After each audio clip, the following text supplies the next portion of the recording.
Hey, welcome everyone, and welcome back, Graham. Thank you, Ariel. No, I like that video. That was nice. Yeah, I'm honestly surprised I'd never found that video until just now. I mean, I'd seen it, but I never watched it. And the animation, it's just really nice. I really like how it has, kind of the planets associated with the different parts of the bodies from a different sphere out. I thought that was really cool. And they tied exactly. No, they tied it all very, very well together, and it's such a ways that you can put it into a visualization that you can't put into writing or speaking.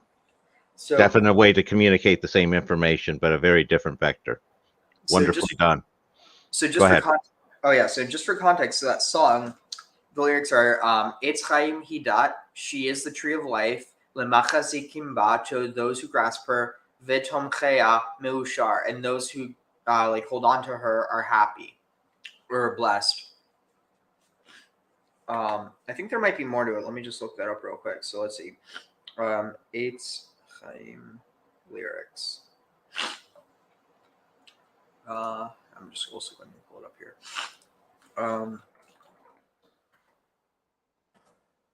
Let's see.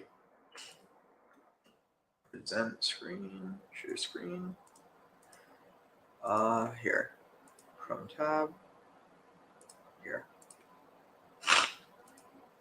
Yeah, so it's Chaim Hi Lamachazikim Ba. That's why I said Vitum Chayam Meushar, that as well. Daracheya Darche Noam, her paths are paths of peace. The whole Nativotea Shalom, and all her like trails are trails of peace. Um wait, no, sorry. The first one is all her paths are pleasant. Her paths are all pleasant paths, and all her trails are peaceful. Hashivenu Adonai, return to us, God. Elecha v'nashuva, um, uh, return to us, O Lord. Oh, to you, and we shall return. Wait, Elecha, Elech.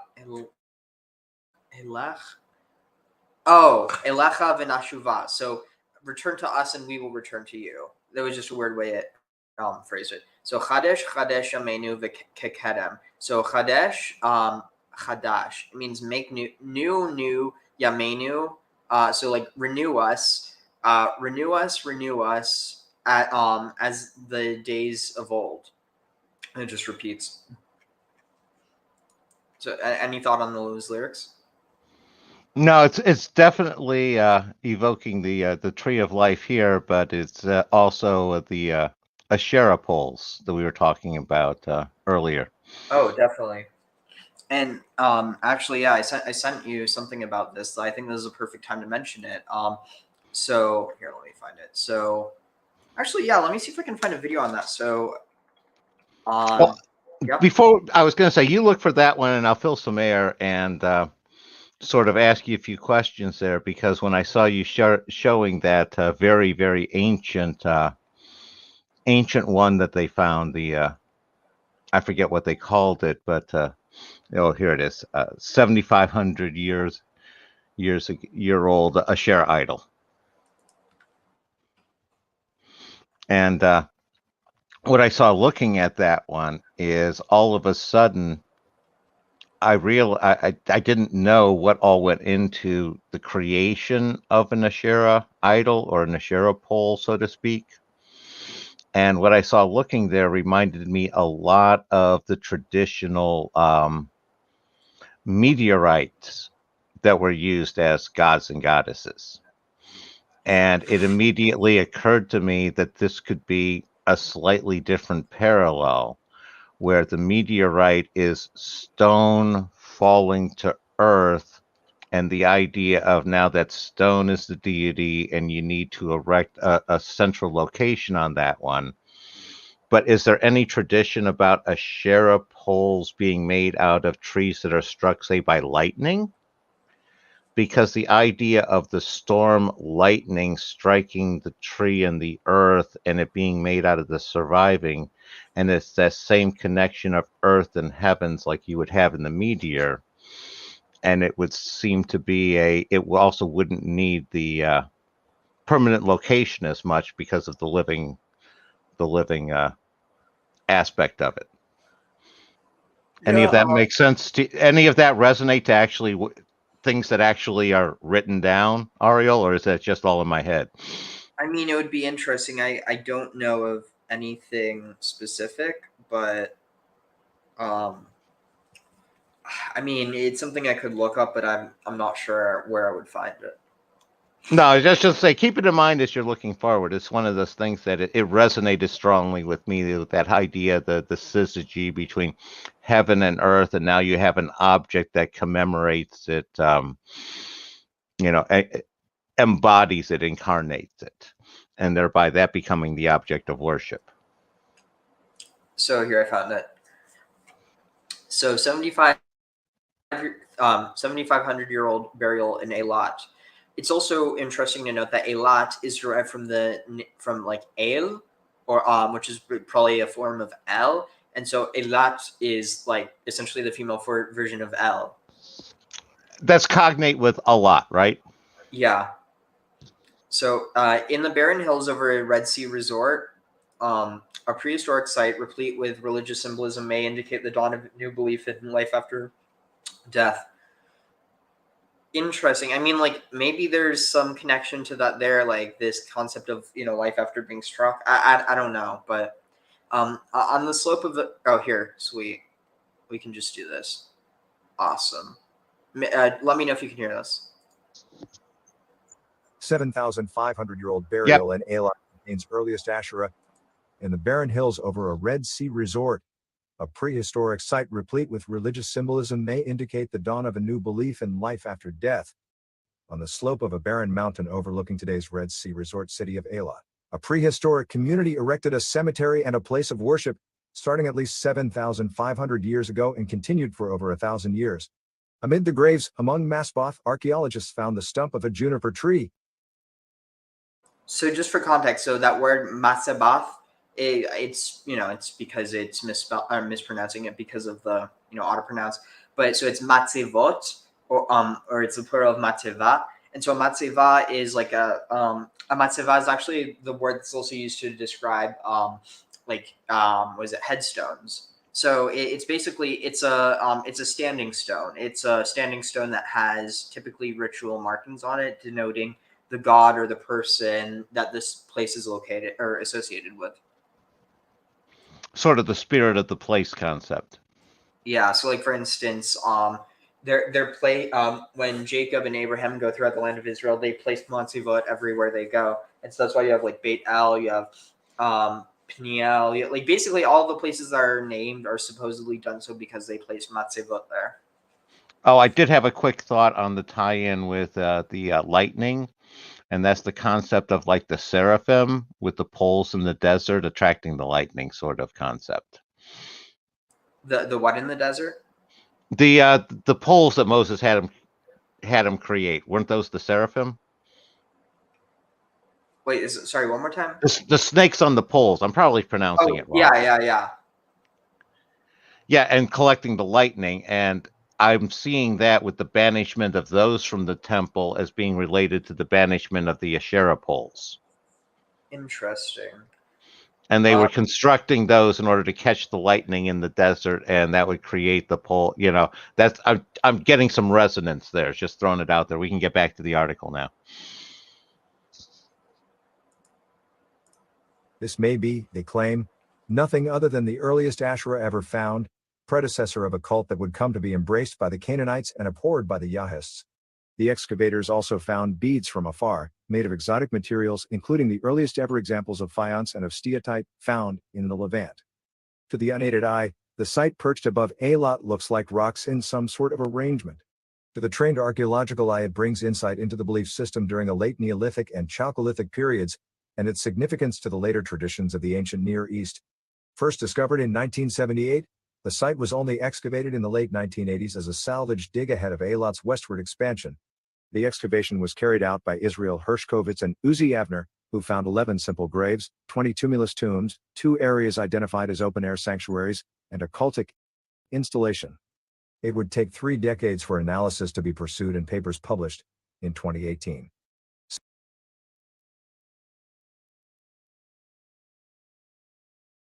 Sadly, 10 of the tumuli were badly damaged by heavy machinery during infrastructure works before the site was discovered, and the other 10 had been robbed in antiquity.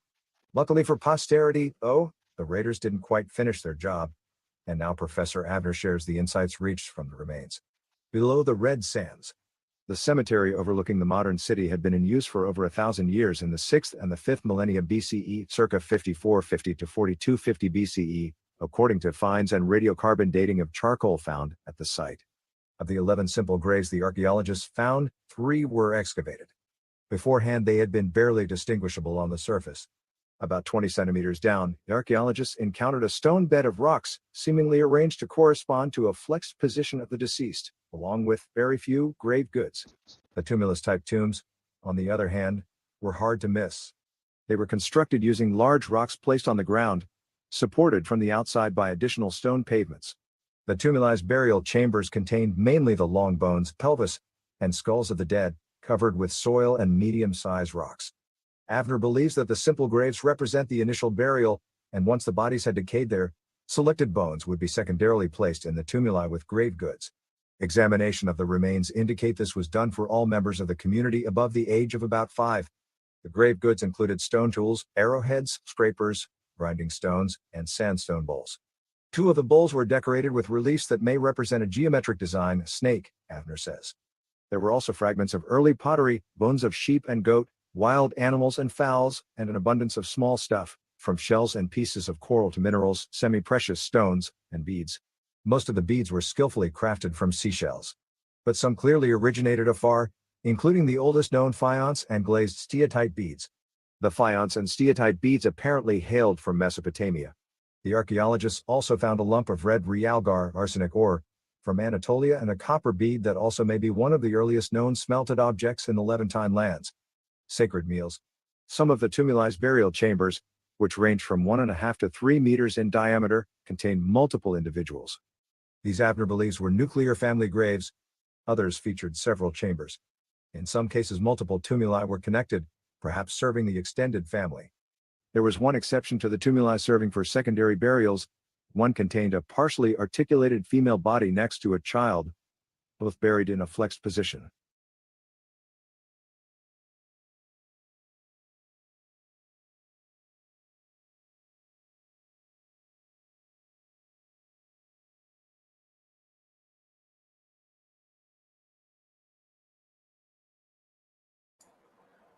I don't know what happened. Shoot. 1 second.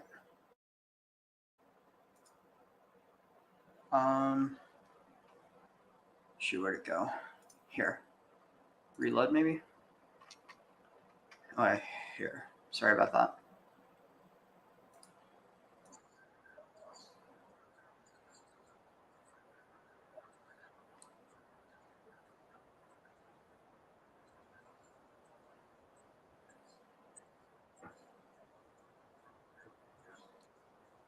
Wait.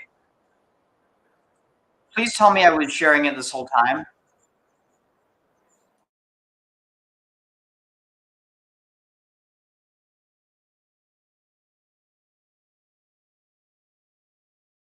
Graham, are you there? Graham?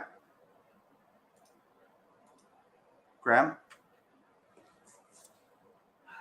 Shit. Am I back? Okay, no. My headphones lost signal again. Okay. Yeah. No, I was hearing it the whole time through StreamYard, so. Oh, weird. Okay. Let me just make sure I'm sharing it again. Let's see. No, I was saying it's fascinating. I had no idea there were tumulus tombs that many tumulus tombs that far south. What's tumulus again? That's that it's the 2 rocks on the side with the big rock on the top. It's a very ancient megalithic burial style. Ah. There was one exception to the tumuli serving for secondary burials. One contained a partially articulated female body next to a child, both buried in a flexed position. Understanding rationale in prehistory is hard, but perhaps clues can be found in later, historic period secondary burials, a practice persisting in some societies to this day. Secondary burial was practiced in the First and Second Temple periods. The Bible describes that King David rested with his ancestors, 1 Kings 11:21, And Judges 2:10 explains that after a whole generation had been gathered to their ancestors, the next ones were hapless and unknowing of Yahweh.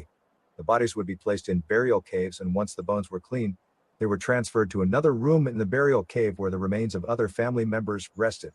As for rationale, the Jerusalem Talmud, Moed Katan 1-5, presents the collection of bones and the placement of the ossuary in the cave as a happy event, as the deceased was relieved of pain. Whatever the rationale behind the secondary burial in prehistoric Eilat, feasting was happening. Among the graves, the archaeologists found numerous hearths. It is impossible, of course, to say whether banquets were held during secondary funerals, periodical, or other. The people at the Eilat burial ground didn't invent funeral feasting, if that is what it was. Archaeologists have reported indications interpreted as mortuary feasting from the Nachvian period, about 15,000 to 11,500 years ago, such as the Hylazon Shaman site, where remains of a feast were detected above the grave, and at the later pre-pottery Neolithic Look. site Kfar Harash, where 8 aurochs were slaughtered. In short, Avner explains ritual feasting has been a thing from deep prehistory. In the Near East, historical documents tell about the Akkadian rite of Kispu. The family gathered at their ancestors' graves and recited the names of their ancestors as far as. So did you see that? Let's see, where was it? Such as the Helazon shaman site. You know what the Helazon was, right? I don't know where. That's the one where they found the cannabis, though. No. Wasn't? Oh, that wasn't the one? Okay. So do you know what Helazon is? No. So Helazon is the it's the snail from which, okay, let's see, 12,000-year-old shaman burial from the southern Levant. The Natufians of the southern Levant. I mean, I understand a fair amount about the Natufians. They were definitely far ahead of their time. So the Helazon was one of the shells which they used to produce dye, the blue dye. Oh, in addition to the Murex, or the Murex was not theirs. No, the Murex would have been picked up probably around the time of the Minoans, I would think. I'm not sure, but so the Helazon was the animal that produced the Techala. Oh, the one that we don't know exactly what the Helazon is. Yeah. Okay. But what's interesting there is the association with the Helazon and shamanism, because that creates this potential that maybe there was some sort of bioactive chemical in that was being used in shamanistic practices. No, I've heard that before. All right, so let's continue. 8 generations back. They would share news about the family with their ancestors and would ask them to intervene for the health and fertility of the family and their fields. They would pour a libation of cold water, beer, or wine over the ground and then eat. In 1999, Avner shares he was invited to a ritual feast in Java, Indonesia, to which the family invited the spirits of their ancestors going back 4 generations. However, the site in Eilat is the first where multiple hearths were uncovered in the immediate context of a cemetery. The main cluster contained no less than 66 hearths surrounding 2 of the tombs. The sunset of life. While the Eilat site attests to traditions going back to ancient history, there's one widespread prehistoric phenomenon not found there. The reference is to plastered skulls, literally. About 9,500 years ago and more, other societies in the Levant and as far away as Anatolia detached the skulls from bodies and covered them with plaster, crudely depicting facial features. Many such were found in Israel, Syria, and Jordan, and in Turkey too, but not here. For one thing, the Eilat site is somewhat later, but its skulls seem to have received special treatment nonetheless. All were placed in the western part of the burial chambers, separated from the other remains and often near a stone pillow, Avner describes. In one case, in a single tomb, 6 skulls were found nested at the foot of a meseba, an unhewn, vaguely anthropomorphic standing stone. This orientation was intentional, he postulates. The entrance to the tombs was in the east, potentially serving as a doorway to the rising sun. It is also possible that, like in later belief systems, the setting sun was perceived as escorting the dead to the next world. Theoretically, therefore, the skulls were laid on the western side of the tombs in order to appear first when being born into the other world. Masboth were common in the Levant and the Near East from 11,000 BCE to the Iron Age. Examples include Masboth next to the temple and palace in the northern city of Hazor, at the Midianite temple in Timnah, and even among early Judahites, at the first temple in the Judahite shrine in Arad.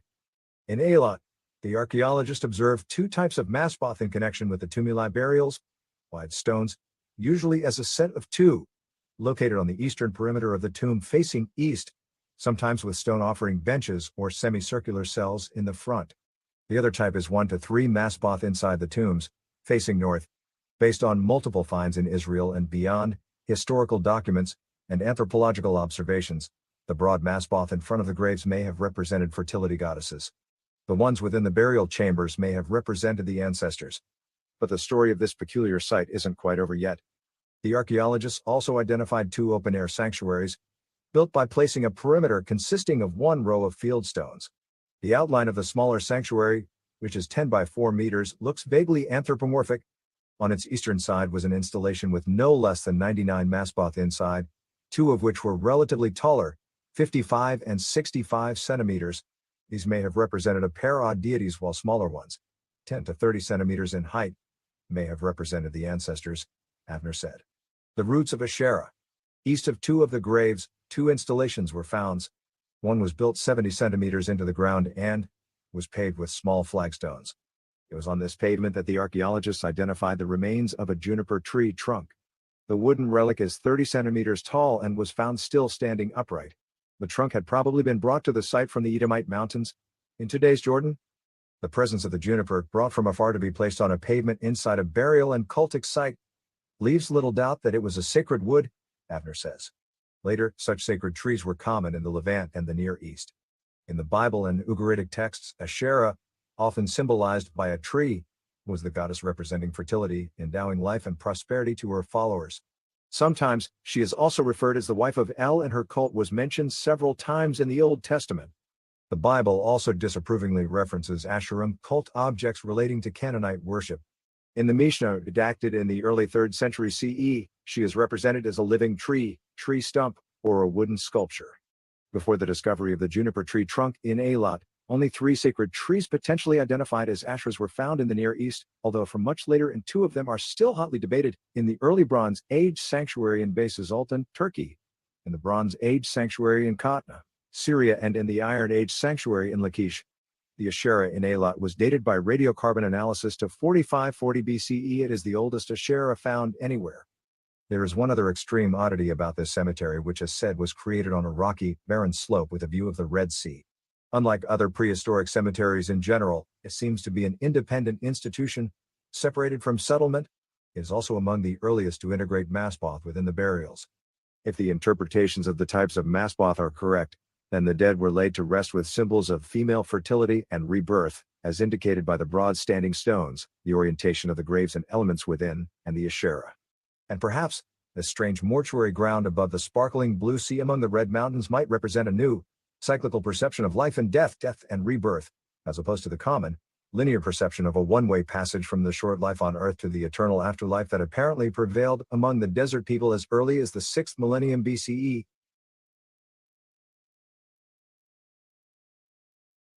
Interesting. So, I was actually just I got a message from Chris Bennett because I sent this to him. He's not convinced. He's not convinced it was an Asherah. He thinks that it's too early because it took place 7,500 years ago. But like my response is, it's possible that's just connected to an already existent tree goddess tradition, and that Asherah was just the latest flavor for it. That was exactly what I would say, Ariel. It's a matter of obviously, 7,000 years ago, the name Asherah wasn't being used because we've developed much more complicated sorts of things since then.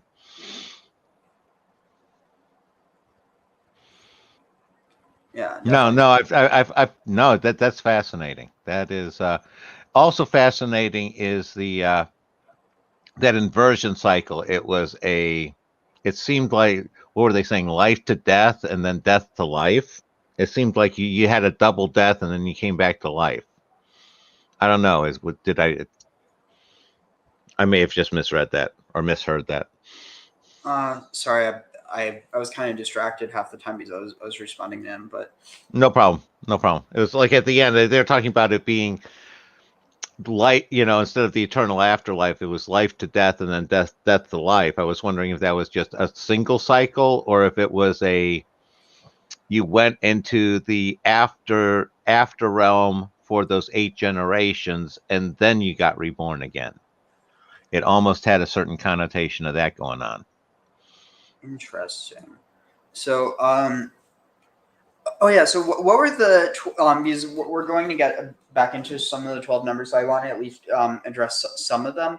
So, what were the numbers that we covered last night? Well, the numbers we covered the 12. I mean, we covered the 12 standalones last night, and the 12 standalone letters. And one of the things I had talked to earlier is I had found some additional resonances with the number 12 beyond that. And one of them is the idea of if you have a rope with 12 knotted links on it, you can do all sorts of geometric tricks with it, not the least of which is the 3, 4, 5 right triangle. Interesting. But you can do squares, you can do, basically the different sided objects and things like that. And I realized that instead of the compass and edge, you basically all you need to do geometry is a stick and a rope that you can knot. And it's like that one is, and if so that gives some significance to that 7 number. The other one is I realized that as we were doing up our generations, and that was part of what I was as I was writing up my notes here on our work, basically translating it to the computer out of my notebook. I noticed that you have that group of 12 going. The group of 12 is happening there, and it breaks down really interesting because you start with the Aleph, and then you add Mem and Shin, and then you get that gives you Aleph is a group of 1 by itself. You add Aleph and Shin, you have a group of 3, and that's a mathematical group. And then you use those, and you can generate the 7. And the 7 combined with Aleph form a group of 8. And then those combined, that group of 8 combined with Mem and Shin, you form a group of 10. And you end up with you're building like that one. And I'm trying to think how I got to 12 there on that route. It's can you Tag, can you just talk for a second here, Ariel? Yeah. So I found the video because I just looked it up for myself. So it's hey that we start with. So here I'll play this. Give me some time to unplug my nose, hopefully, and then we'll get started.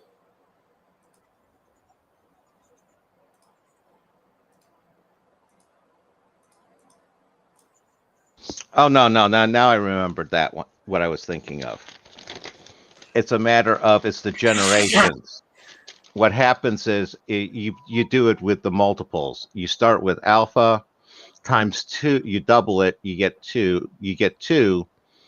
So now you have 3. It's 1, 2, 4, 8. And if you sit there and you combine the 4 and the 8, you get a 12. And if you sit there and you look at it and you got the 2 above, you take out the Aleph, you're now looking at a recurring pattern of basically 2 parents with 12 offspring, simply from that mathematical base. And that's where you get the Olympian gods. And again, you get some variations on that. You get the tribes of Israel and stuff. So I'm definitely seeing some resonance as far as that hierarchical, and you're combining the 4 and the 8 as well. You can signal out as that's the Ogdad and other primal groups of 8. and it becomes a group of 7 if you remove the aleph from it. And now you again have the groups of 7. So that's where I was going with it for the 12. And if that has resonance, you should have the groups of 12 that tend to subdivide into a group of 4 and then a group of 8, with the group of 4 probably being somewhat more primary. Again, just a theory if it tends to hold out. Done rambling. Tag again, Ariel. All right.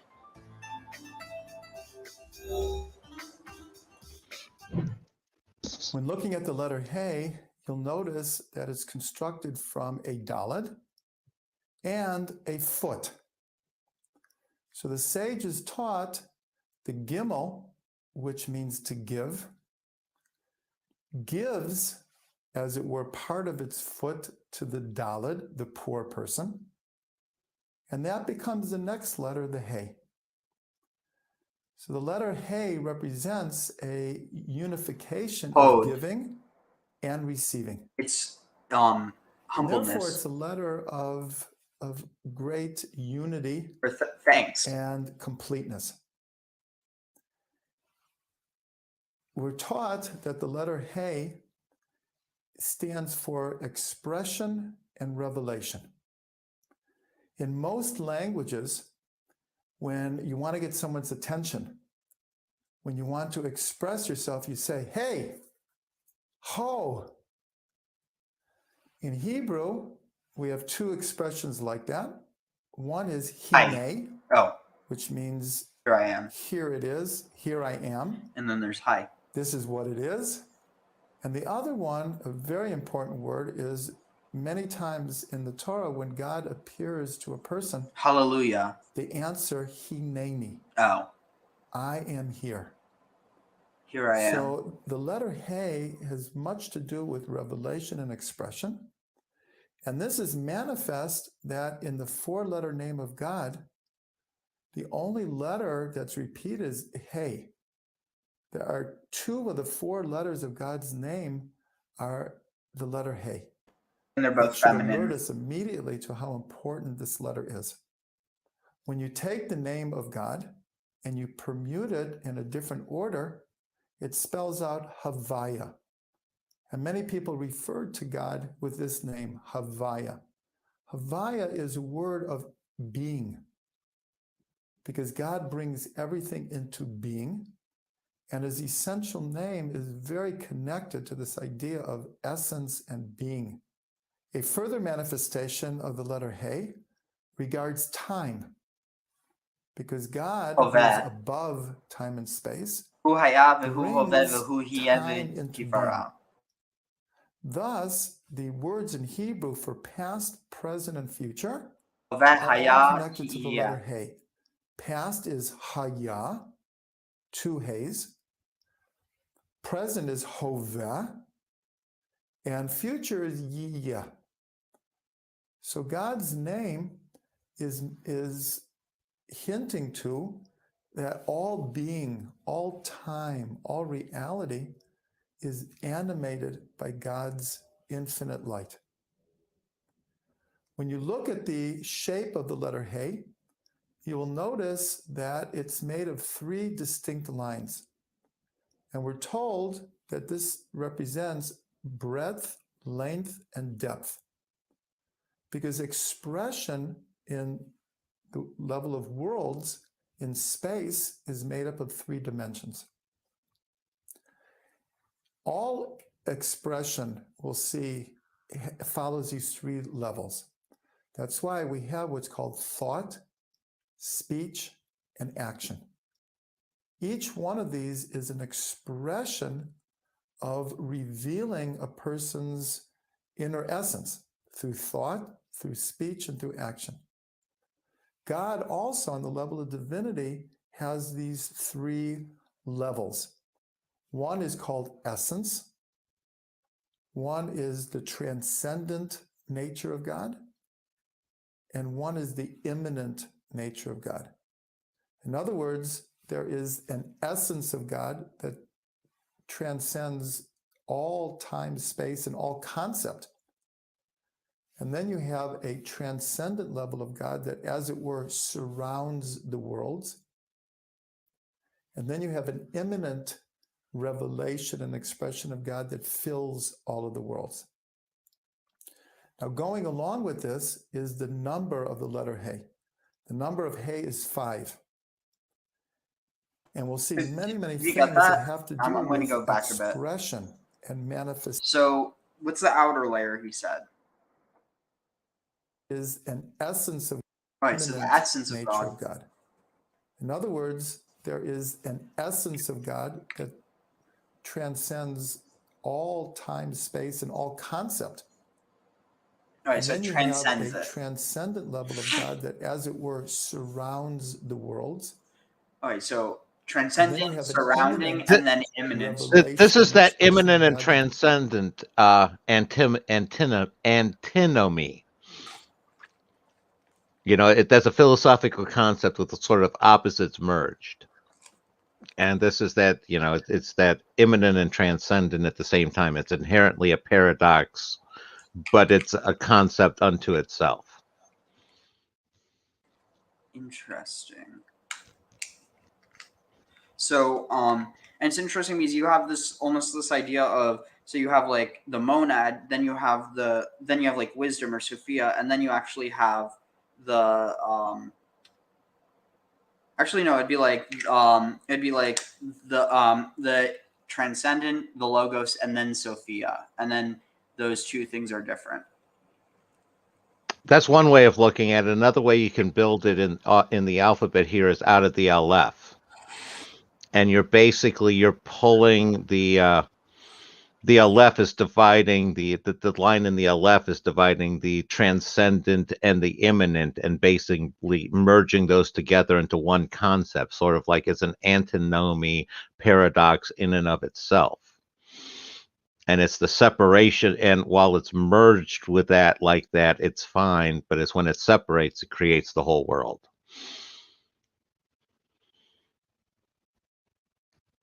It fills all of the worlds. Now, going along with this is the number of the letter He. The number of He is 5.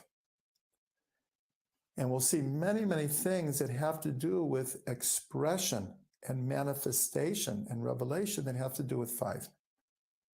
The first is we're told that there are 5 levels of the soul: Nefesh, Ruach, Neshama, Chaya, and Yechida. So this is interesting. Do you know what it corresponds to?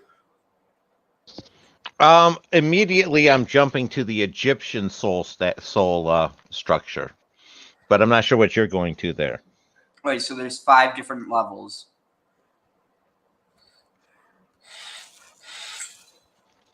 Five senses immediately jumps out, but I wouldn't think that. No.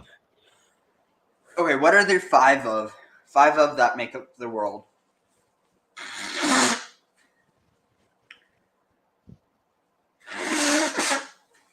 Right. What are the 4 primordial elements? Oh, air, earth, water, fire, and then you're throwing in ether? Ether being spirit? Yeah. So yeah. So that's what I think you're dealing with here. Okay.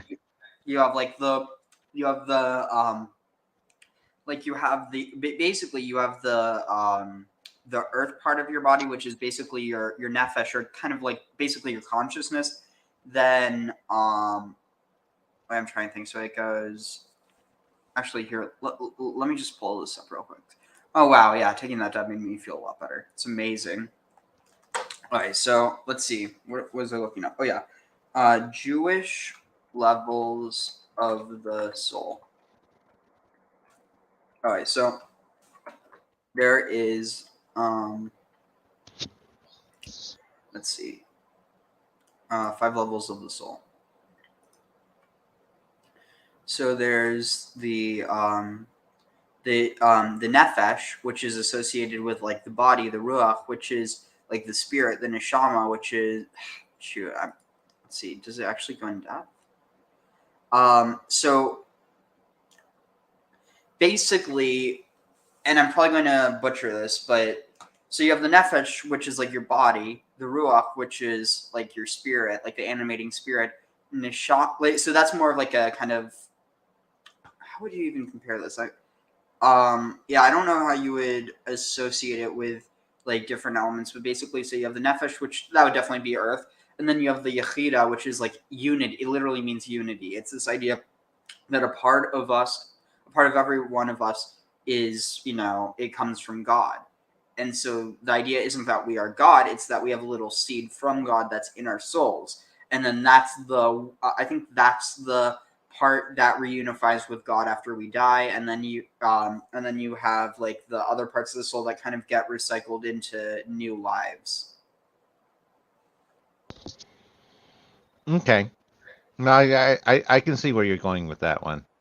It's going to take a while to piece that together. No, because the Egyptians had they had several levels too. It's like they have a physical body, the spiritual body, basically the name, then the personality. They had a bunch of different ones as well. So I'm not sure how that corresponds as well. It's very intriguing that they have similar sorts of setups, and I'm just not sure even remotely how to even make sense of them together right now. Yeah, But go on, keep going. Yeah, so Jacob Fadarachi said, "What are we watching?" I'm guessing that was probably when we were just watching that one video where it was like the graph of the it's Chaim, but I'm not 100% sure. And then Mr. Blazing Up said, "The word Mahakala is a Sanskrit word Maha meaning great and Kala meaning time or death. Mahakala meaning beyond time or death. Mahakala is Shiva." That's interesting. Yeah, because there's definitely a lot of parallels in the way that. Oh, sorry, I'm miserable. The way that like Judaism would probably explain that is basically that you have Adam who knew the truth, and then it kind of just through his descendants they interpret it like in various ways, and so as a result you have the same stories in different lands. But obviously that's not how I would necessarily look at it from a historiographical point of view, but that's how it would be viewed from a Jewish perspective. And as right now, like, I feel a responsibility to speak to both because at the end of the day, I inhabit both worlds. But anyway. No, definitely. Well said, Ariel. So let's go back to the video. Here. Behavioristic level, which is called nefesh. The emotional, ruach. Intellectual, neshama. The supraconscious, which is chaya, and ruach. Okay, so if this is the case, I think this would be that. So nefesh is earth. Which is called nefesh. The emotional. So that's probably associated with wind. It also makes the most sense because ruach literally means wind. So nefesh is the first level, right? Yeah, it's also so like for instance when we're translating Sefer Yetzirah, when I'm telling you in the body, literally the word is in the soul or benefesh. That's the word. So it's like the physical body. It's a part of the soul that's associated with the physical body. You could almost behavioristic. Yeah, it's basically the biological soul, if that makes any sense. Gotcha. So like the whole understanding that when we die that our consciousness is no more, that's our nefesh. That's our individuating soul. That's what distinguishes us from others. And in the Egyptian one, that would be the ket. Catch. How's that translate? I have no idea. It's Khet. Oh.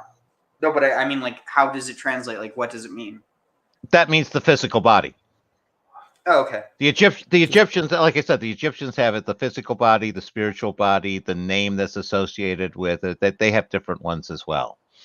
So I'm just trying to see what correlations jump out immediately at me, and ket being the physical body immediately jumps out as a direct correspondence to nefesh here.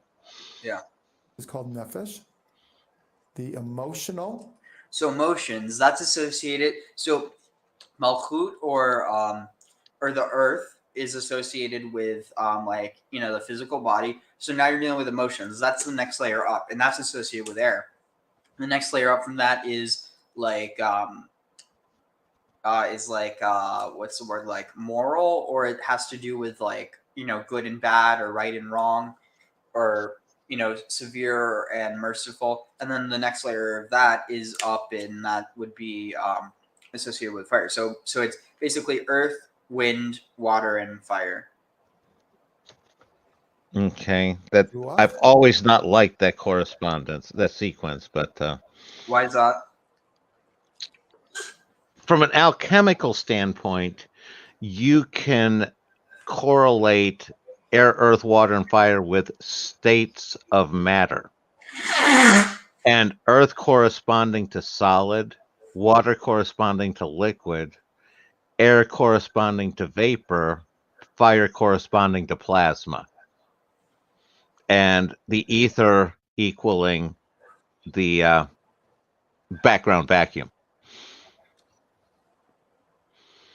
And it's like, and with that, and that sequence that I just gave is increasing levels of energy. And I'm not saying that this one's invalid. It just, it being in a different sequence tells me there's something there I need to understand. So That's all.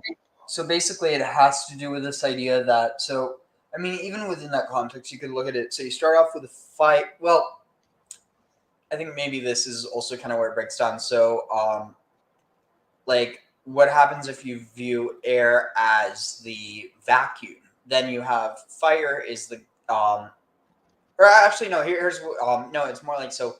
So you start off with fire. The universe starts off with a cosmic fire. You know, the Big Bang. You know, a huge flash. Oh, one quick one. You're talking about there, like the waters of the deep is totally different than H2O water. So that's one of the things that's confused people for years.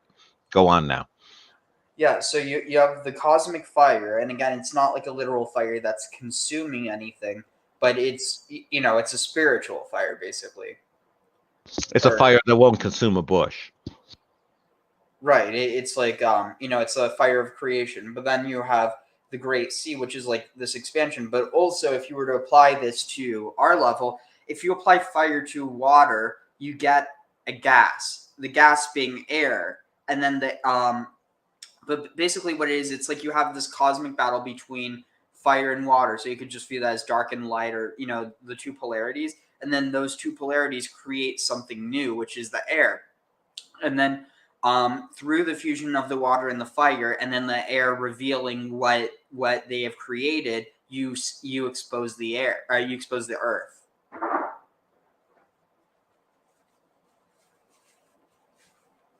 Does that make any sense? You there? Graham? Back, hopefully. Am I back? Yeah, Yeah. I'm back. Headphone disconnect again. No, I was going to say, you said that really well. I was going to say that's where it has that correspondence with Norse mythology, with the whole fire and ice creating, melting and creating the gap in the middle, and everything emerging from the earth from there. Yeah, You know, it's probably also where, well, I mean, it's definitely where the where the pieces of crap who took over Germany in the 30s and 40s got their idea of the, was it like the Welteis layer theory, which is like the world ice layer, or no, the world ice theory, which is basically they thought that the entire world was frozen over, and that I can't even do it's complete pseudoscience, so I don't even bother looking up what it just actually. to be fair here, the whole Earth was totally covered over hundreds of millions of years ago. So they were right about that. Now, if they were trying to sit there and say that there were proto-Nazis hanging around there, they would have probably been kind of, you know, crawling around in the ocean with gills or something. Well, no, I think like what the claim is something to do with, and this isn't. We're not talking about real ice. They were talking about this like cosmic ice. Oh, Oh, okay. Lord only knows. Now they've left reality, and Lord only knows where they go when they Wait. leave reality. Now they've left reality. Well, at least with their explanations. I mean, you got to look at their science. They had at least some connection with reality at times. So there's a really good point. So water is abundant in space and is made up of hydrogen created in the Big Bang and oxygen released from dying stars. So you have the start, which is a cosmic fire, and then that creates this water, which I mean cosmic water, but also literal water. And then they commingle, and eventually you get all these other gases that are produced from. Well, I mean, basically, yeah, you get the hydrogen that's produced from the Big Bang, but you also get other gases, stuff that you can correlate with, like oxygen and nitrogen, stuff that makes up our air. And then from that, eventually, you get the formation of, solid materials. Here's where you're going to get some really cool resonance with actual science. The Big Bang, almost all of the entire products was basically hydrogen and helium. So what you have there is you have a Big Bang LF producing only two elements. Those two elements formed giant stars that burned enormously for maybe a few 100 million years and then exploded. And when they went supernova, they created oxygen and some of those other elements. And what it's looking like is that was the first generation, and it is the second generation of stars that ended up producing stuff like gold and some of the heavier elements. So, and I'm seeing some correspondence to what we're talking about here with the letters and all. How is any of that not hitting you, Ariel? You're muted. Sorry, yeah, I think there's definitely something there, and like, uh, what's really interesting about this is that it's like you have differing levels of scientific knowledge, and you can see the correspondences throughout all time. Even though the level of understanding was different, there was still this understanding that there was something, and that common thread, although it evolves, is definitely there. And another aspect that I think is neglected is the idea of there are multiple roads to the same location. Just because we're stumbling through a scientific path to conclusions doesn't mean the ancients didn't have a different intuitive path where they were able to basically know this, and their trouble was writing it down, as opposed to us. We can write it down well, we just struggle with trying to figure out what's behind the writing. Any of that make sense to you, Ariel? Definitely, yeah. Sorry, just one second. No worries.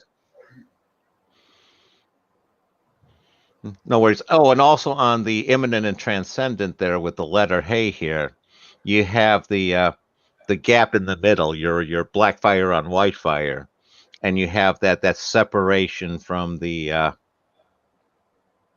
aleph that we were talking about, and you basically have one yud pulling away from the rest of it, and that being the separation.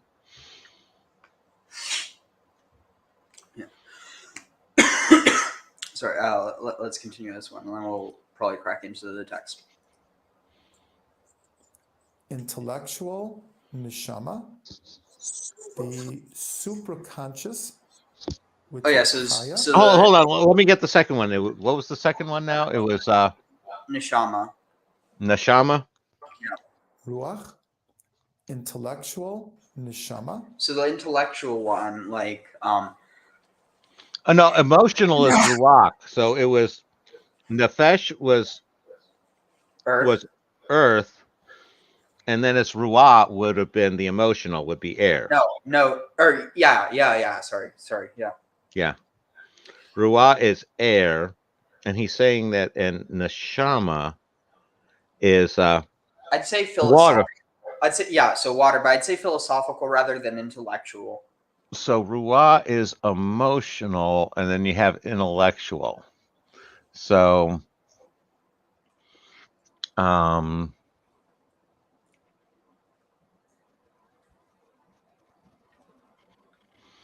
You got spiritual. Heart, I would say, is more the emotional. That would be, I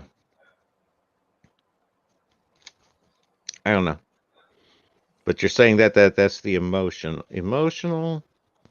and the other one he's saying is philosophical, mental, not mental, but philosophical. I think you could maybe even say maybe. No, I wouldn't say mental because that's too much associated with the soda. I would just say like philosophical. It's like the idea of right and wrong, good and bad, kind of this duality, as opposed to like before. So the one that's associated with emotions is like emotion as well as intellect, and that's why I wouldn't use intellect. So more of a feeling, emotion, feeling sort of sense. Yeah, so it's feeling and knowing, or like feeling and not understanding or knowing, but like feeling and thinking, if that makes any sense. Yeah, so thinking and feeling versus above that you have like, anger and kindness, or like good and bad, light and dark, kind of like, like one of them's good, one of them's bad. Okay. Even though it's not inherent, it's just their extremes that are, or actually their extremes are bad, and a healthy amount of both is good. But anyway, so then you have the one up from that, which is chaya, which is life, and that's also interesting because you have the chet and the yud, and so I mean, it literally means life, and so there's this.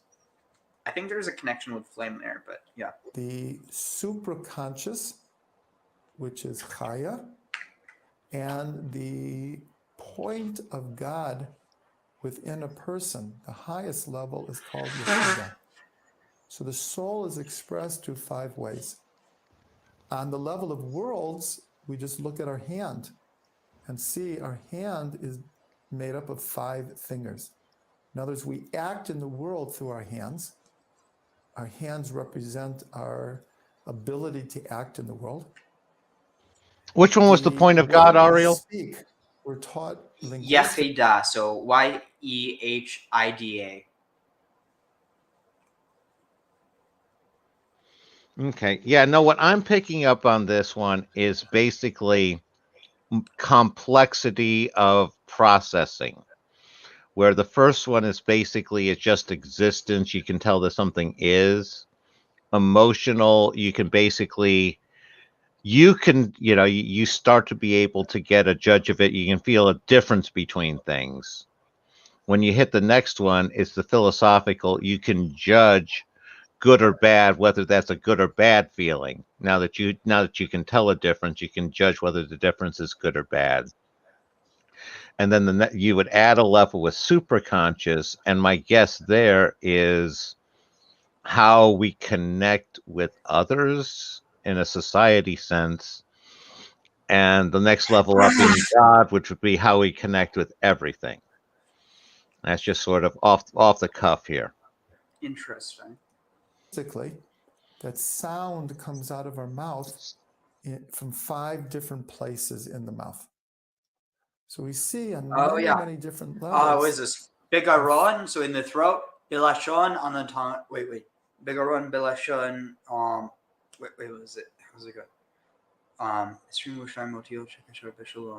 Wait, no. What is this? Bigaron, bilashon. Bigaron, bahech, bilashon. So, Bagaron in the throat, bahech on the palate, balashon in the tongue, bishinaim in the teeth, bisfataim in the lips. So the lips, the teeth, the palate, the tongue, and the throat. Those are the 5 different ways from which we, and so you could probably view it almost like the deeper it is, the closer it is to God. So it's almost like let's see. So the lips would be would be earth. Because you manipulate the wind with your teeth. So the teeth are air. Let's see, bahech, balashon. The tongue would probably be fire because it's associated with like great power. And then bahech, the palate would probably be water, and then the throat would be spirit or quintessence. Nice job. Thanks.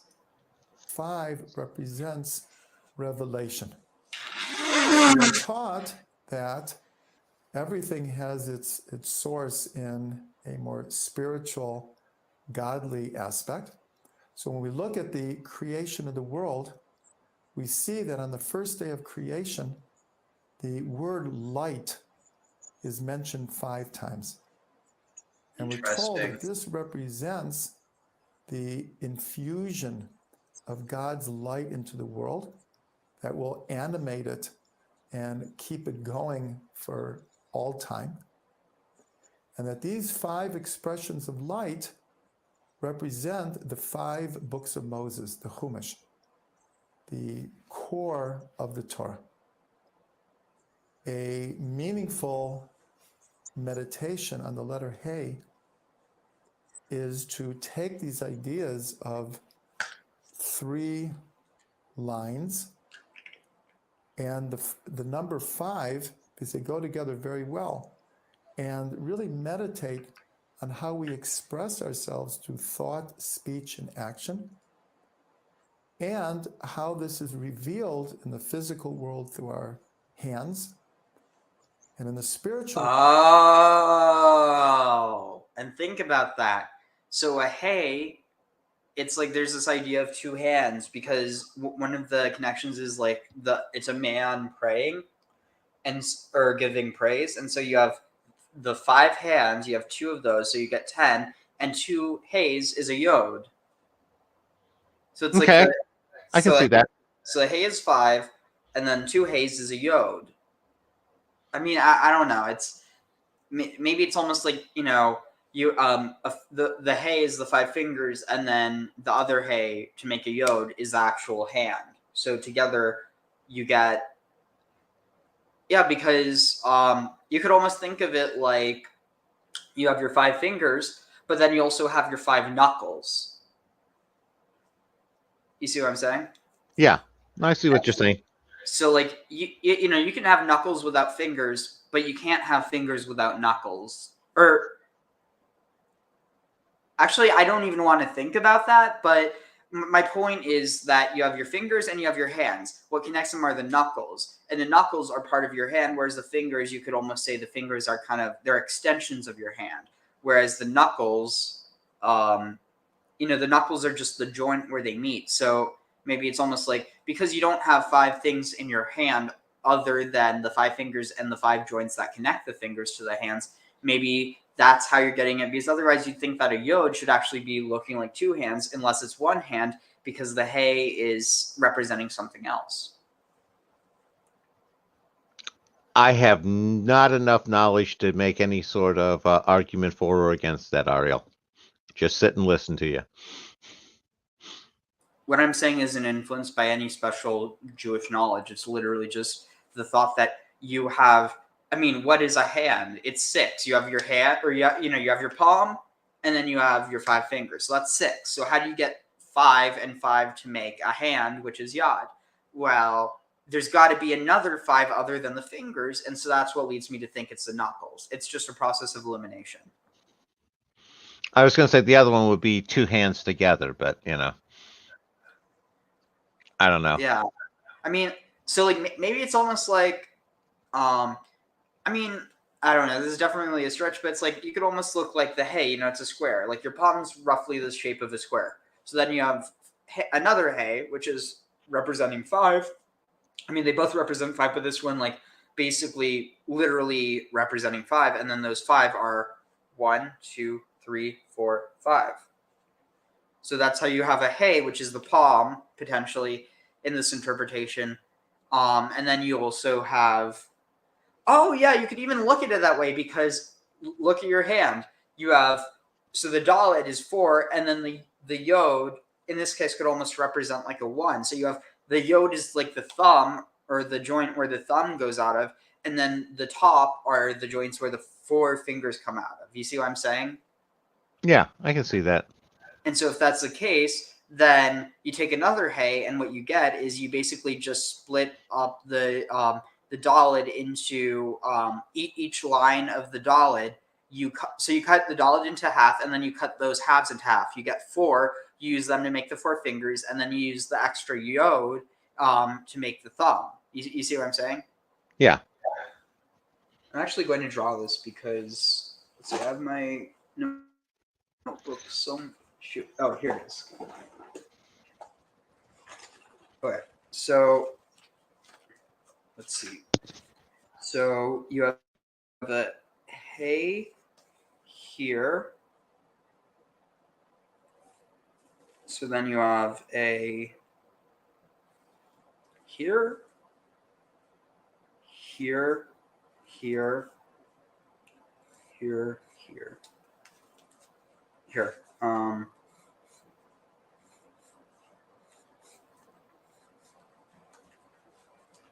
So something like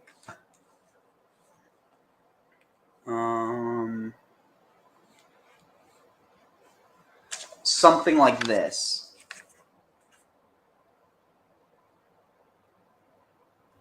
You see what I'm saying? Yeah, I see what you're saying. Also, check this out. I did this cover myself. Nice. Yeah, I tapped a rubber tree on campus, and so it's just basically a latex cover. Very cool. All right, so let's continue with this, and then I'm thinking we'll watch the one on Vav, and then we'll start reading. The world through the 5 levels of soul, and how ultimately the letter Hey, connected very much to God's name, reveals to us our connection to God and gives us the strength to express ourselves in this world.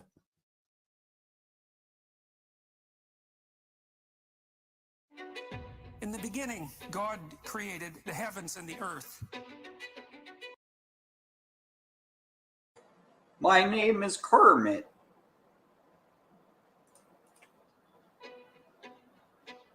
Turns out that a book is more durable than stone. It's more durable than a castle. It's more durable than an empire. So let's see. I was going to say, if you haven't watched this Bible series, it's at least worth a watch. I have. It's just honestly, I don't know. I don't really. I have my issues with Dennis Prager. I just kind of feel like he's. I don't know. He's not in the same camp as Dennis Prager entirely. No, I I mean, know. they have. I mean, Dennis is. They share friends, but you know. Peterson is. I have a lot of sympathy for him. He didn't seek out that celebrity. It was kind of forced on him. I mean, he did kind of make a big, what's the word? Like a big fuss about the whole thing in Canada, and he misrepresented the actual law. It's hard for me to tell because I hear people on both sides telling me every interpretation's a misinterpretation of the law. So, it's hard for me to be able to judge one way or another when somebody's going to tell me any interpretation's wrong. So I guess what I'm saying is what he was saying was happening. Forget the law. What was happening as a result of the law? He was saying that people were being forced to basically forced under threat of being arrested. I forget exactly what he said, or like that they would be fined. But no, first of all, the way it was worded, but then also the way that the law was being enforced was nothing like what he was saying. And so it'd be one thing if he got popular off of his other work, but he got popular because of the controversy that was stirred up. And here's my understanding of it is he was basically say it was a talk about his university and how they were going to be enforcing it on him, and he was just angry, and it was one of those middle of the night rants he went on, basically saying that he wasn't going to do it because it was a restriction on his speech to be forced to use any given specific word. And then he got filmed with some of the students on campus basically screaming at him and him trying to explain his position calmly. And it was that juxtaposition of that raw emotional anger directed at him. And it was just one of those where right person, right sort of situation, right time kind of thing is my take on it. Does that make any sense to you at all, Ariel?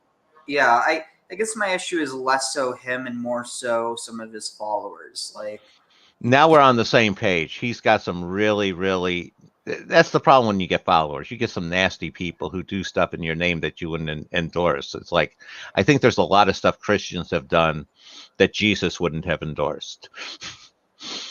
oh, a lot, you think? Yeah, I think a lot. Maybe even, majority of some.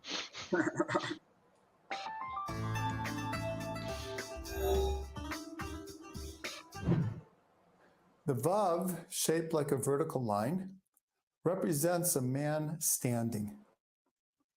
It also represents the idea of connection on every level, because a vertical line is spirit.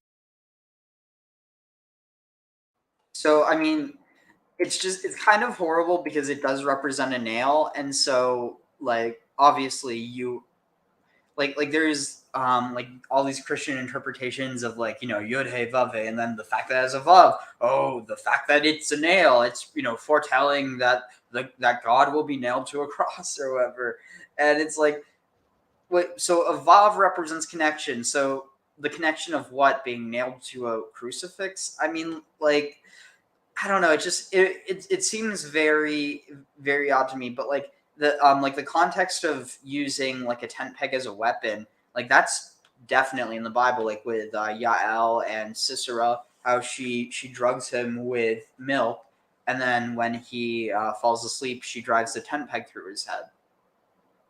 Yeah, and that's the aspect of penetration from one level or to another that I'm getting out of the explanation that he's going with here for Vav, where it's not just it's going like from the archetypal realm to this realm or from one to another. It creates the connection through that penetration. How's that? Is that connecting at all with you? Yeah, it's like it connects two layers through the penetration. Exactly. So it's like it connects two planes by creating a tunnel. Right. Spiritually is connecting heaven and earth. Much like the ladder in Jacob's dream, it was entrenched in the earth, but its head reached to heaven. We're taught that the first time that a letter or a word or a name appears in the Torah, it's the central headquarters, as it were, for the context and the meaning of this word or letter. The first time that the letter Vav appears is in the very first verse of the Torah. In the beginning, God created heaven and earth. And the Vav is heaven and earth. So this tells us the role Oh, of the I Vav feel so stupid. I didn't from the even think about that. practical The is literally the word and. It's literally the connector. Yeah. The connector and is a good one for being the connection. Absolutely. The real question is if Vav is the nail, what's the hammer? God, obviously. Well, yeah, but there's got to be a letter that's a hammer.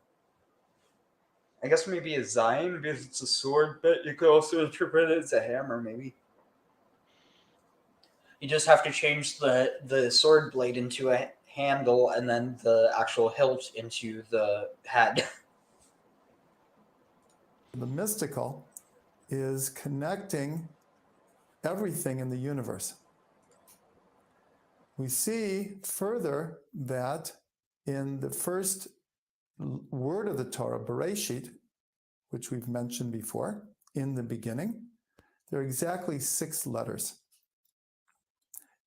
And this is further manifest in the account of creation, which takes place. This is a good question. So why does the coming Christ have an antichrist, but none of the others? Who was the anti-Brachus? Who was the anti-Adonis? And the Osiris Tammuz, Attis, Agrias, Dionysus? Yeah, it's because there is no such thing as the Antichrist. That's largely the result of evangelical media, like media mills.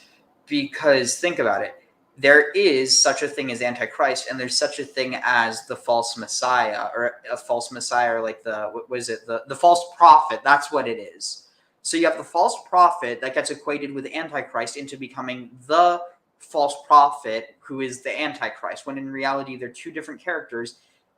But see, that's the thing. One of them's a character, the other isn't even. It's more of a label. So someone can be Antichrist, but there isn't this idea of like there is this embodied Antichrist. I guess in its essence, you would view that as Satan, but there's not, like, say Satan doesn't have the servant named the Antichrist. If anything, it's the false prophet. To pull from Dead Sea Scrolls, what about the wicked priest? Couldn't you kind of view him as the as sort of the antichrist, anti-anointed? I don't think so, because you don't have this claim of messiahship. In that context, the anointing isn't a messianic one, it's a priestly anointing. Now, one of the things that may touch on what Mr. Blazing is talking about there is one of the things that I need to do, similar to what I'm doing with Kabbalah here, a dive into Jung. Is one of the things that Jung absolutely sucked at was math. And the book Ion and his basis for dealing with the number of 4 and how he produces the Antichrist, it's like he didn't realize when you go 4, what he should be dealing with is a tetrahedron rather than 2 opposites. And it's really 3 as the basis for a tripod for ascension rather than the opposite evil of Christ coming out. And I haven't, my Jung is nowhere near good enough, and it's like, but that's a sense. It's like all of a sudden when I saw that it's the tetrahedron as opposed to the cross should be the model in Ion, it's like, yeah, there needs to be some work done there. And I think that some of that is the idea of the mistake of producing the Antichrist instead of an ascension. Any of that resonating at all with you, Ariel? But no, I do like your list there. A lot of people don't notice that Zagreus was sort of the Dionysus before Dionysus. So, what do you mean by the ascension? Like instead of Well, what he's talking about here about 2 planes, the one plane and the other. When you have three of them, like Jung was talking about, you end up still on a plane. When you add a 4th point separate from the 3, you create space, and therefore you have ascension, and you're going up to a higher level. Interesting. And what Jung interpreted was a 4th one somehow trying to fit it on the same plane and saying that's going to balance out the Christ. And it's like his math and a sense of polarity was just awful.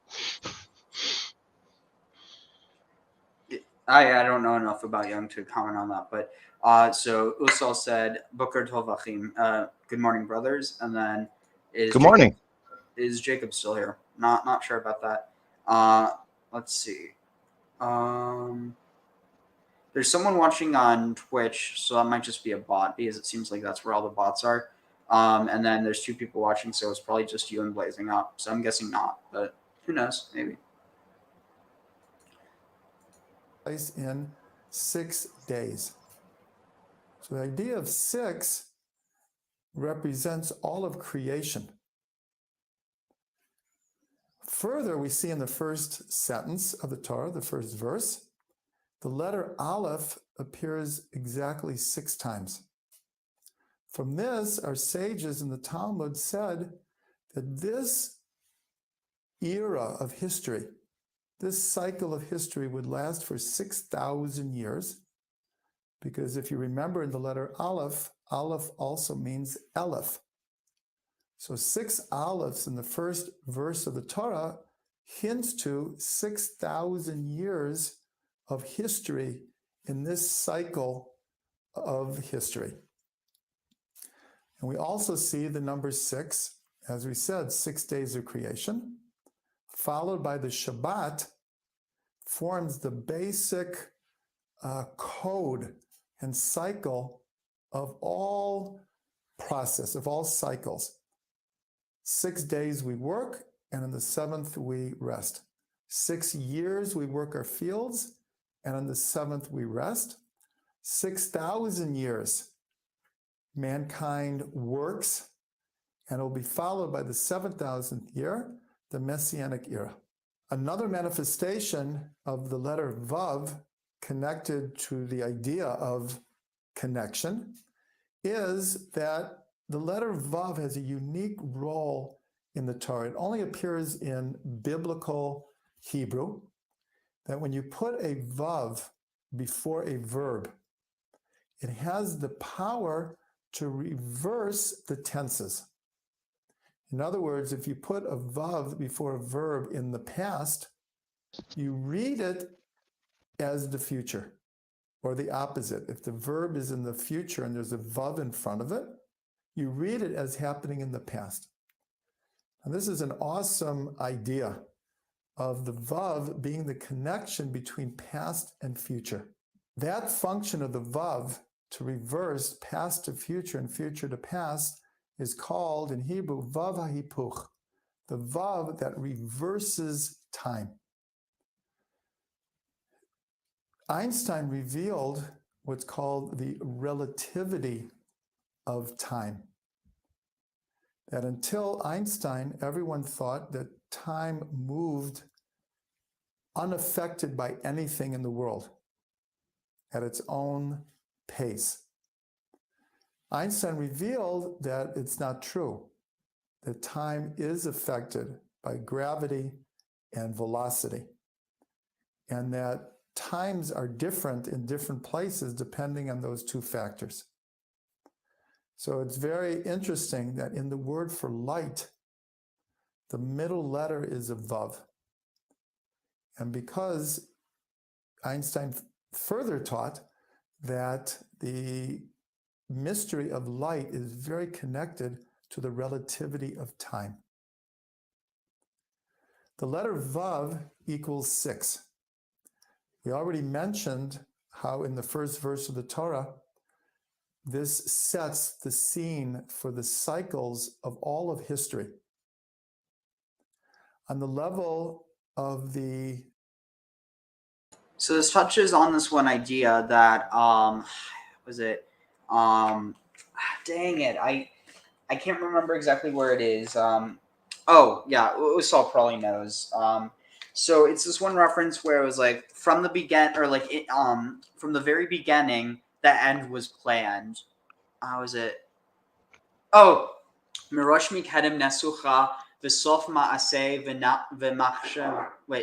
v'machshavat techila. So was it sof ma'aseh? So sof ma'aseh that like the last action or the last doing Shemat like was planned from the beginning.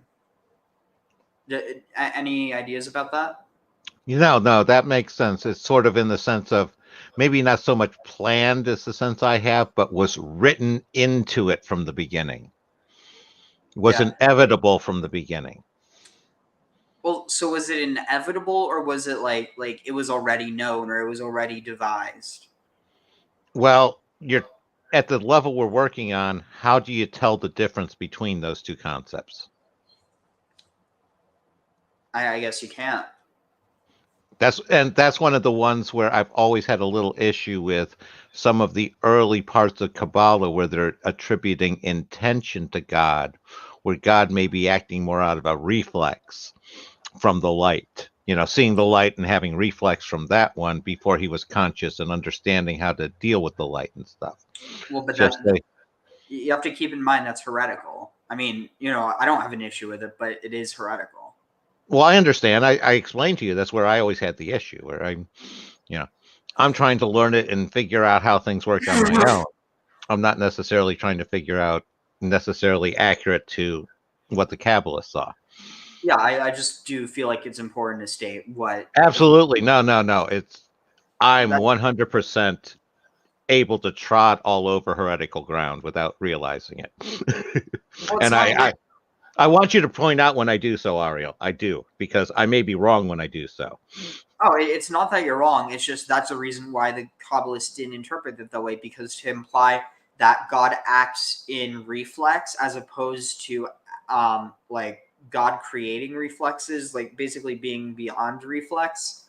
Um, though I do think that what, like for instance, the way that like religious Jews would probably view that is that God was lonely, and so like there's nothing saying that God can't be lonely. Being perfect doesn't mean he can't be lonely, and so he was lonely. So or they were lonely rather, or who was lonely? I guess you could say. So who was lonely? So who created they so that he wouldn't be lonely, and then created what so that they could inhabit the what.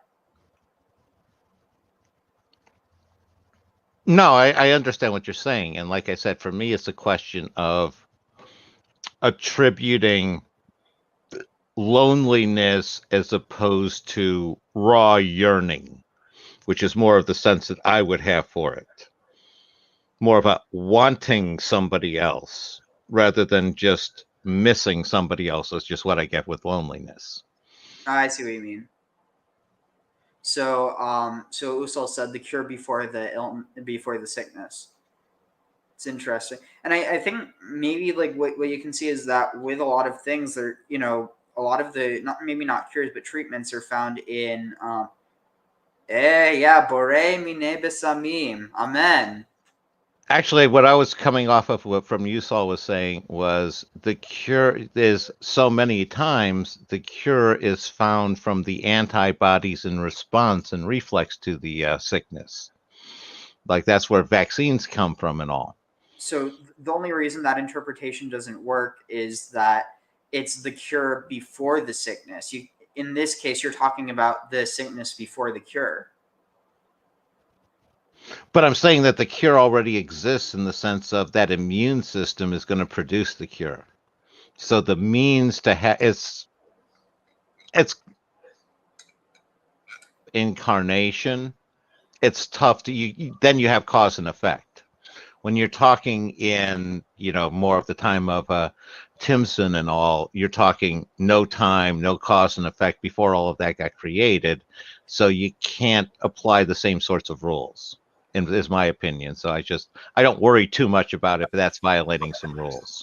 At least the way that I'd interpret it is just that, like for instance, and I mean, I just watched this today. I don't know how accurate it is, but I mean, at the very least, it's probably prophylactic to some degree. But there was like this one videos from.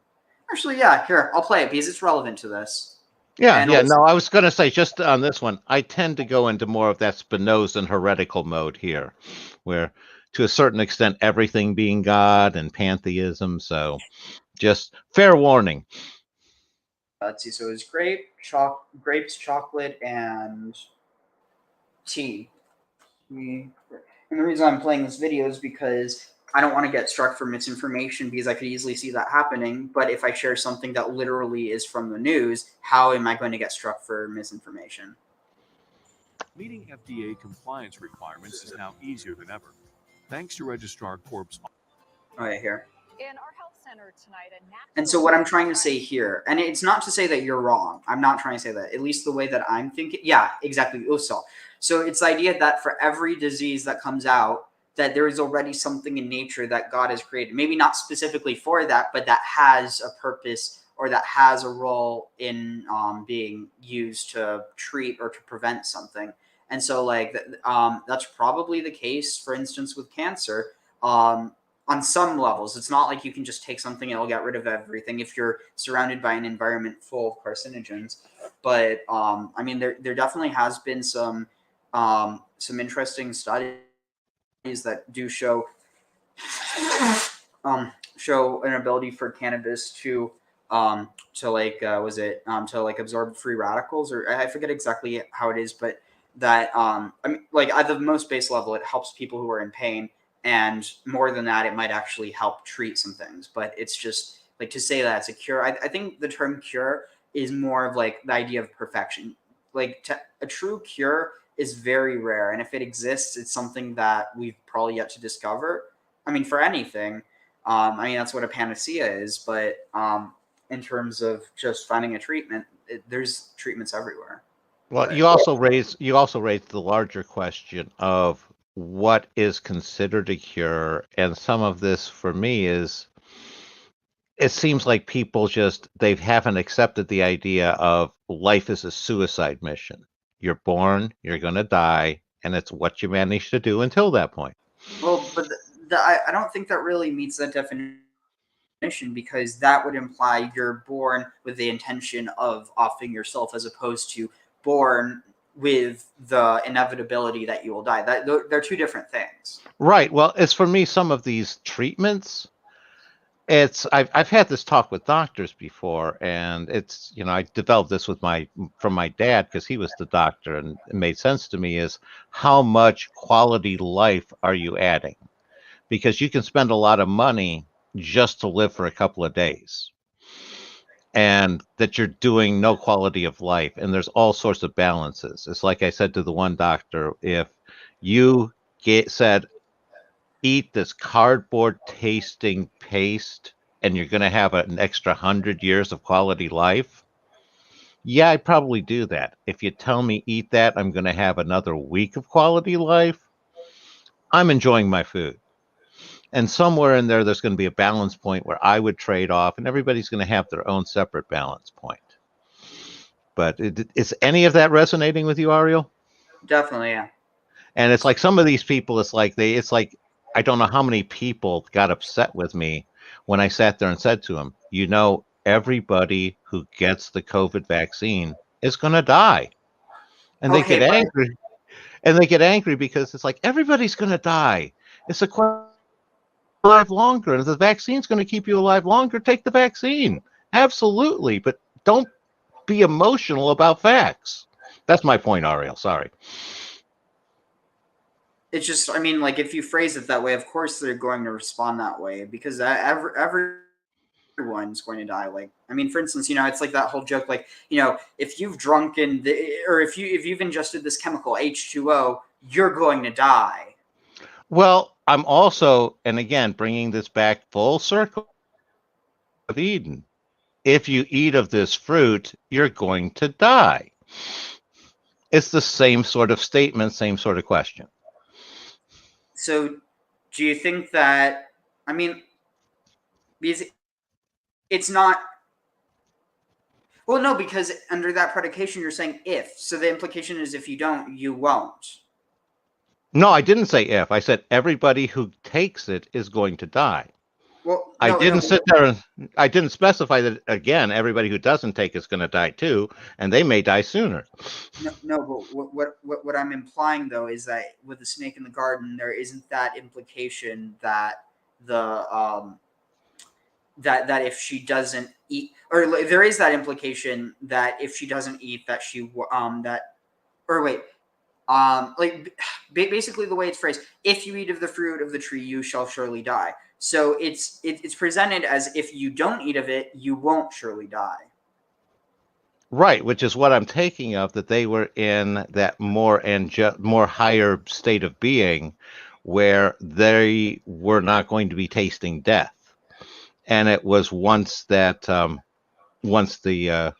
tempted by the snake with the apple or fruit or whatever. And that was when death came in. See, I just don't think that's supported, because the way it's phrased is that you will surely die. That implies that there's a sureness to it. But the thing is, it's not a sureness necessarily as in, she will surely die, but maybe it's she will be sure that she will die. And if that's the context, then it's just knowing that you will die. It's this knowledge of death. The knowledge of death doesn't mean that all of a sudden that means you're going to die, or that because you have the knowledge of death that now you will die, or now you're immortal. Because the thing is, that's just not stated in the text. You have to keep in mind, they weren't living forever in the garden. I mean, who knows how long it was, but the point is, it's like the way it's understood is that like between the creation, or like of the sixth day, or would it be the seventh day, between the seventh day and and see, there's the thing, the seventh day actually wait, I'm not going to misspeak about that, but the point is that on the seventh day, I think it's only like a few hours between that, like between the end of their creation and when they eat the apple. It's like there's very little time. So it's not like, oh, and now because they ate it, now they're mortal. There's no implication of that. I mean, a lot of people believe that, but there's no actual textual implication of that. It's just as likely to be the other way around. Anyway, we should probably move on. Are you there, Graham? Okay, well, in the meantime.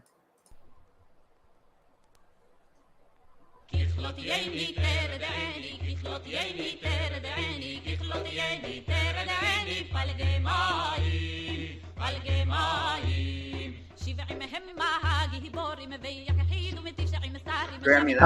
I'm back. My Wi-Fi dropped there. No worries.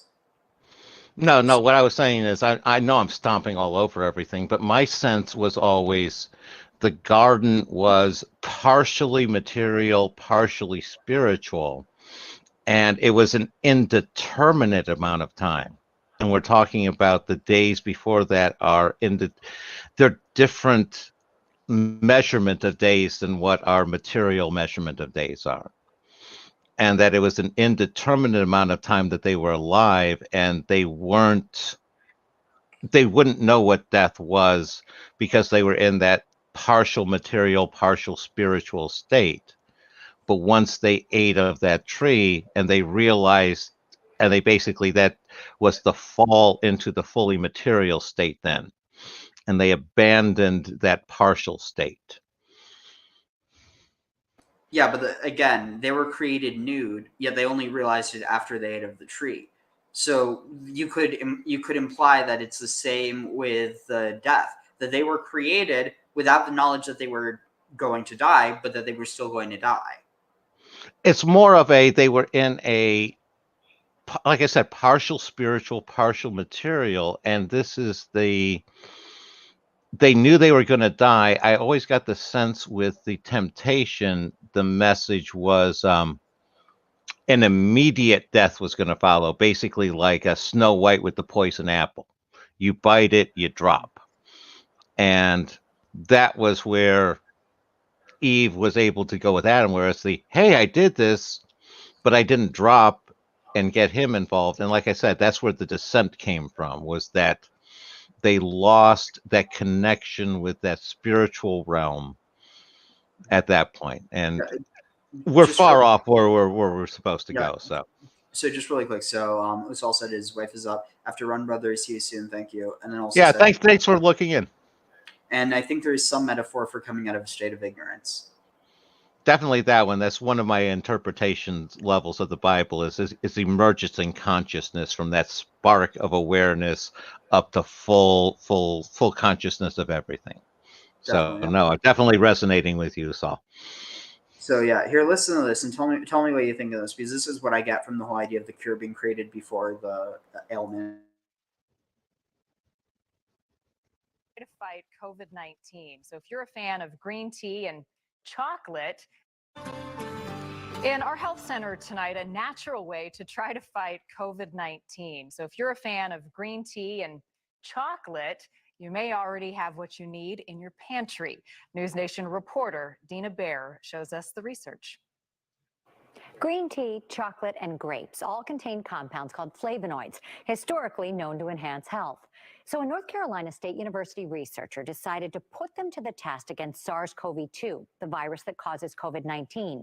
And while not definitive, the results were strong enough to elicit some excitement, some attention, and now a request to the NIH for special consideration. I use tea every day. My son, my family. Plant biologist Dayu Shi knows the benefits for his and his family's health.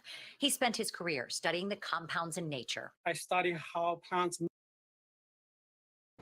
So yeah, Hi, I've never been a Matrix fan, but after hearing Graham, I can't not hear the parallel to Eden. And I said, Achim, and then sword, sea, love, or sword, Hamsa, or no, that's not Hamsa. It's it was an evil eye, or to ward off the evil eye, and then heart. Thank you. Same to you. Diverse in organic chemicals.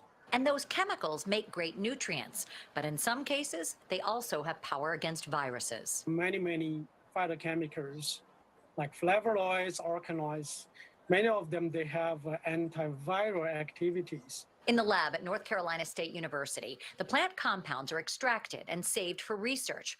Professor Shi and his team ran them through computer models first. We use computer to identify any compounds can be potentially interact with virus protein, means the protein produced by virus and required for virus survival in human cells. The compounds appear to weaken those familiar spike proteins, which give SARS-CoV-2 its power to infect and spread. Even one compound has one of the best scores.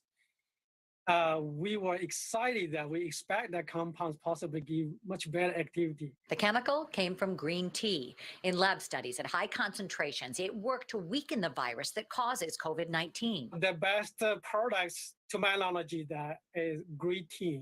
The key in real life, drink it strong and do not add milk.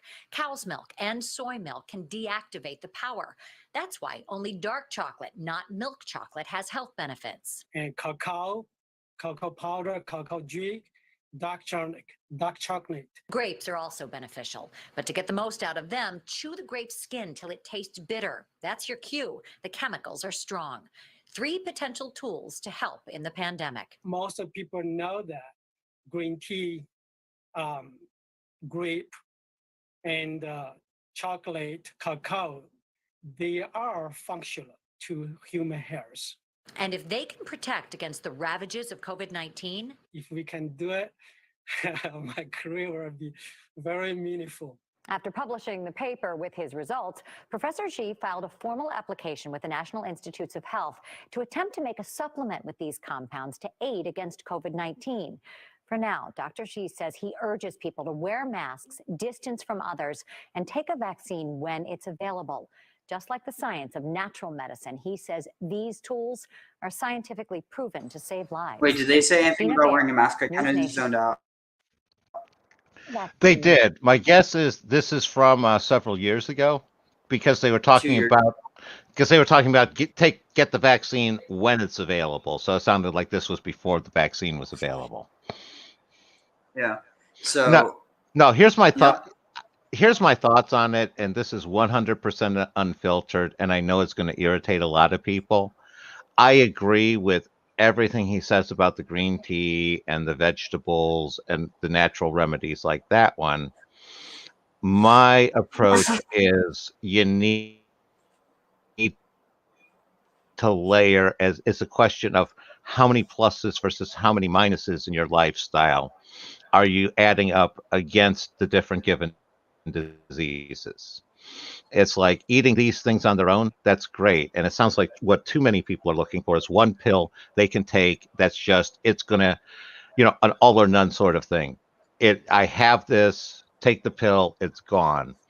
And what I think the right approach is, what he's doing here is you adjust the diet appropriately.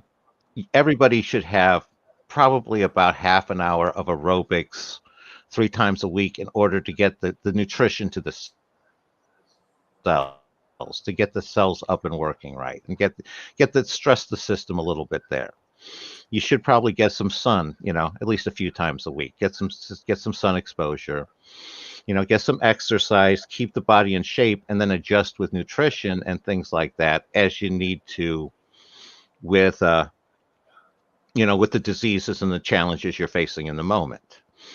And the best thing, in my opinion, is to build that strong base so that 1, you don't have as many problems, and 2, when you have problems, they're not going to be as bad. Now, that's totally unfiltered. Just tell me where I'm wrong there, Ariel. I mean, you're not. like you're not wrong. I mean, you're not 100% right, like as in that's the only thing, but like you're not wrong at all. Well, I didn't say only. I said you needed to adjust as the situation warrants. Yeah. Definitely. And then, so this is interesting. Yeah, I'd heard about the study that CBD supposedly, it has to do with the fact that, and the only problem is that this might work theoretically, but it's more than just the like. I think they found alternative ways that COVID infects people beyond just the ACE. Is it 1 or 2 inhibitors? But that's the same like receptor sites that THC and CBD bind to. So like it might reduce the chance, but it's definitely not any cure. Yeah, and that's what we're just talking about here. Anything you can do to reduce the chance might be worthwhile. Let's see. So where were we? Oh, here. Paul in divinity sets the scene for the cycle of all of history. On the level of the soul in divinity, the 10 commandments were given in 2 luchot, 2 tablets. And we're taught that they were a cube of 6 tefachim, 6 hand breadths. All of space is actually a cube, can be envisioned as a cube, because all of space has the 4 directions and above and below. And so the manifestation of the Vav in the first verse of the Torah and its understanding of it being 6 and its connection to the 6 planes of space and the relativity of time tells us how important this letter is. Because of this, in God's 4-letter name, the Vav appears between the 2 Heys, connecting what's called the upper Hey and the lower Hey. Whoa, that's A huge. beautiful I never realized. meditation on the letter Vav would to be look deep inside of ourselves and all around us to see all of the connections in our lives, how all things are ultimately connected. This is the function of the letter Vav.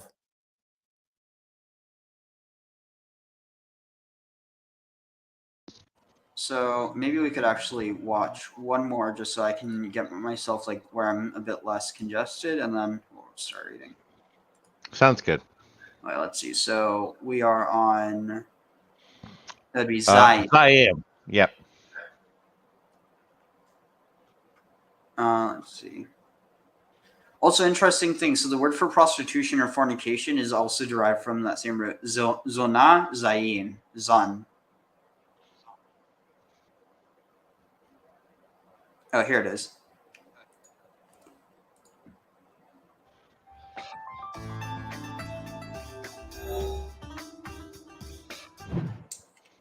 The letter Zion is constructed from the previous letter of Vav with a crown on its head.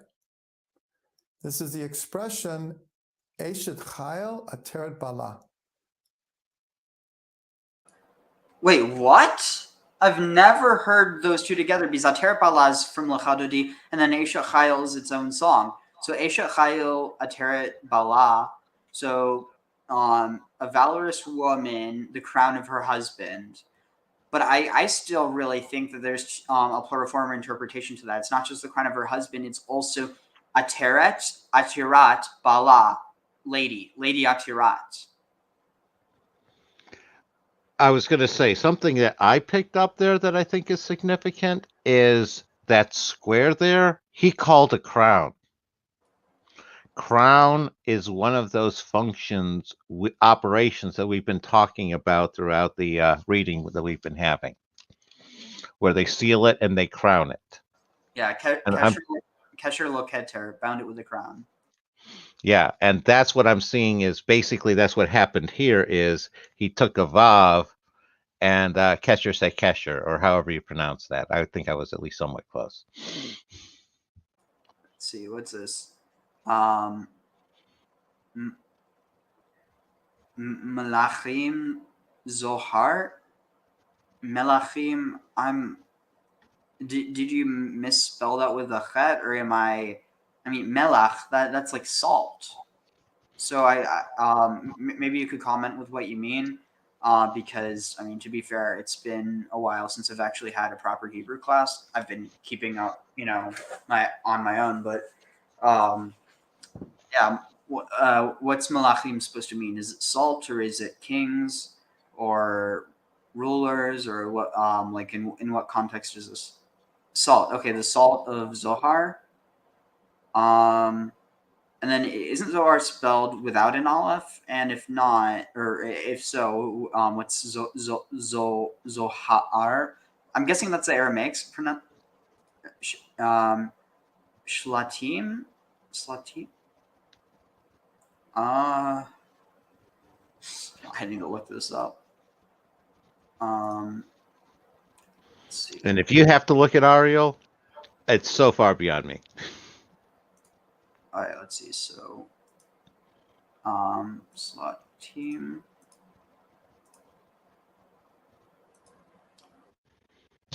What do we get? At first, I thought it was Shitulim, but no, it's Shlatim, Shilat, Kishalat. Yeah, it's Aramaic. That's why I don't know it. Oh wait, just not. Oh, here. Let's see. Moshelet. Oh, to serve. Duh. Chadir Dach Rigav Lechag. Making me do so much work here. Dang it, I can't just copy it.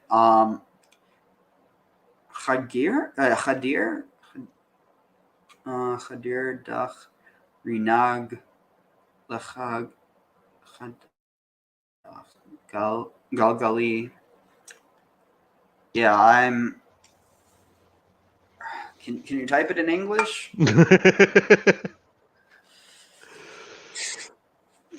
You're almost sounding like me there, Ariel. A crown of a husband is a woman of valor.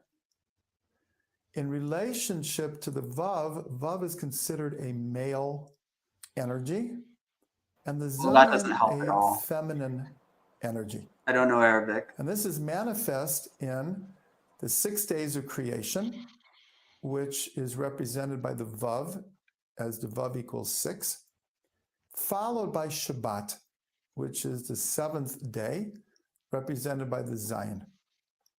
And that's why in many poems and songs of Shabbat, we relate to Shabbat as a bride, as a queen, the Shabbat queen. Boi kala, lecha dodi ikrat kala. Let us go and greet the Shabbos bride. In Kabbalah, we're taught that the Vav represents what's called straight light, meaning light coming from above to below. Whereas the Zayin represents returning light, with light, meaning represents.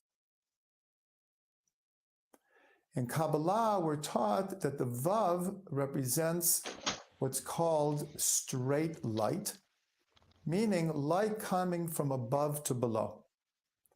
Whereas the Zayin represents returning light, which returns up the Vav and spreads out in the top in the form of a crown. The Zayin representing the Shabbat, the culmination of the creative process, is hinted to in the very last words of the account of creation, which says about Shabbat that God rested from all of his work Asher bara Elokim lasot, that God made to do. And the commentaries ask, what is the word to do doing there? Lasot, that God did from all of his work. Asher bara Elokim lasot, that God made to do. And the commentaries ask, what is the word to do doing there? It's a little bit superfluous, or it seems superfluous. And we're told that what it means is that God made the world and left it for man to do. That's the idea of returning light. Now, paradoxically, how do we celebrate the Shabbat? By refraining from work. So this is a great and deep paradox, is that we actually rectify creation ultimately through knowing the difference of when to work and when to rest, when to celebrate the creation instead of trying to alter it and manipulate it. The letter Zion means a number of things. One is a sword. One is the scepter of the king. And one is Hazan et Kol. After eating, we make an after blessing. We say, we bless God who provides for everyone, for everything. All of these come from the root of Zion. On the level of worlds, the sword represents what we call the survival or the fittest. That the world seems to be constructed in a way of constant battle and effort that we have to make in this world in order to succeed. But that same sword, from a more divine perspective, is a royal scepter. That through the process of struggle and clarification and overcoming obstacles, God's scepter, his divine providence, is ruling and moving the world forward. On the most divine level, God is providing for everyone. As we say in the Psalms, Potech et yadecha umasbia lecha charatzon. Open up your hand, God, and provide for all of life, which God does. So these are all meanings of the Zion on different levels. There's an expression in the Talmud. Now here, Ariel, Chavivin. All sevens are precious. I'm picking up on that downward upward thing between Vav and Zion. I don't know if you're picking up on that one. And it seems like that it's a down straight from Vav and then back up with Zion. And when it reaches when the circuit's complete, then it gets crowned.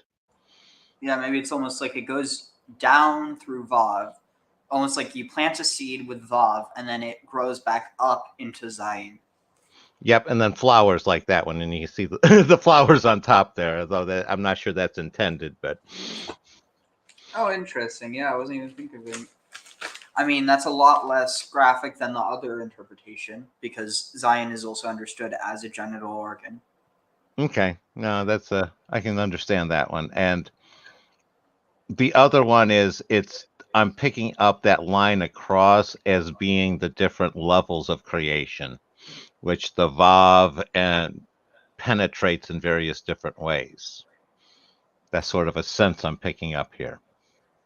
Interesting, yeah. Let's see. Precious. We know that the number 7 appears so many times in the creation because it follows its first archetypal appearance as Shabbat.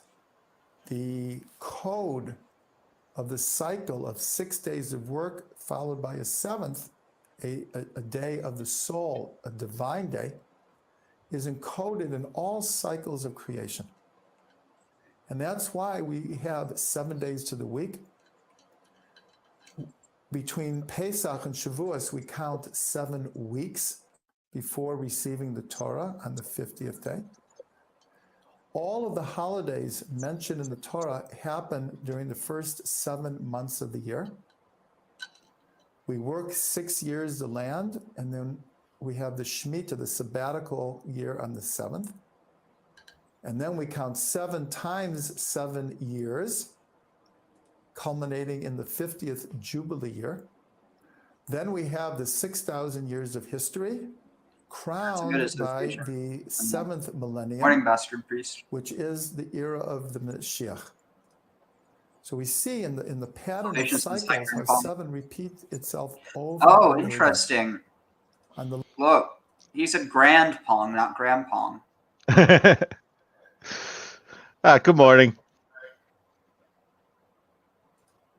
level of the soul, we have what are called the 7 shepherds that we invite into our sukkahs every year.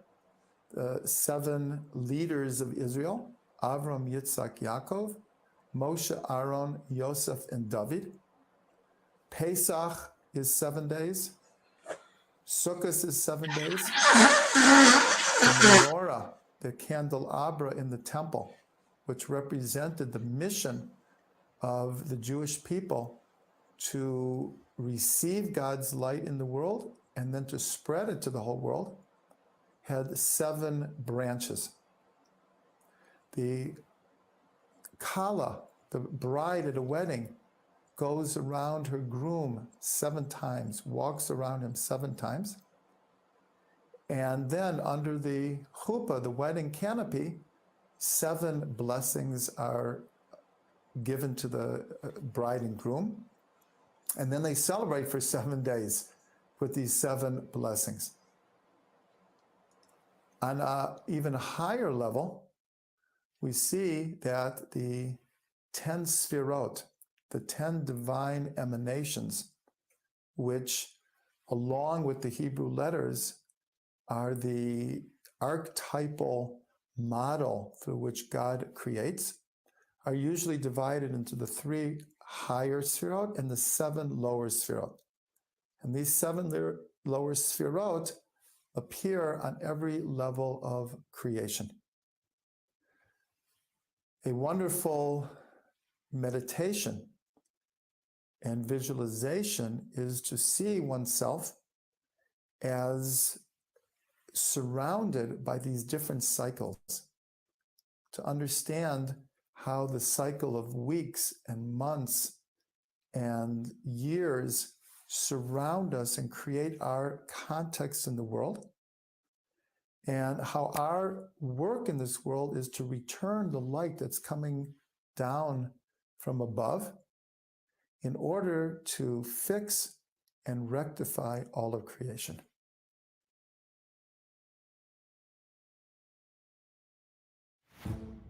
I recently joined forces with the Daily Wire. Let's see.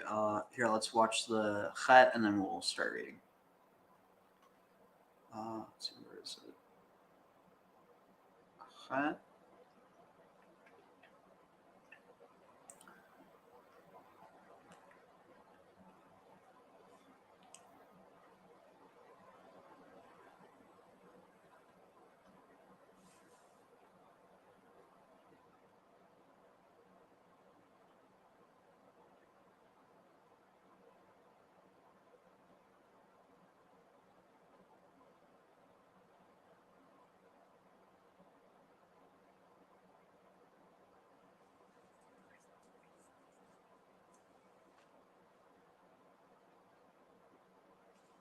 Let's see, where was it?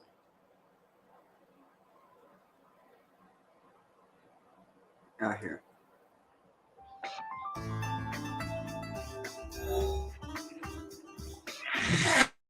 The letter is a very, very special construction.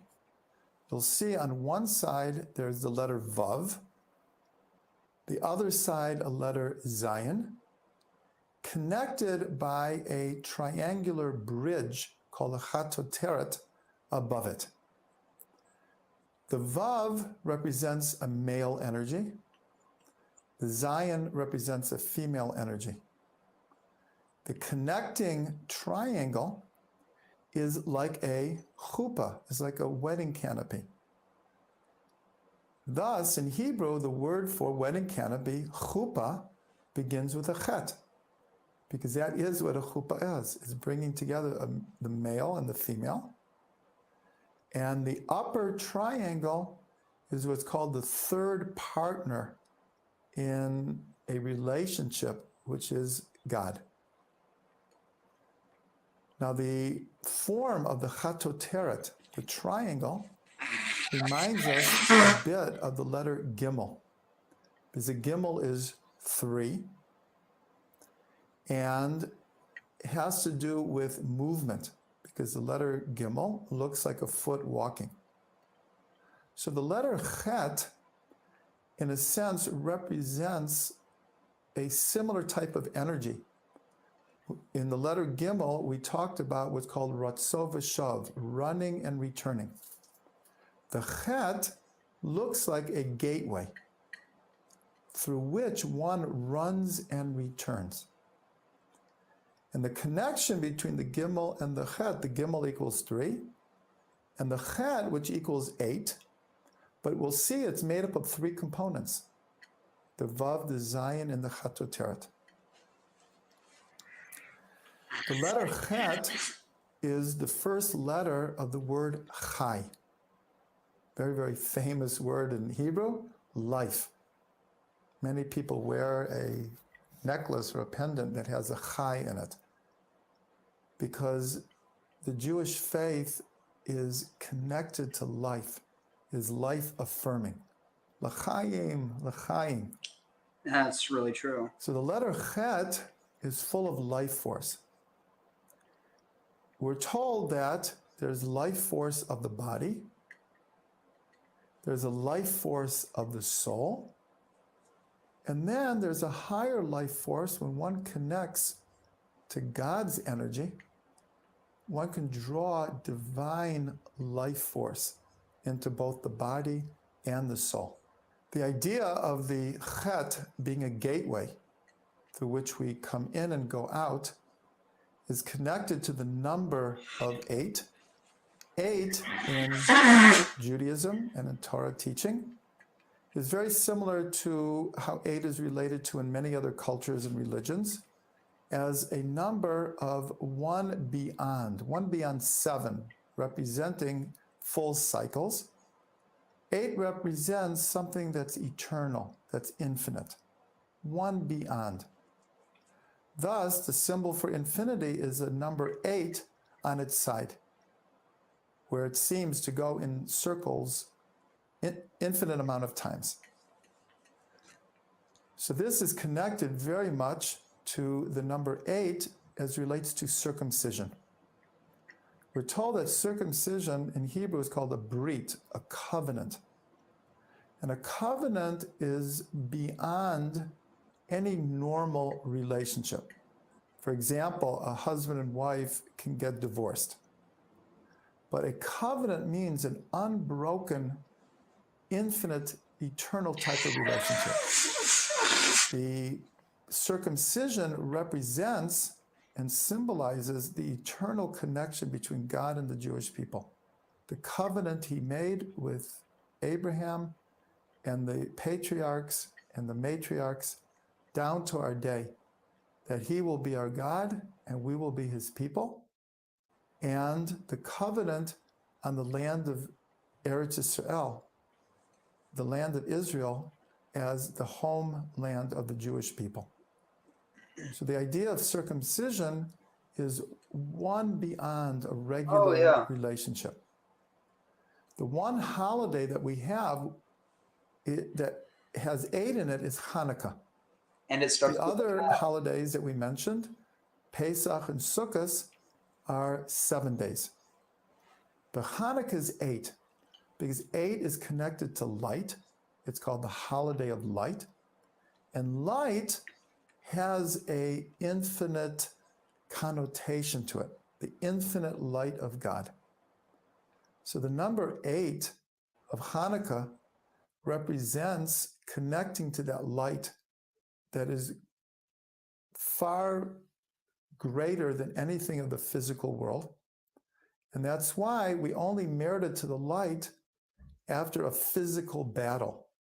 This world very much is represented by the cycle of 7, but we reached one beyond it because we were fighting not just for our physical survival and a physical homeland, but we're fighting to maintain our traditions, which are connected to the infinite light of God.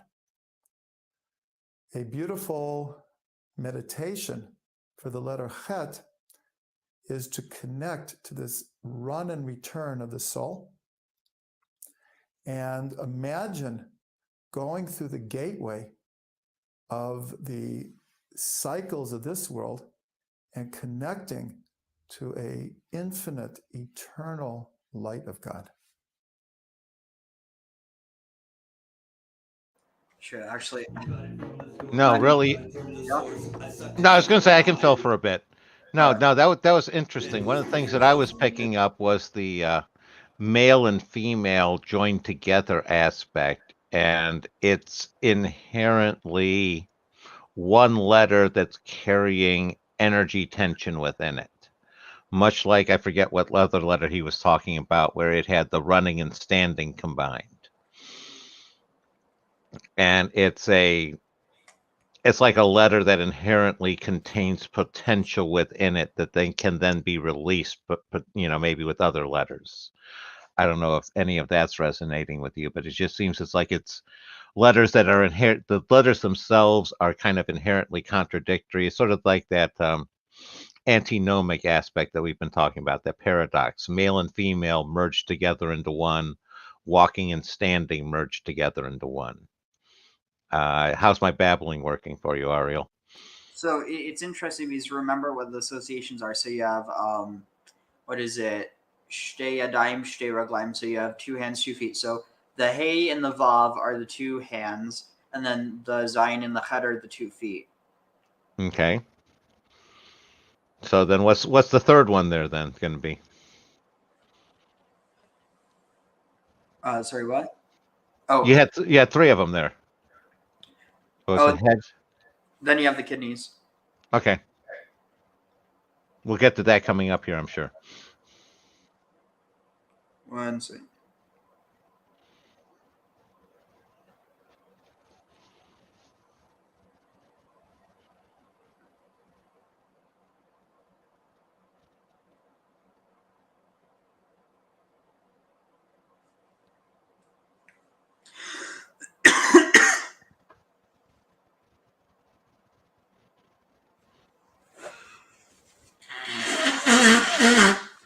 No, I'm definitely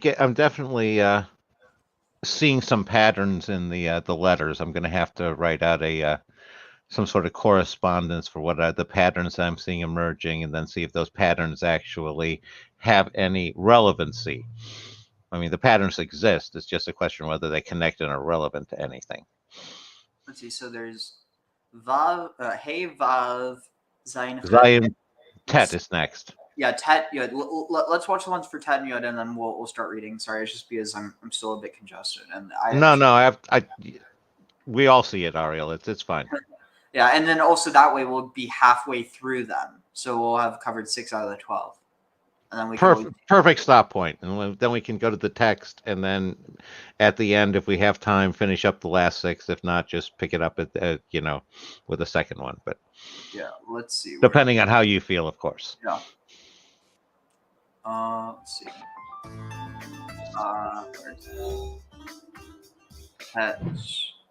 The letter Samach is a circle.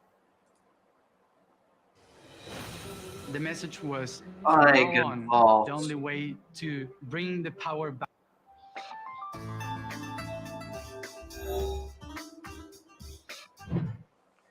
The letter Tet is shaped like a vessel that contains something good and hides it within.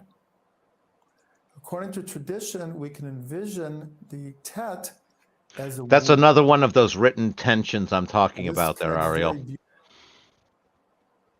I said that's one of those written tensions I'm talking about. Yeah. I heard, but like in what way? Can you explain? Where whatever he was saying it was combining, they weren't inherently naturally combined. So it was producing a tension. If you want to start it over, Oh yeah. I don't remember his exact words that did it for me. Just tell me when to stop.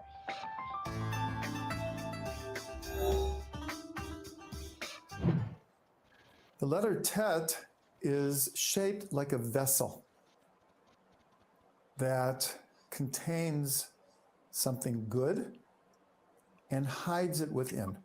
There. It's that idea of the container and the hiding, and there's some tension you're creating within the letter. That's not something as straightforward as like Vav, where it's the connection in between two layers. Oh, so this is like it's good, but it has it within it, as opposed to the others are connecting. Well, and it's like some of them are different. Like the last one with Chet, that was the combination of male female, and you had that opposite tension there. This one is sort of like it's a container that it's like a box you can put a present in, sort of concept. And it's So- Go ahead. I was just going to say, oh shoot, what was it? Yeah, what was I going to say? Oh, right. Just so you know, you'd probably be better off, so like for the letter chet, even if you can't pronounce that, say het rather than chet, because chet makes it seem like if I didn't know what you're, Gotcha. No, it's het. Gotcha. That's the correction I need. It's like I said, I've read far more words that I've never heard a human voice pronounce than ones I have. So het. Yep. So, but yeah, also it's funny because like you also have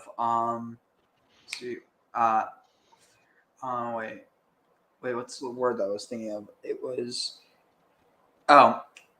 so you know what? So guess what the word for ark is in Hebrew? I don't have a clue, Ariel. It's teva. Okay. I just want to make sure before I say something that makes me look stupid. Let's see. Yeah, no. Let me handle the saying stuff that makes me look stupid. You look like the smart one here, Ariel. Okay, so Noah's Ark. Yeah. Ah, damn it! It's with a toph, not a tat. Dang it. Oh, that would have been so perfect because the art contains within it. But wait, wait. So then what? Let me look up that acronym then, because I'm definitely thinking this. So yeah, just cover that for me. Yeah, no, because to a certain extent, this is clearly a Zayim, but I'm not sure what officially he's going to say it's related to, because it kind of looks a lot like a Kaf to me. Oh, interesting. And so combining a Zayim and a Kaf, or maybe combining a Zayim and Kaf is the only one that makes sense from the letters I'm thinking here. It's definitely not a bet. So yeah, I was mistaken. It is a toph, but at least I didn't say it was a tet because it isn't. I just thought it was. No, and that's why you check. That's why you check. Yeah, good job. We can envision the tet as a womb. Now this connects very beautifully with the number of the letter tet, which is 9. 9 represents the 9 months of pregnancy, where the fetus is hidden within and is only revealed after interesting. receiving its goodness. Oh wow! It even within. Oh my god! Look, it even looks like the head of a baby, and then here you have like the feet in like a fetal position, and then here's the umbilical cord. Yeah, and that's why I was saying it looks a lot like a Zayim coming out of a What did I say before? Yeah, it's like a Zion and a Cough. yeah. A Yeah. Zion emerging from a cough. Interesting.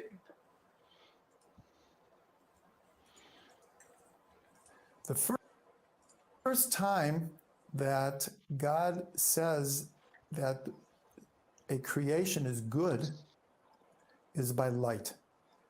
That God saw the light and it was good. And a number of times, additionally, in the story of creation, God relates the world as being good. The letter Tet begins the word Tov, which means goodness. And thus in Kabbalah, the Tet is expressed as the letter that hides goodness within it. Thus, Kabbalah expresses the essence of the letter Tet as goodness is hidden within it. In the first verse of the Torah is encoded a name of God. In the first letters of Et HaShemayim, the Et HaOretz, the heavens and the earth. The first letters of those four words spell out a name of God that equals 17. So we see that goodness is hidden in creation from its very inception. The letter Tet, being the number 9, is once again the idea of birth, but not just physical birth, the idea of spiritual birth, of giving birth to potential, of actualizing potential. Thus we see a beautiful connection with the number 9 in blowing the shofar on Rosh Hashanah. One of the sounds of the shofar, the trua, is made up of 9 staccato sounds. The shvarim is made up of 3 shofar blasts, but they must be elongated for at least 3 beats, also equaling 9 beats. When looking in the holiday prayer book, the Machzor, you will see that the sets of blowing the shofar are constructed from series of 9s. Now this was deliberate because the sages wanted to allude to us that not only is God recreating the world, but that each person, as it were, is giving birth to themselves again. This is the power and the strength of rebirth and renewal that we're given at the beginning of the year to give birth to ourselves again, to connect to our inner potential. The letter Tet is a letter of birth and renewal, of bringing potential to actualization. And a very meaningful meditation would be to focus on all the goodness in the world, how much goodness is hidden all around us, how form is hidden in matter, how the soul is hidden in the body, and how God is hidden in the world. Okay, Ariel. Yeah. Right now, either I'm going to recreate the wheel, make a total fool of myself, or look like a genius. I'm seeing a story emerging from the sequence of letters. I'm seeing with Hey, the separation from infinity. I'm seeing with Vav, that penetration between layers reaching into creation. I'm seeing with Zion Wait, so heading. what did you say before Vav? Hey, Oh yeah, and what did you associate it with? with the separation from the infinite, The from separation.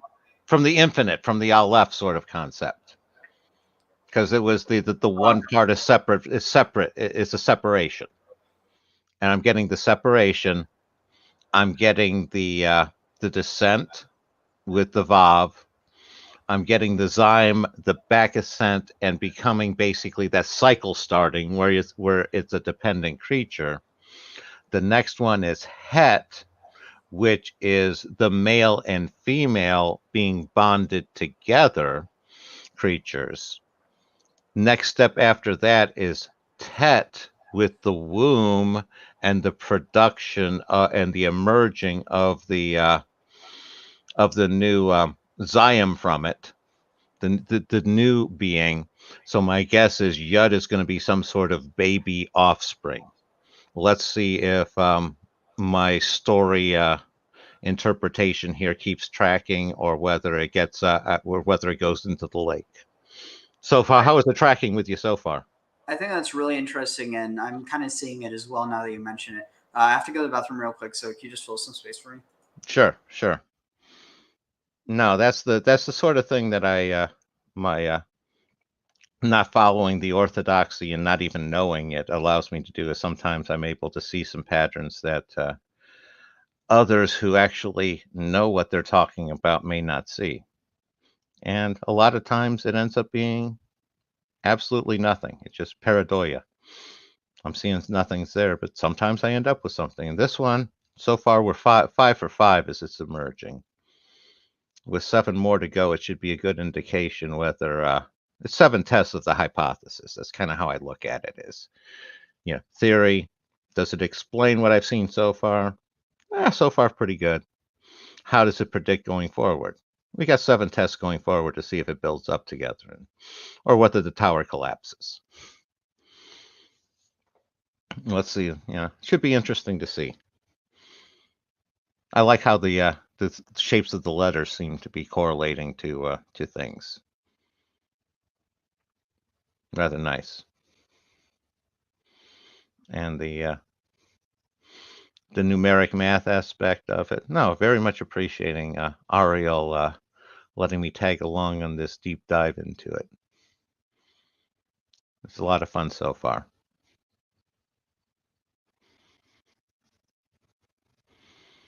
So next is going to be Yud, and then we have Lamed. And after Yud, we're going to dive into the last chapter of the book. So, yeah, no, I'm noticing certain patterns with the letters. Like I said, the Vav with the penetration starts combining with different ones. And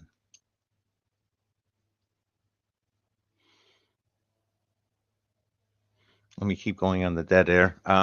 No, going back to the Ashira and the whole concept of lightning strike, and that sort of ties in with this layers of penetration we're talking about here, where the lightning striking the tree would be that those 2-level penetrations, and then that tree being used for the idol makes a lot of sense to me, because there's a similar sky to earth sort of motif, like the meteorite striking ground.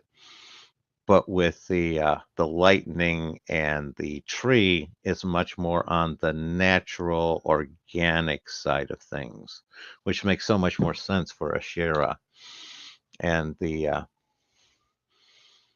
because of the tree aspect and the organic life aspect. Which makes me wonder, with the whole BlackRock with Kybele and all, because it seems like that would be the meteorites would be more of a male aspect. Don't know.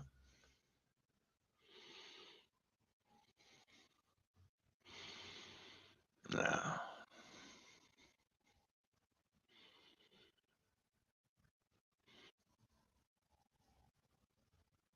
Let's see. Now, so far, let's see. We got. So how does this stack up with the hands and feet correlations that we have here? So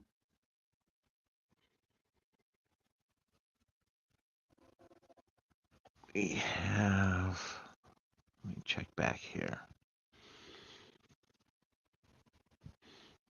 Hey and Vav. So the right hand being separation, and then the left hand being penetration. Then you have a right foot, left foot with Zyme and Het.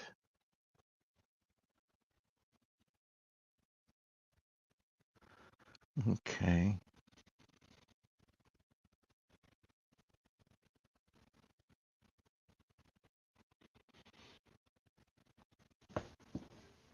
Makes sense. You're getting, one of them is the singular, one of them's the second combined. Yeah, right and left. Then we're going with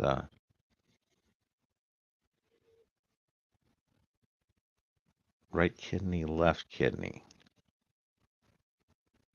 which is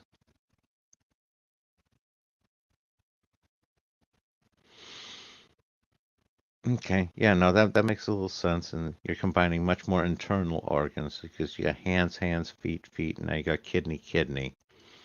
So let's see what Yud lines up with when Ariel gets back here.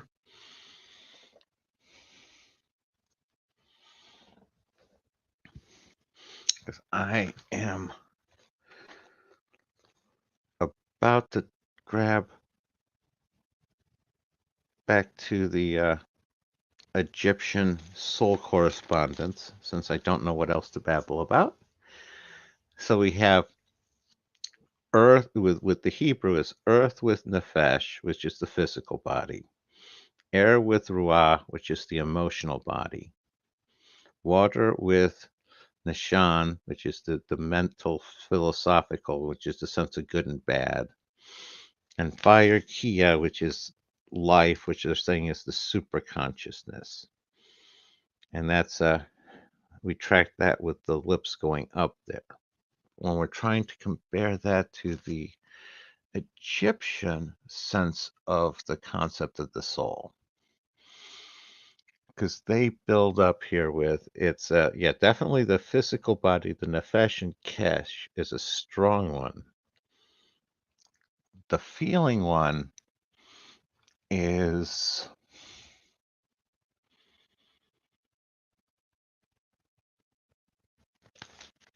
no. Egyptians look like they go a different route from there, possibly.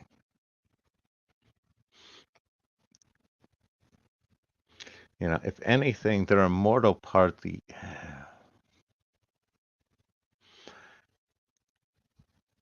Egyptians definitely they start with the same basis, but they build a totally different along a totally different axis. So there's not a strong correlation.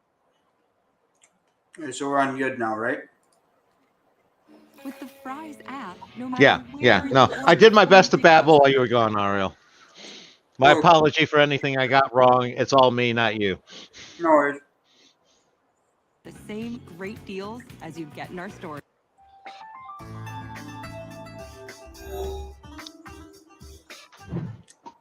The letter Yud is the smallest of all of the letters. And it is referred to as Hama'at Hamachzik et Merubeh, the little that holds a lot.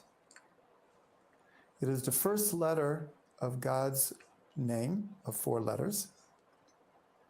So that tells us this is a very, very important archetypal, powerful letter. The Arizal, the great Kabbalist of Tzfat 500 years ago. So far, that looks like a little baby letter. So my correlations hold so far. God. Also, so keep in mind that the Yod is also the head of the Tetragrammaton. So it's like the head coming out.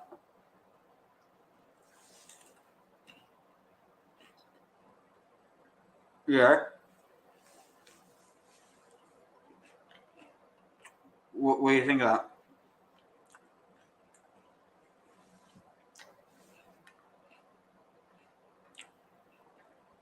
No, I can see that too. Nice catch.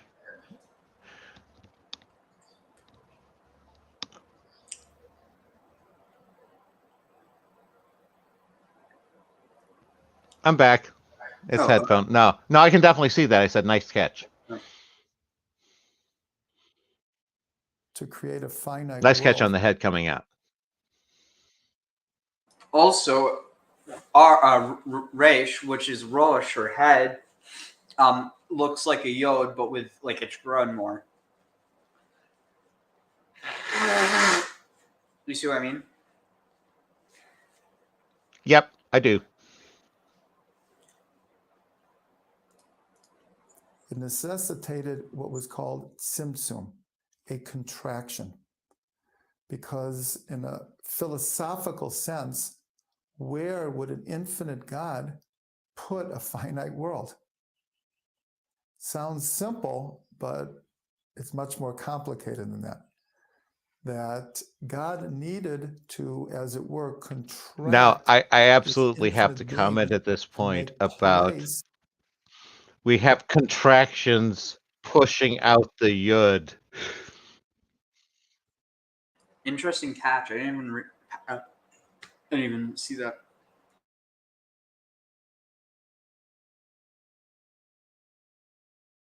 Philosophical sense, where would an infinite God put a finite world? Sounds simple, but it's much more complicated than that. That God needed to, as it were, contract his infinite being to make place for a finite world. Oh, wow. I just The realized letter something Yud, else. more than So the Yod is connected with Malchut. So Aleph is Keter. Bet is Chochmah. Gimel would be Bina. Daled would be Chesed. Hey would be Gevora. Vav would be Tiferet. Zayin would be Netzach. Chet would be Yesod. Tet, the womb, would be Yesod. Or sorry, I said the other. I meant Hod, and then Tet would be Yesod, the womb, and Yesod's also connected with like the womb, and then her child is Malchut or Yod. No, that I think we're definitely onto something here. We're definitely extracting some interesting correlations. than any other letter represents this concept of contraction. And that is why it's called the little that holds a lot. Now, this is very similar to modern science's explanation of the Big Bang. Pastor Pre says, Graham, you're on fire. Our present universe Better put of yourself out, otherwise tens you'll of go up in billions flames. of galaxies, each with tens of billions of stars, we're told all came from an infinitely small point that exploded, the Big Bang. This is the Yud. This is the archetypal energy represented by the Yud in the worlds, in the souls, and the level of divinity. The number Yud equals 10. And because of its importance as the first letter of God's name, and the fact that all 22 letters conceptually have a Yud in them, when you put the pen to the paper, that first point, that is the Yud. And just like science explains that all of physical reality is made up of atoms, and that if one wanted to envision all of creation, it's just, in a sense, a virtually endless series of atoms. But we look at the Yud in the same way. It's as if all of creation is an infinite series of Yuds. The Yud equals 10. We're told in Kabbalah, any number, when it's multiplied by 10, represents its full manifestation. So 10 is 10 times 1. In other words, the oneness of God is manifest in plurality through the letter 10. Thus, the number 10 of all of the numbers is one of the most important. And there are countless different ideas in our tradition that have 10 in them. On the level of worlds, we have the 10 expressions through which God brings the world into being. We're told also in our tradition that there were 10 things created on the first day. There were 10 things created at dusk of the 6th day. On the level of souls, we see that Abraham, the first Jew, had 10 tests, all of which he passed. And through that, he merited, as it says in the Torah, to inherit a land of 10 nations. Number 10 is the day of Yom Kippur. Yom Kippur is called the holiest day of the year, and it comes out on the 10th day of the month of Tishrei. We give a tenth of our income to charity. And when we take our crops from the field, we also give a tenth in the ancient time before we could enjoy it. This is what's called tithing. On the level of divinity, we have the 10 svirot, the archetypal emanations through which creation comes into being. We have the 10 plagues through which God revealed his power and his caring and ability to act in the world. Neil says Mandelbrot And Graham. this culminated when we came out of Egypt and God giving us the 10 commandments. And we're told that all of the mitzvahs, all of the commandments of the Torah are contained within these 10 commandments. A very, very profound meditation on the letter Yud is to look deeply inside and to understand how much potential is there, how much holiness is contracted within us, and to be able to focus on that and how to bring that into fruition and into the world.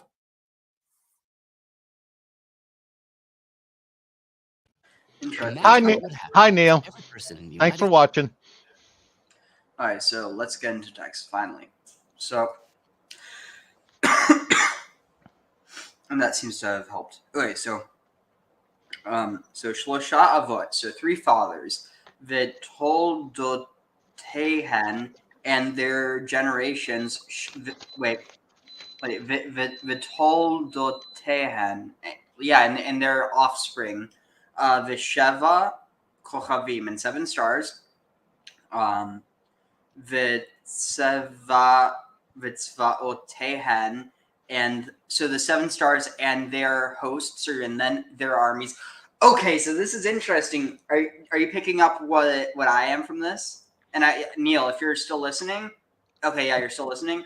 The 7 stars are the 7 doubled letters.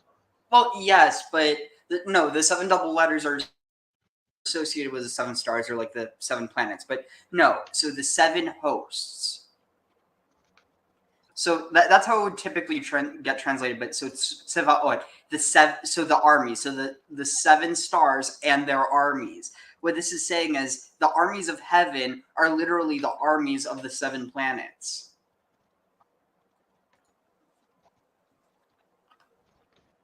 So it's like the ancient Hebrew. Yeah. No, I hear what you're saying.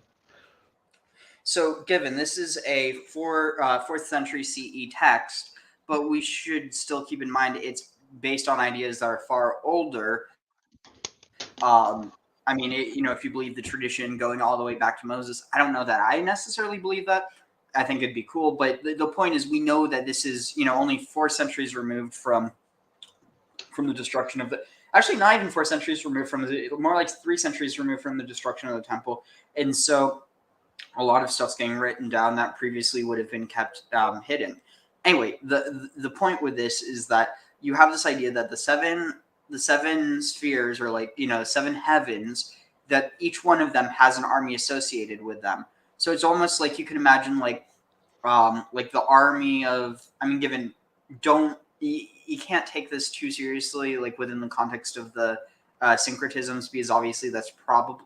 I mean, maybe that is how they understood it. So that's the thing. We can't know for certain. But when you get to this idea of what is it? So you have let's say we're starting off with Saturn. So you have Saturn. So you have like the hosts of Saturn, the armies of Saturn. So I don't know enough about Saturn to really determine what that would be. But then when you start to get into stuff like the like when you're talking about the hosts of Jupiter, you're talking probably about like the champions of Olympus in the Greek context, or maybe even like the sons of Jupiter. But obviously, except for the ones where they would take up the other spheres. So like with Mars, you would have being associated with the Aries or like war gods. So you're going to have probably. And I mean, I don't know. This is total reconstruction. It's possible. Maybe it's like the slain soldiers or something that they're the, because again, like here's let me take over for a second here, Ariel. Because part of what I'm grokking on is the idea of, say, the planets and the rings are part of their army and their host out there, which would track with comets bringing in destruction and the hosts from the sky that way. I don't know. I think you might be trying to like essentially euhemerize that, like to try to make it real a bit too much. I think that because you have the rings of Saturn, but are they even visible without a telescope?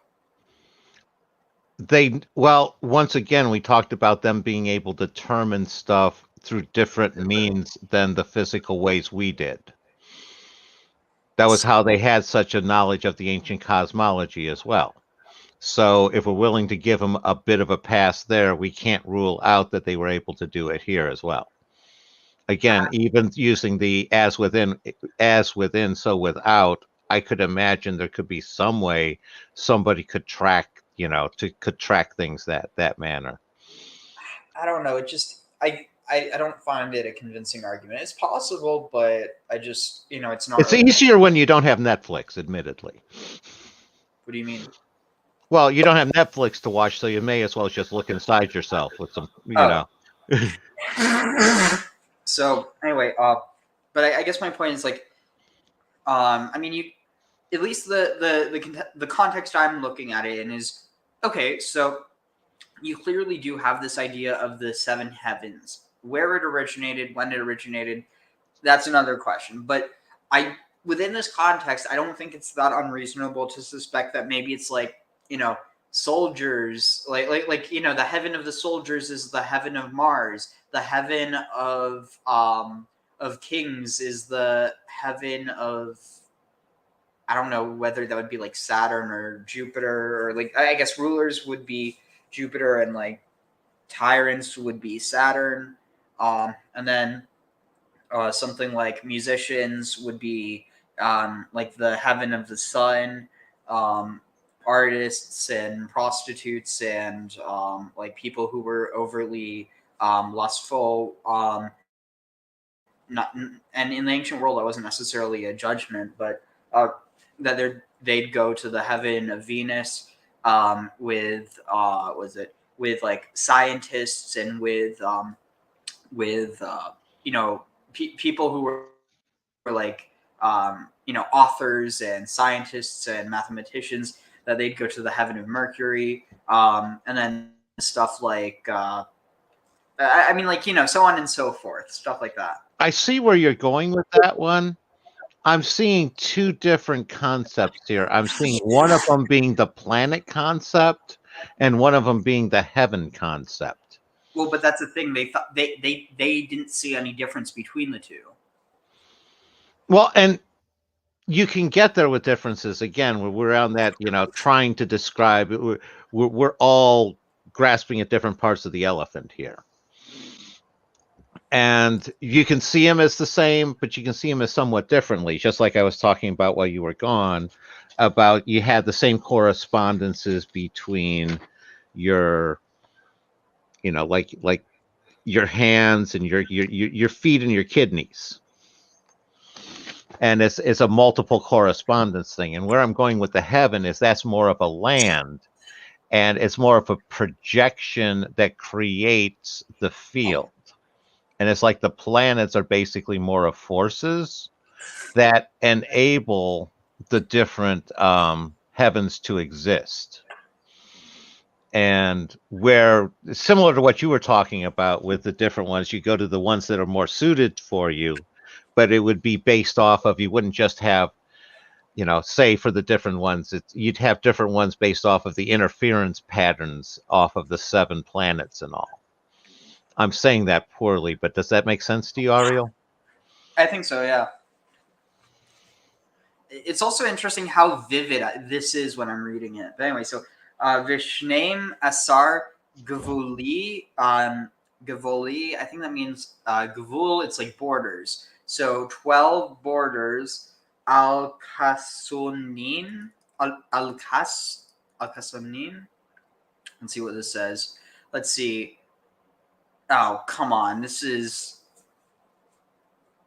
such a shitty translation. Like, just completely unusable. There's got to be another translation. Come on, please. Let's see. Translation. There's only one translation. Great. What about commentary?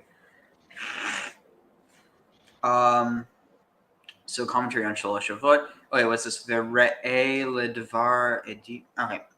Okay, so 12 borders al-Kasunin. Unfortunately, we just don't know what that is. I don't mean that we as a collective don't know. I don't know. So let's see. Al-Kasunin, no clue. Verea and the site and seeing or in the and the site to the thing ledaver to the word edim, the witnesses ne umanin, like they testify or they verify, olam, they affirm olam, the world. Okay, so so maybe it's the 12 borders al-Kasonin. Somewhere here it mentions something about the dragon, which environs the universe. So maybe it's talking. I have a feeling that might be where it's getting it from. Maybe it's like the 12 borders of the dragon, which is probably referring to the Milky Way, right? I was going to say it probably does on one. You got to sit there and wonder if it's a reference to the constellation Draco as well. Again, it's one of those multi-layer ones. It's a question of, on the most basic level, it's almost like they're talking about that primeval energy. What do you mean? Oh, sort of. I'm echoing back to that Kundalini, the energy and that primordial energy that they showed with the snake flowing through the Sephiro.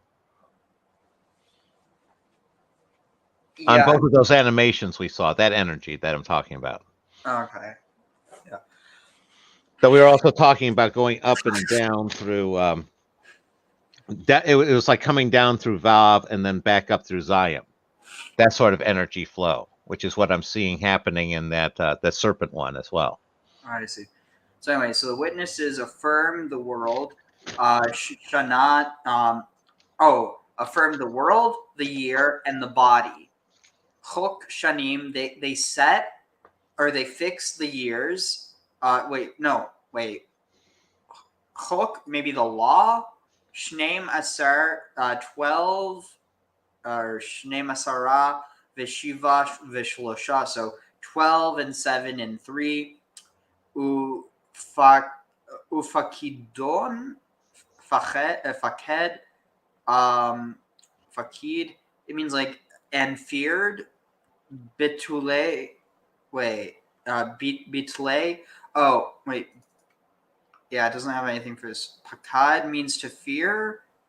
Bitle or bitale in the ram or in Aries. The galgal vilev and the like spinning, maybe the zodiac and the heart. I don't know. Shlosha esh v'mayim v'ruach. So 3, fire and water and air. Esh lemala. So fire is for up, or fire goes up. Umayim lamasa, and water goes down. V'ruach chok makriya beinatayim, and air is the decider or the the boundary or the fixed point between which decides between the two. The siman ledaver, and the sign to say, ha'esh noseh, the fire lifts et hamayim, the fire lifts up the water. Mem domemet shin shoreket aleph chok marchia beinatayim. So mem domemet, mem is domem is like to be silent or mute. So mem is mute. Shin shoreket, shin so shorek, you even hear it when you just say shin. So shin, it's whistling. So shin shoreket, so shin, so mem is mute, shin whistles. Aleph chok markia benatayim. So and aleph is the decider between the two of them. So any thoughts on that?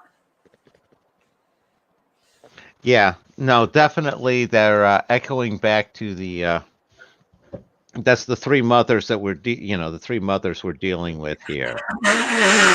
And you're definitely with a that Ouroboros setup with a oh wow, I just realized the three mothers birthed the three fathers. Yep. Yeah, no, that's what that was the birthing of them was an after effect of sealing them with the flower of life. Because what happens, because the process was you started with the Aleph, you produced the three mothers, you sealed it with the flower of life, and then you started to build the tree of life from off of that flower of life. And you pulled from the Aleph through all of that to create the three fathers of fire, water, and air. And that's how you got fire and water and air, was from the Aleph through the three mothers, from the seal of the flower, and then you're starting to build the tree at that point. That was what we had. That was the process we had from the beginning. That one I got down. Graham, can you hear me? Yeah, I can hear you, Ariel. So I don't know if you remember this. It might have been a while ago. I don't even know if you were watching the stream or if you were on the stream again so long ago. So the one where we were watching the stuff about the golem. Okay, I know a little bit about the golem. I don't think I was watching it with you guys. Okay, so basically, the legend is that like when they were making the golem, that you had three rabbis that were born from the spirit. So three of them, they were each born from a different spirit. One from air, one from fire, and one from water. And then they with their like magical abilities, because they were born with a special spirit of fire, air, and water. Fire. Yeah, that's right. Basically, so they like combined their. And again, I don't know what it means to combine those essences in this context, and I don't really know that I want to know. But anyway, so they basically, with their powers combined, they took the river mud, or they took mud from the river, and they imbued their essence into it, and they created the golem. And so basically the three fathers created the golem. And so in that, there's actually a parallel with the three fathers being, air, wind, and fire, that they also created man, or that's how God created man. No, definitely that's almost an exact parallel there. Only that's mankind creating the golem as opposed to God creating mankind. It's fractal. Exactly. And hence why I'm building that whole fractal multi pluriform concept of understanding, which that's the way I understand it. I don't know if it makes sense to anybody else. That's to me. I don't know whether to say sorry to you or not for that.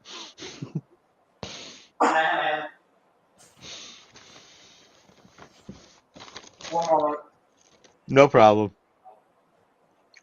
Yeah, no, part of what you're talking about how they did it is, I'm sure, part of what we're talking about with that combined seal crown process that they knew much more intimately than we do, and probably more than we want to.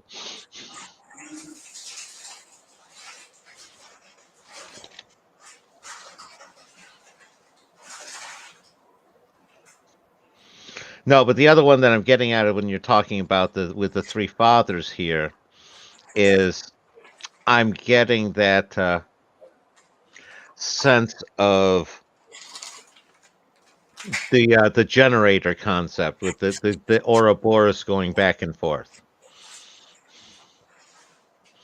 And at this point in time, you're getting almost a controlling of it with, as they were talking about, with Aleph controlling the balance between the quiet and the wind.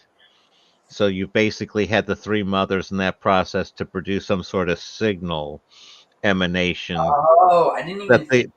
That now you have the three fathers are able not the three fathers, the three fathers.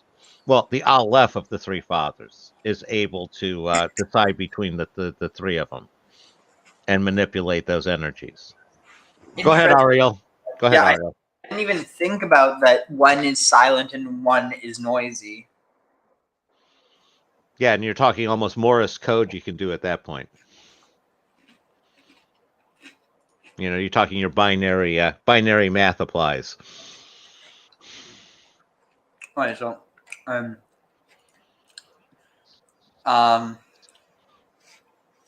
let's see.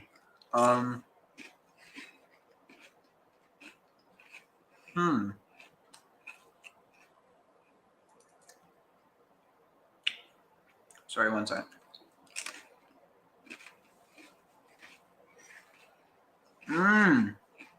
No worries. I'll just ramble on a little from what I was saying there. Is the other one I'm kind of grokking on is Leibniz and his monad and his exploration because he was the first one to really develop much of that binary math in the West, and he was building off of that ability to express the monad. And it looks like he may have been exploring his way similar stuff that we're looking at here. If you're ready to take over, you can be tagged, Ariel.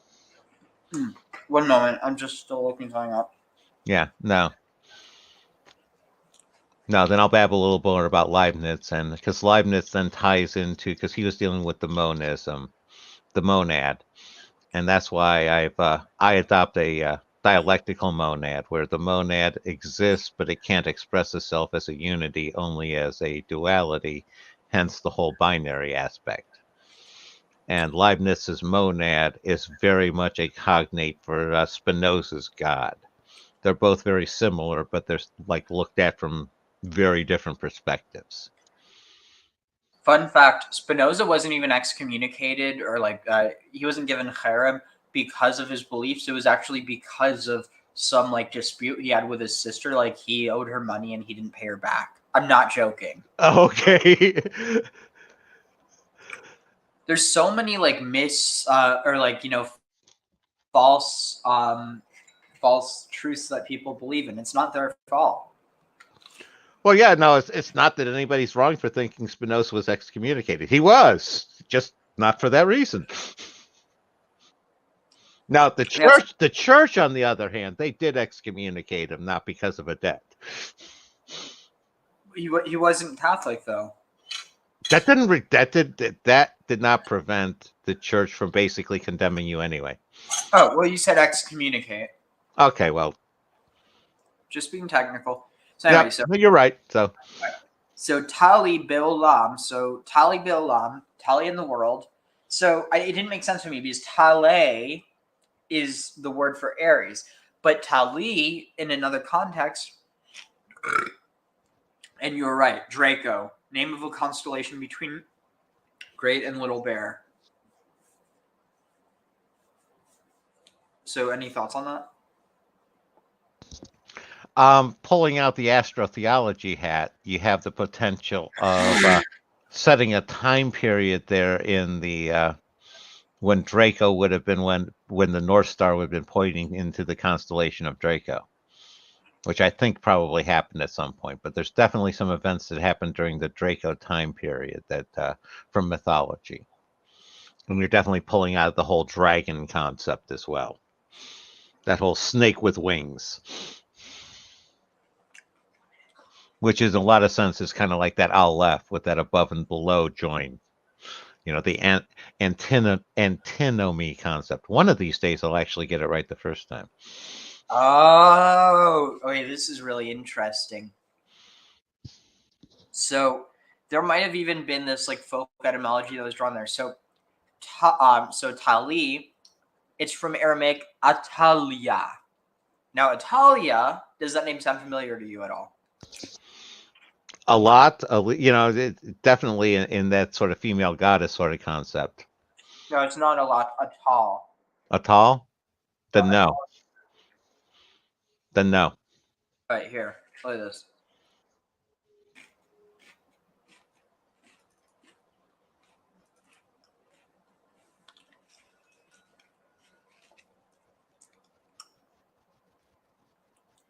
You see this?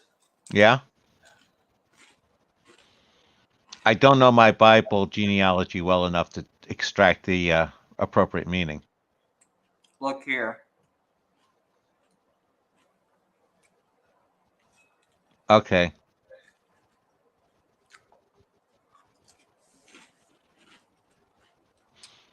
You see? Yeah. No, that would definitely be one of the cycles around the Ouroboros of the time period of the fractal that when some of the writing would have taken place. Absolutely. Nice and brilliant catch, Ariel. Great call. No, but do you see who her parents were? Ahab and Jezebel. Yeah. Yeah. Now, any thought that might be who was in the cauldron being whisked off to Babylon? No, because she was killed. Okay. But so what's interesting is, look, do you see what it says here? Here it says, what's this? Yah is exalted, Atal, but here it says, afflicted of the Lord. So what do you make of that? Not really taking anything away from it other than the exact opposite, but I'm not really getting anything there. You getting anything? So there's two different interpretations. So Atalia could either be afflicted of the Lord, or the Lord is exalted, or so afflicted of Yah, or Yah is exalted.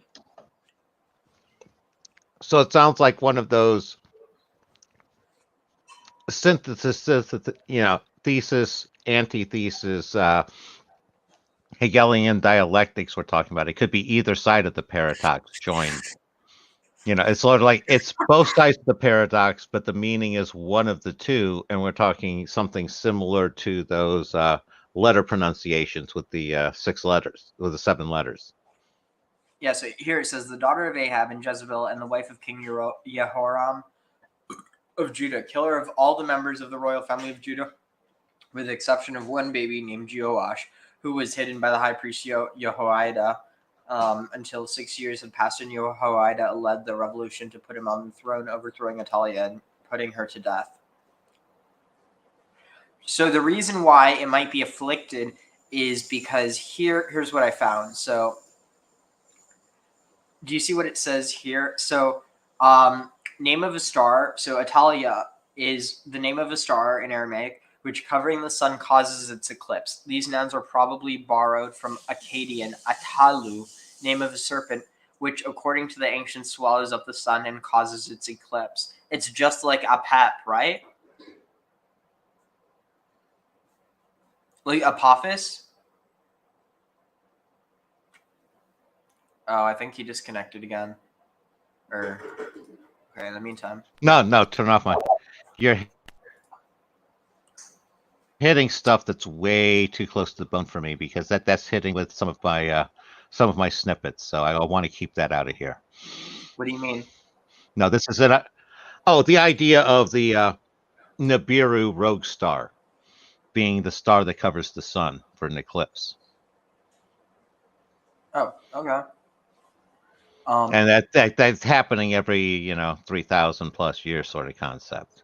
That seems to be a recurring theme, and that would have happened again. That would have been about the time of the Exodus. So Talia can also be hanging on the gallows or hanging on something, suspension gallows, can also be depending. So you're depending on what you're hanging from. Oh God. Okay, that has the sense of potentiality, where it's basically like a charged area, like an electrical charged area is just waiting for something to happen. I think it's more so that it's hanging from. Okay. Oh, descending from the LF where they're drawing it from, perhaps? Pulling it down from, like they were talking earlier? I'm not 100% sure, but so yeah, here it says Tali, quiver with its arrows, a hapax legomenon in the Bible, occurring in Genesis 27:3, derived from Tale tang, and so called because of its hanging from the shoulder for sense. Let's see. Where is this? Genesis 27:3. Oh, interesting. It's Esau's quiver. So anyway, so yeah, so here we have let's see this one. Okay, so two. So Tali, so the dragon, Bilam in the world, or over the world, or on the world. Kamelech is like a king al Kisav upon his throne. Galgal Bishana, the cycle of the year. Kamelech b'Medina is like a king in a city, or no, in a like in a state, or in a. So Medina can be both city and state, jurisdiction, district, county, province, region, state. It's used, like, I mean, literally the name Medina. That's literally what it means. But let's see. Where? Okay, this is interesting. So, wait, one second. Yeah, no, if you want to tag to me, I'm looking at a different translation here from madereligion.com. And one of the things that I'm picking up on section 2 is they're pulling they're setting up 3 levels of it. You have the world, the year, and the man. So it's basically you have like the cycle of, the external heavens, and you have the cycle of the world, and you have the man within the world. I mean, within the year on the outside, and they're saying that the 12 control the year, and the 7 are controlling the 12. And it sounds like this combination of those is part of the machinery that's running everything. That's sort of the translation I'm getting there. Okay, sweet. So, sorry about that. My mom just called the doctor's office to try and make an appointment because, yeah, I'm not feeling like I'm getting better. Sorry to hear that, Ariel. Also, turns out it actually might have been the vinegar, because apparently, vinegar can cause irritation, or like what was it? Can cause, like, basically what I'm suffering from right now in people with asthma and nasal polyps. And unfortunately, when I got COVID the first time, it caused me to develop a nasal polyp. So yeah, probably TMI for everyone. Sorry, but that's Yeah, no, that was one of my fears on the vinegar, because I was a medic and all, and I knew that that inhaling that can have a negative effect on some people, especially people who are reactive. And you had expressed that you were having some reactive issues recently. So yeah, I didn't know you were a medic. yeah. Well, I mean, I Yeah. do now. I was a medic in the Air Force back in the 80s. I didn't know you were in the Air Force. There's a lot about me, trust me. This is funny. Neil just sent me the hardest trip. Mandelbrot fractal zoom. And then he said, God, Chaldean, yeah. It's interesting because there is probably this. I mean, like, literally. So, if I'm not mistaken, so you have Enlil who sends the flood, and you have Enki who warns is it Utnapishtim, or I forget who it is. Yeah, Utnapishtim. Yep. Yeah. So Enki, or Ea, warns. Oh, hold on, we got a comment. Who also is a cognate for the snake in the garden as well. What do you mean? Oh, Enki's always been the related one to who the snake in the garden was. That he So, was the temptress. Yeah, the tempter. Yeah. so that's interesting. By that definition, I mean, it's just so, because I think that means, like, with that parallel, but on top of the fact that a serpent is literally a flying serpent, a serpent with wings, and that's the implication of the. I mean, obviously, it probably had some sort of legs, but the implication is that the serpent had wings, because when it says that you will crawl on the ground, like, at the end of the day, who's not to say that a serpent with legs is basically just a lizard? Because that's what it is. What's interesting. You just hit. Okay, go ahead. Go ahead, Ariel. I'll take over when you're done. Oh yeah, so basically, so a serpent with legs is a lizard, but it's still on the ground. Why would it be so? Okay, you could say you will be brought low to the ground, as in you will be forced to have your belly on the ground, but like that's not really being brought low to the ground. Being brought down low to the ground in the same way as it refers to like the fall of Lucifer, Hillel ben Shachar, the king of Tyre, his fall from grace. It's a fall, and you're not falling if you're just being lowered. This is literally talking about being grounded. Exactly. No, and what you hit on me is that whole consciousness sort of thing, where exactly what you said. This is the fall, and it could be that Enki was, the Lucifer's fall was happening the same time as humanity's fall. Especially easy since you're dealing with a timeless realm in the garden, and it could be different cycles of our Ouroboros here.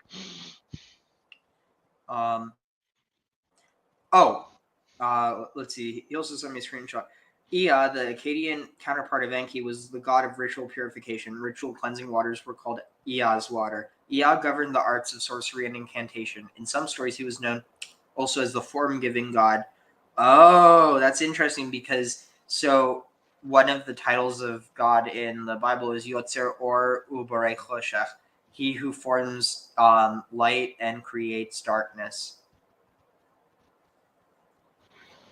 Yeah, no, in a lot of ways, one of the ones that I played with, but it's a tough one to work, is that some ways Yahweh is a antinomic fusion of Enlil and Enki, where it's basically the good cop, bad cop all merged into one. But it's tough to make that work. Oh my!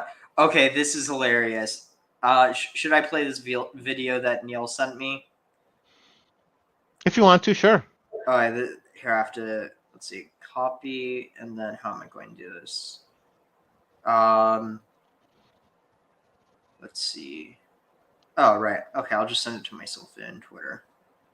But yeah, so here's an example of the type of shit that is, because like there are definite connections with the whole idea of like the serpent, but a lot of the ones that people try and make, they are not founded in much of anything. And I mean, a lot of that's just part of being on the internet. You know what I mean? Yeah, I was going to say Sturgeon's law. 90% of everything is crap.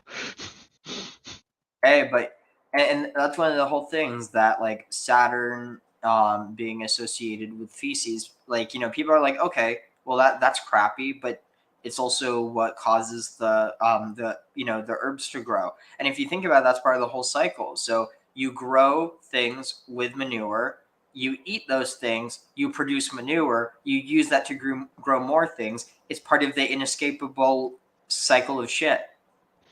Well, the other one that aspect of that people don't consider, and you are so spot on there, Ariel, is that whole King of the Mountain, where the reason you have, your huge popular artists and music groups is because you have a huge army of ones that produced crap. And people go around looking, and it's like they may not be able to explain it, but they sit there and say, crap, crap, crap. That I like it. I'm actually willing to pay dollars for. Okay, holy crap. This is ridiculous. So I'm just going to skip through a little bit of it. Frequency. This is a vibration. You got to raise your vibrational frequency. The whole point is to raise your vibration. You have this kundalini energy that falls and goes back up depending on your hormones. You have the sun and you have the moon. You have the Horus's eye and you have the moon. Horus, moon, hormones. And then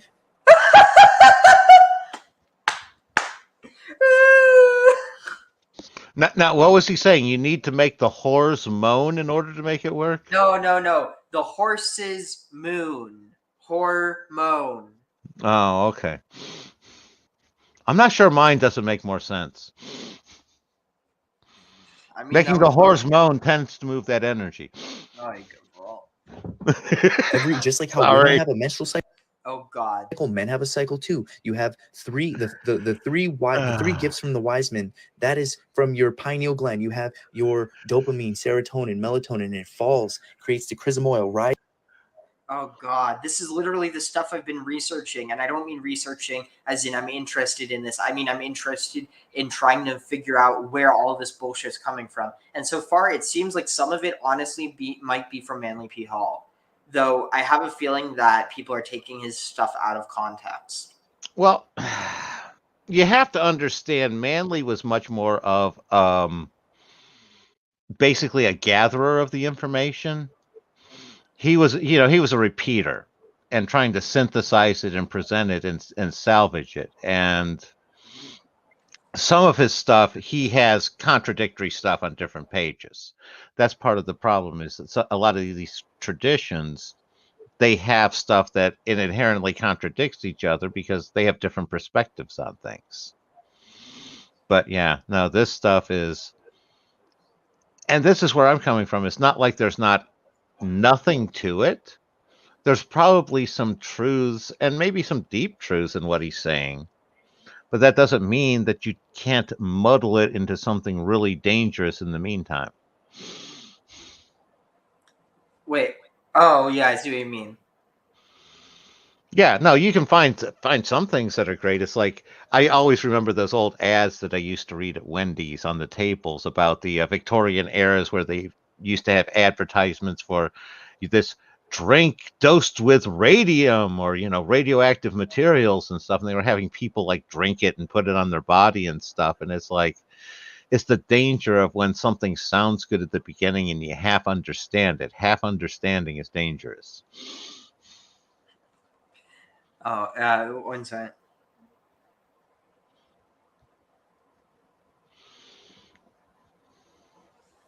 Right. Yeah, but some of what he's talking about here is not that dissimilar to some of what you read in the Eastern stuff about, semen abstinence, semen retention, all that sort of stuff. And it's, again, take it with huge blocks of salt.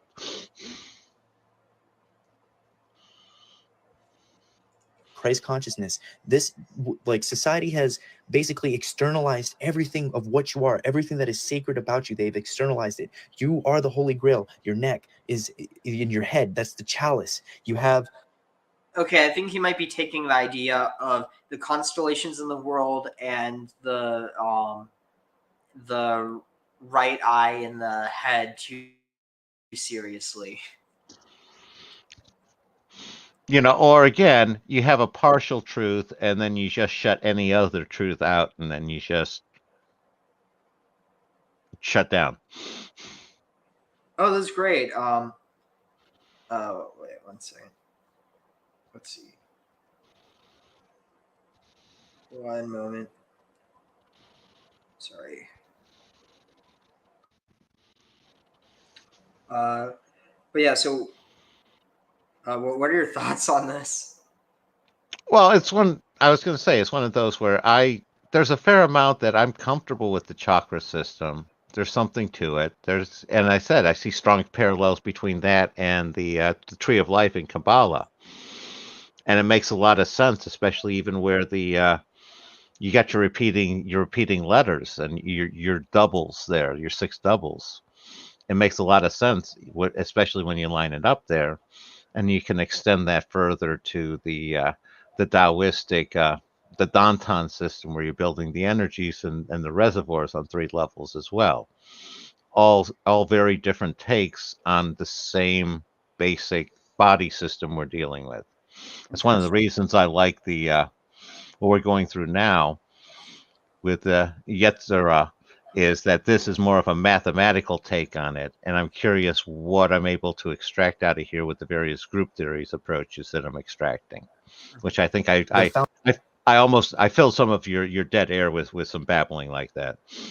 No worries. Fountain of youth, which is the cerebral spinal fluid that falls down in consciousness and comes back up. You have Pandora's box, which is your heart. They make you externalize all of these gifts that you have. So the whole point is to raise your vibration out of the carnal mind into your third heaven, the 3 levels of heaven. That's why in Mormonism, you hear the 3 levels of heaven. You hear celestial, terrestrial, telestial. Only those in the celestial kingdom will live in God's presence. And that's why veganism is a must.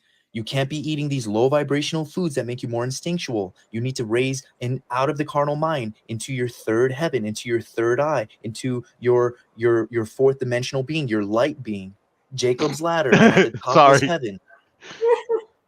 No, that's the point in time when you start talking about 4-dimensional beings and your light body, unless you can explain to me what they're dimensions of and what explain this light body. Are you talking about that rainbow body in the of Eastern tradition? Are you talking about the astral body that people can project? This is a throwing around terms fast and loose, and you lose me as soon as you start using terms that it's like, I know what a dimension is. What do you mean by dimension? Because I'm not sure what you're going with. Sorry, Ariel. Rant over. No worries. What's that? Like, I was watching a video on Kevin Gates, and he was talking about how he did a 40-day water fast, and he astral traveled to the celestial court. We are. That's not possible. What do you mean? You can't go without water for 40 days. You'll die. No, you didn't understand what he said. He said it was a water fast where all he took was water for 40 days. Oh. That's insane. Why would you do that? Well, there are different reasons to do it. Again, you're talking about what John the Baptist was doing. Again, prophets do that sort of strange stuff. I've just done up some drugs. It's easier than literally starving yourself half to death. Well, you got the Buddha route, and part of it is I'll speak a little bit from experience again. Don't do as I say. Don't do as I did. It's a matter of as you basically are starving yourself to death, you start to recognize more of the strings through which you're operating your body from your consciousness. It's like as the connection becomes less and less, you become more and more aware of it. And I wasn't quite as stupid as the Buddha, because I went water and vitamins and a minimal amount of stuff. But I definitely went far enough to start to see what he was talking about. I definitely wanted to stop short of waiting for the girl with the rice pudding.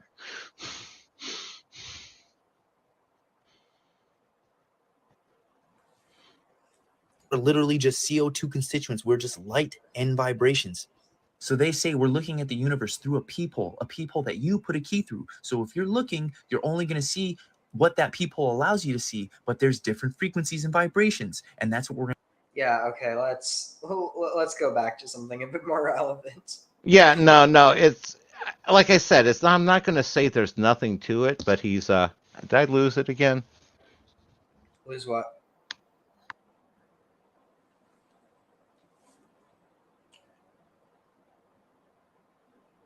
You there?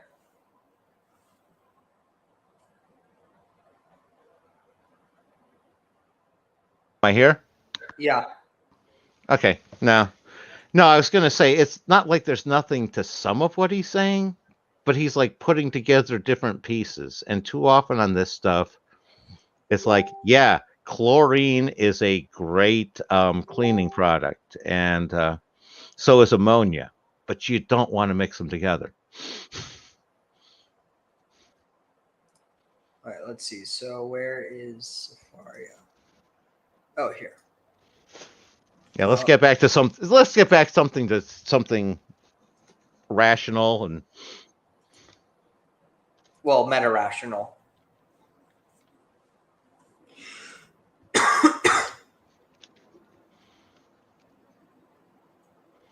Okay, so let's see.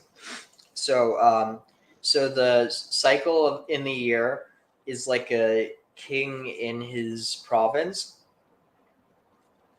The heart is in the soul is like a king in oh, interesting, like a king b'milchama, at war. Any thoughts on that?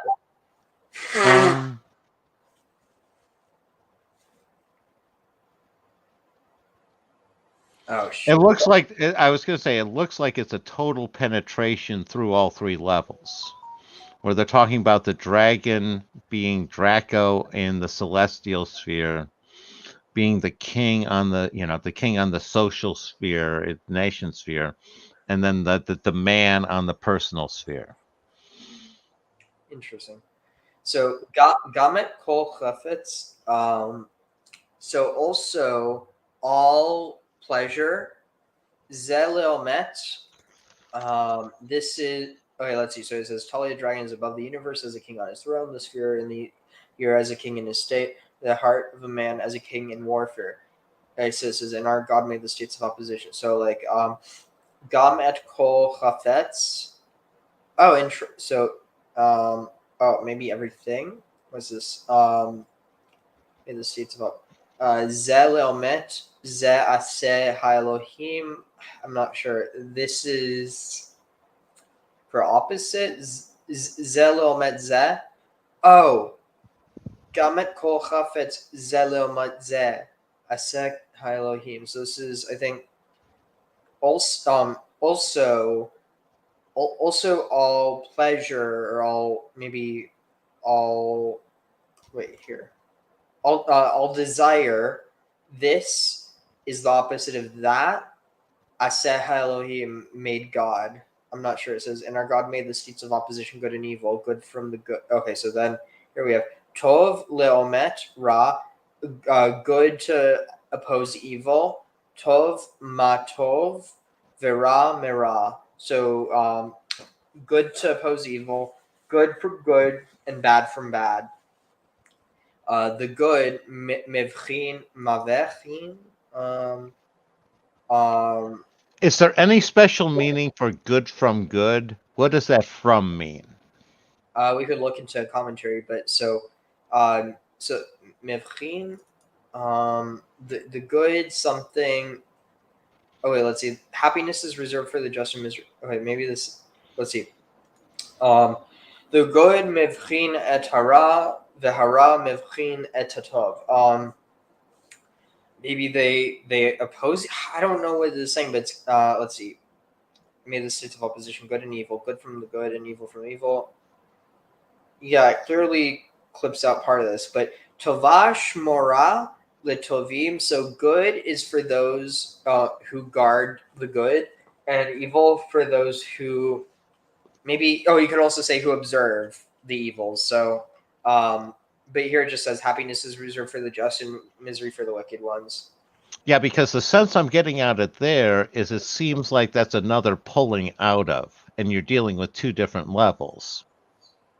And you got good on one level and then good on this world. And it seems like you're definitely, it seems like you should be having a good in the universal level, a good on the king level, and then a good on an individual level. And my guess is by using only two of them, they're bypassing the king. And they're basically saying you need to pull the good out of pulling the good out of the universe into your personal good.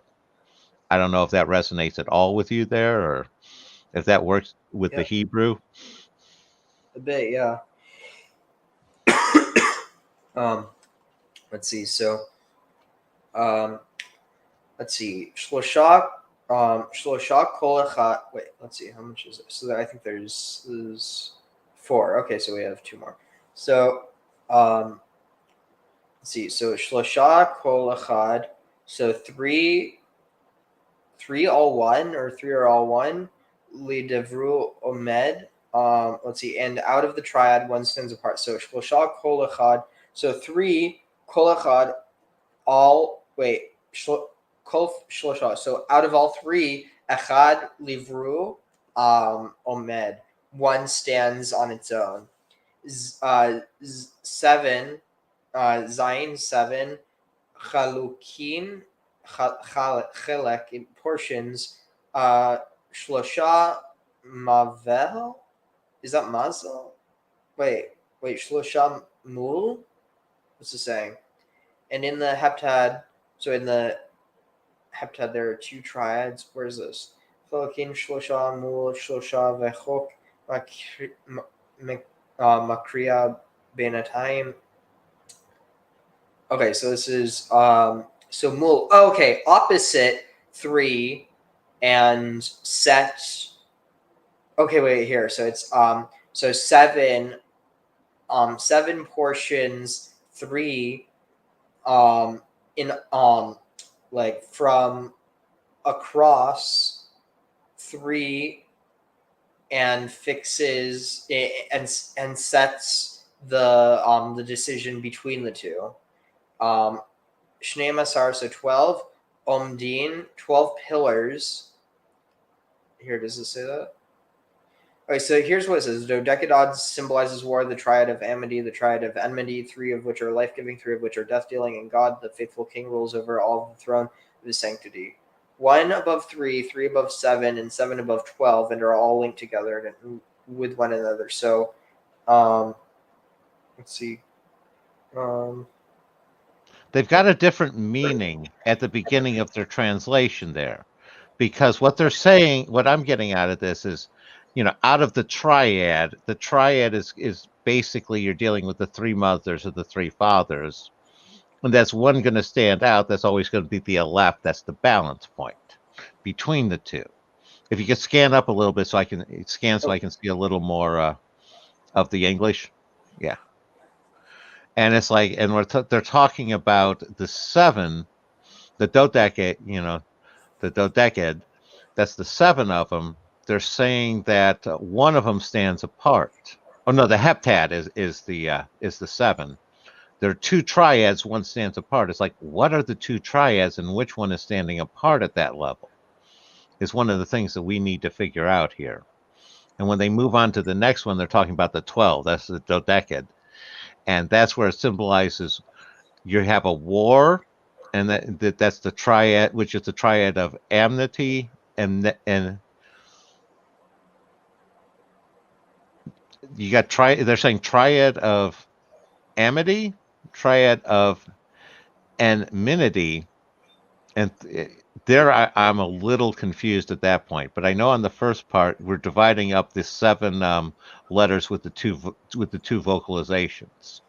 Oh, true. Maybe that's what it means by I wonder what it means by 3 of them are life-giving, 3 of them are death-dealing. It's almost like that's when you're down. That's when you're down to the 12. Let's deal with the first sentence first. The triad, the original triad you had with Mem Shin Alpha. That's the original triad. The heptad are the 7 double aspirated ones. And out of the 7 double aspirated ones, one of them stands out. So out of the double aspirated ones, which one is not like the other 6? She got bet, life,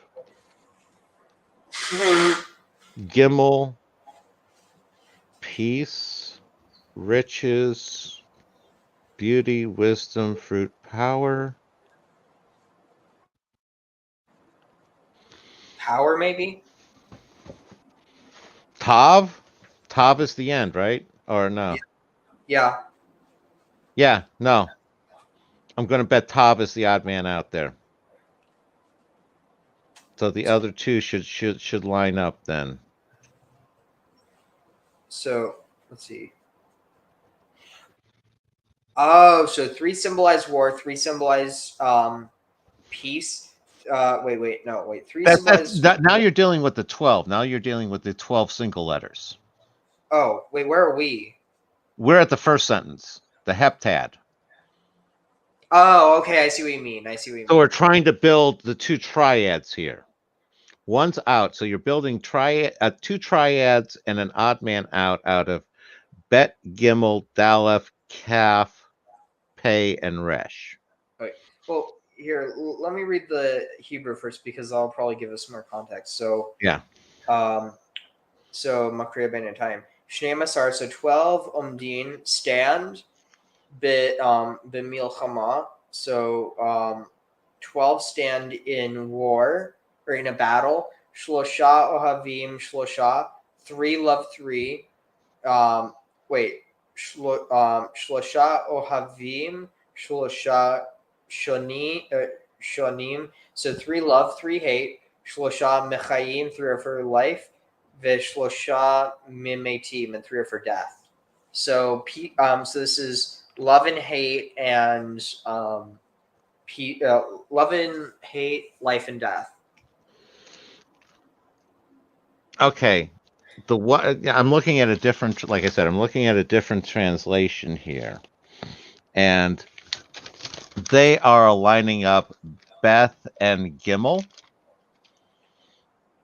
and Dalet and Kaf, Pei and Resh, with Tav, as we identified, placing them in equilibrium. Is that what you were also going with, Ariel? Wait, repeat that one more time. It's teaming up Beth versus Gimel. Wait, teaming up Bet and Gimel, you're saying? Or Yeah, as opposites. Oh, okay. Wait, so that would be life and peace? And it's saying this is a different translation. They're teaming up Dalet and Kaf, which is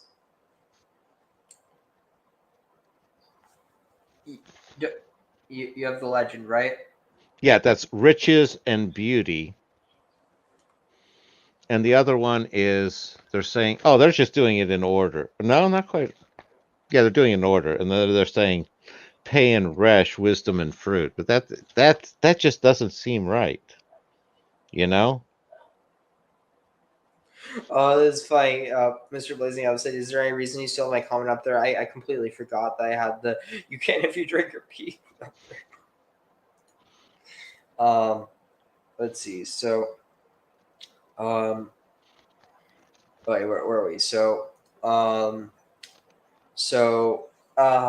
Ohavim Halev. So 3 love the heart. Veha Oznaim Vehafpeh. Wait, what's this? So Shlosha Ohavim. So the 3 that love the heart, excuse me, the heart, the ears, and the mouth. Interesting. Yeah, I was going to say the one I have here is the heart and ears. The 3 that produce the love are the heart and the 2 ears.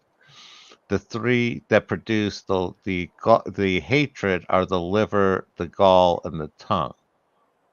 Do you know that already, or are you guessing? No, I'm reading off a different translation. Oh, okay. So just trying to make some sense of, you know. So the 3 that hate are the liver, the gallbladder, and the tongue. Is that what you have? That's what they're saying, yeah. Is that match with you? Yeah, but I don't see the tongue listed as part of our correspondences. Where did we have the tongue at? That was hey. How much? Tongue was I was going to say we had that as a level of the soul, but we didn't. I guess that would be hey with speech. I'm not sure because it's one of the 5 places where speech comes from. It's something else.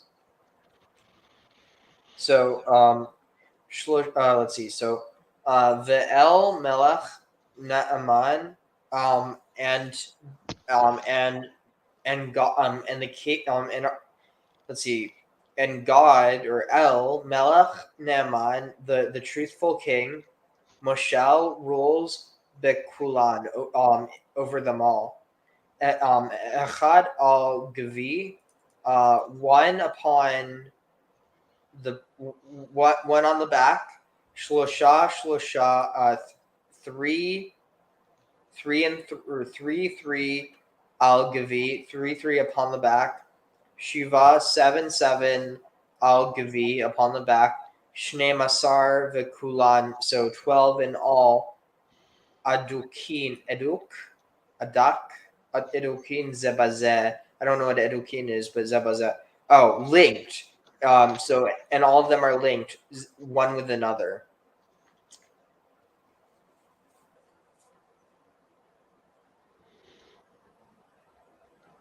Yeah, no, I'm still not, it's like I see where they're going with the letters. It's like the ones to 12 letters, the ones to 7. They team up two of the 6. One of them stands alone. And again, comfortable with Tav teaming up, being the alone one, since that's very Aleph-like there with the power. Mm-hmm. And then they're definitely bringing in the 12. And they're building the 12 into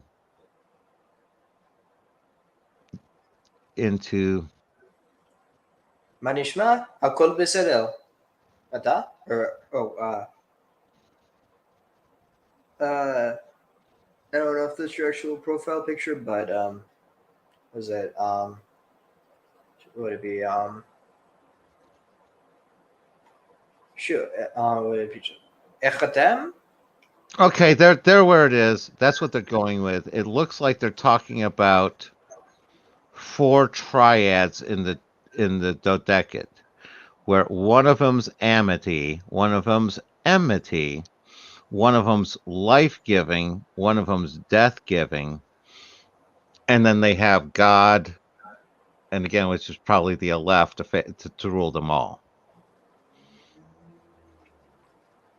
And they're linking them with one above the 3 links to the 7, the 7 then links to the 12, and then all go back to the 1, and then there we're looking at our Ouroboros cycling.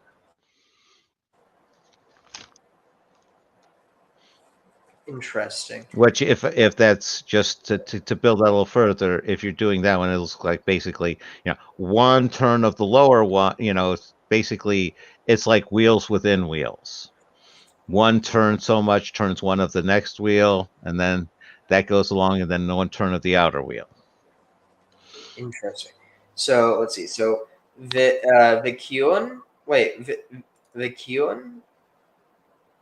See, this is one of the reasons why you can't necessarily just check, rely on the translation, because okay, so the Kion, Kion is the name of an idol. Is also one of the names of Saturn, I think. Do you know what I'm talking about? Not exactly, but I'm tracking with you. Just keep going. So Kion, or K1, but anyway, so the Kion shed, what is it? Safa? Oh, the Kivun shed Safe, and Saturn that watches Avraham Avinu, Abraham our father, Allah Hashalom, I think, upon him the peace. I forget. Wait, I forget exactly. Okay, the Hevit. Let's see, what is this? Oh, after that, our father Abraham has seen, and okay, so wait, what's let's see. Yeah, so here, see Kion, the planet Saturn, from Akkadian Kemanu or Kewanu. Interesting. How would you have both Kemanu and Kewanu? I wonder if there's anything to the fact that ma and wa, at least within English, are directly flipped. Don't know, but you're echoing that me and ma from the 3 mothers as well. Interesting. So, So yeah, so let's see. Oh, interesting. So Kiyun was vocalized after Shikut's abomination, Akkadian Keimanu, probably derives from the base of kum, which means to stand or establish. So anyway, so and Saturn that watched Abraham, our father, Hivit, looked Vera'a and saw the Cheker, and examined the Hevin and understood the Chakak and drew a circle and limited the Chatzev and hewed Vitzaraf and smelted Vitzar and was this informed? And bound the alita. What's this? Ulta. What's this say? Ulta. Injusticeness. And bound injusticeness Beado with his hand. Oz Nigla, strength. Strength uncovered upon him. Adon Hakol, the Lord of all. Maybe Baruch Hashem, blessed be he, or blessed be the name. The Hoshivehu, and he saved Bechiku. Okay, let me see. So he does. Okay, so here's what it says. So and pondered over, investigated, and understood these things. He designed, engraved, and composed them, and received them into his power hands. Then the Lord of all appeared unto him. Okay, let's see. The Hoshiveham Shuv. Oh, and the Lord sat Bechiko in his bosom. What the heck? You hear this? Yeah. It's saying that the Lord rested or sat or dwelled in his bosom. That was nice of the Lord. So, yep. Yeah, no, it's basically, yeah, sounds like Lord was happy. Abraham did it right. They were buds. Venishku, and he kissed him al rasho the krao. So upon his, he kissed him upon his head and called out to him, Ohavi, I love you. The karat lo and cut with him a brit, a covenant. Velezru, and he seated the Amin, maybe his faith. Baruch Hashem. I don't know what this is. Okay, let's see. Then the Lord out of all appeared to him, made a covenant with him, and kissed his head, and naming him after his own name, called him his friend. And as it is written, completed a covenant with him and with his seed forever. All right, so who then? Let's see, where is this? Who then believed on God? Okay, so where are we? So the Hemin ba Hashem. Okay, who then believed in the Lord? The Vayich Shava and Chashav and thought law to himself tzedakah, thought to himself righteousness. The karat law brit and cut for himself a brit, a covenant, bain eser, between 10 etzbaot, 10 fingers, raglav of the leg, so 10 toes. Vehi brit hamilah, and this was the brit milah. The eser etzbaot yadain, and the 12 fingers of the hands. Vehu halashon, and this was the tongue. V'kesher lo esrim v'shtaim, and he bound to them 22. Wait, what? Esrim v'shtayim. Yeah, 22 otiyot belishono. 22 letters on his tongue. Vegala lo et yisodon, and revealed to him the foundations. Mishkan b'mayim. Let's see, Mishkan, to take the pledge to seize. It should just be, yeah, Mishkan. The tabernacle in the water, Dalek. What's Delek? Here, let me look this up real quick. Let's see. BDB online. So Delek is, let's see. Here it is. Dekel. Now we need to find Delek. Oh, it's further up. Okay, Delek. It's going to be so obvious once I see it, I bet. To pursue, or to burn hotly, or to burn or hotly pursue. So, so the tabernacle in the water, hotly pursued in. Okay, wait. Oh, dwelling in water. Wait, what was this word again? So dwelling in water, burning or pursuing hotly in fire, ra'ashan, and let's see, ra'ash, and making noise, biruach, in the wind, be'aran, be'ern, let's see, be'ern b'shava, be'arn b'shava, let's see, what's this? Ordained a covenant between the toes of his feet, that of circumcision, and covenant between the finger of his hands, that of the tongue. He bound the essences of the 22 letters on his tongue, and God disclosed to him the secrets of them. Oh, Sodon, not Yesodon, so it's their secret. God has carried these through waters. Oh, so God has, carried them through. He has borne them aloft through fire, and he has stamped them in the storms of the. Yeah, this is not translated right. He has distributed them among the 12 stars.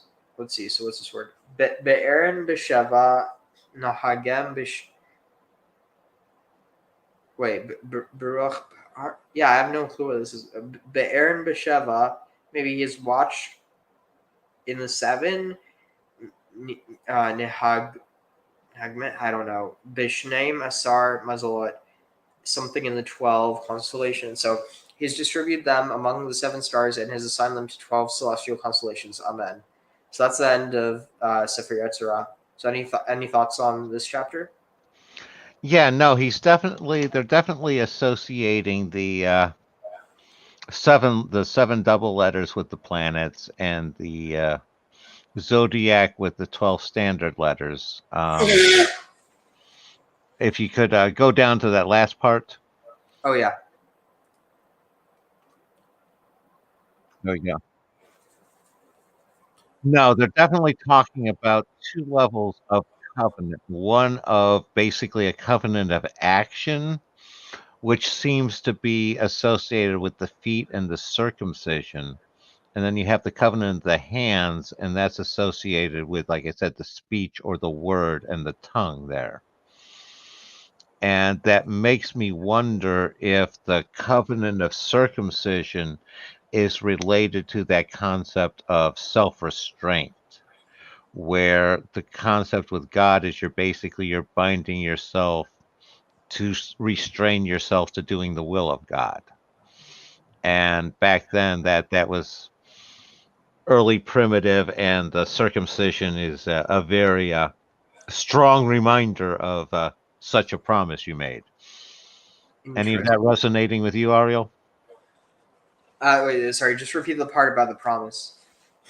Oh, just saying that the circumcision, you had the promise of the word with the mouth, but the circumcision idea is the idea of self-restraint, where you're going to refrain from doing actions because you've made this covenant with God. And the circumcision on your body is a very physical and inescapable reminder of this covenant you've made with God. Oh, interesting. I see your point. So, are you down to finish watching the other letters? Yeah. Well, let's knock those out, and then we can both get some sleep. Yeah. Awesome. And then hopefully I'll have this well, not a doctor's, but PA was it physician's assistant appointment. So hopefully figure out what's wrong. But Yeah, something like that. I'll usually go to a walk-in clinic sort of thing. After you can make an appointment there and go in there, and it's usually fairly quick. You got your sort of setup there, and I'm sure you got it handled. yeah. But yeah, so what I'm thinking is probably, from here, now that we read the Sefer Yetzirah, now we should move on to the Zohar, because now we understand things a bit better. No, definitely. I mean, obviously not now, but it's... Oh yeah, no, not now that we have it all figured out, we can just move on to the Zohar. Yeah, we still need some sleep first. Oh, of course. Sorry. Let's Cart see. before the horse. All right, so let's see. So it's what is it? So it's Hey Vav Zayin Chet Tet Yud was it Kaf Lamed Nun Samech? Wait, is that what it is? Is it Kaf or did we already do Kaf? No, it's Lamed. We did Lamed is next. We got Lamed, Nun, Samek, Ein, Sade, and Kaf. Interesting. What the heck? So we need to see if my analogy is still going to hold up here, because I have Yud as sort of like the little baby being born. So let's see if and this, it looks like our correspondence has this with liver, which would be fattening. So my guess is basically a development. The letter should have some relationship to Lamed, should have a relationship to development and growing. Or teaching, because Lamed has to do with teaching. Yep. No, that fits. Look at this. This is insane. You're not sharing. Oh. A flashlight projects an incredibly powerful beam of light reaching up to 2 miles. It was designed specifically for American Special Forces to view enemy positions from miles away and for close combat missions in enemy territory at night. The flashlight features state-of-the-art military-grade CREE's LED technology, meaning it's at least 20 times more powerful than commercially available flashlights, which gives it its awesome fire-starting capabilities. It literally burns through any material in seconds. It was designed for special forces and couldn't be sold to civilians. That is until a few weeks ago. Why? A special forces operator redesigned the flashlight for civilian use while retaining all its functions for survival or self-defense. He used to love the flashlights when he was serving his country. He memorized the design and technology so he could build one at home. When he did, he was quickly visited by lawyers, telling him that he couldn't copy the design exactly or he would get in trouble. He saw this as an opportunity to improve upon it and change things that bothered him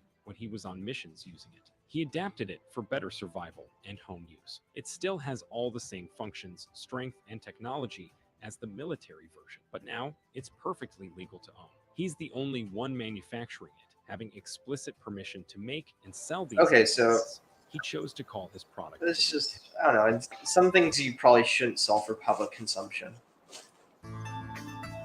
As cool as that is.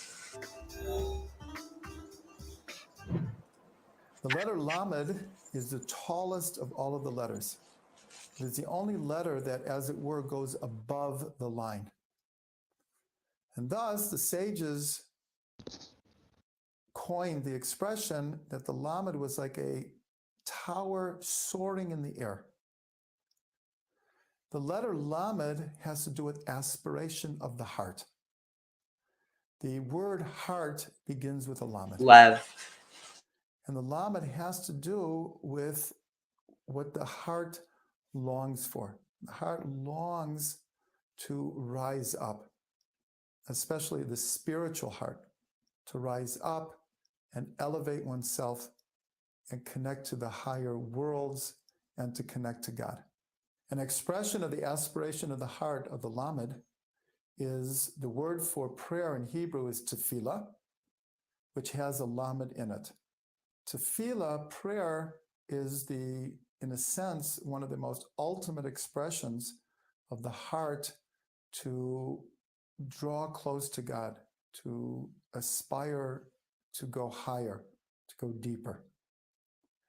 And one of the most joyous of prayers is called Hallel. Hallel is a special series of praises of God that we only sing on holidays. And the word Hallel has two that we only sing on. Is a special series of praises of God that we only sing on holidays. Joyous of prayers is called Hallel. Hallel is a special series of praises of God that we only I wonder if sing there's a on connection between holidays. holidays and And the word Hallel. Hallel has two laments in it.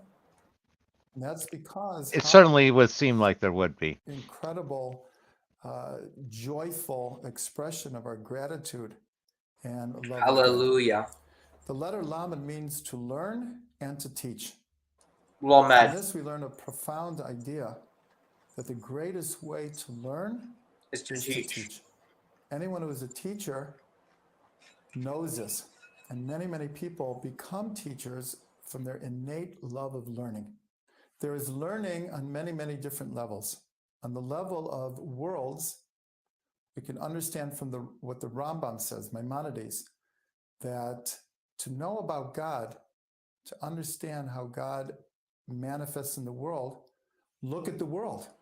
Look at the. Oh, also, do you remember what was that thing you were wondering about that you that I was going to say? I was going to look up the commentary, but I forgot. Well, I've forgotten now too, so we're all good. Yeah, but now we'll remember it. We'll remember it sometime. Or we won't. Oh, we can remember the video if we ever watch it. Oh, true. And we will see God's fingerprints everywhere, as it were. On the level of souls, there is a learning about the soul. What animates the soul? What are the powers of the soul? How does the soul express itself? How does the soul refine itself? And then there's learning on the level of divinity, where we learn about God's ways in the world and how to connect to God through prayer, meditation, Torah, and doing the mitzvot. Before Shabbos, there's a section that many, many people read called Petak de Eliyahu. And in it, the 10 sfirot are given, as it were, names in which to relate to them. The sphere of Bina, understanding, which is very close to the idea of learning, is called Bina Liba, the understanding heart. Now, at first glance, this sounds a little bit paradoxical, because usually we think of the mind as being very intellectual and the heart as being very emotional and feeling. And yet, in Torah, these two must come together. Bina Liba, the understanding heart. It is explained in Chassidut that the greatest distance in the world is between the head and the heart. That even though we strive and aspire for an understanding heart, we should know that many, many times our intellect pulls us one way and our feelings pull us another way. Our goal is to put these together.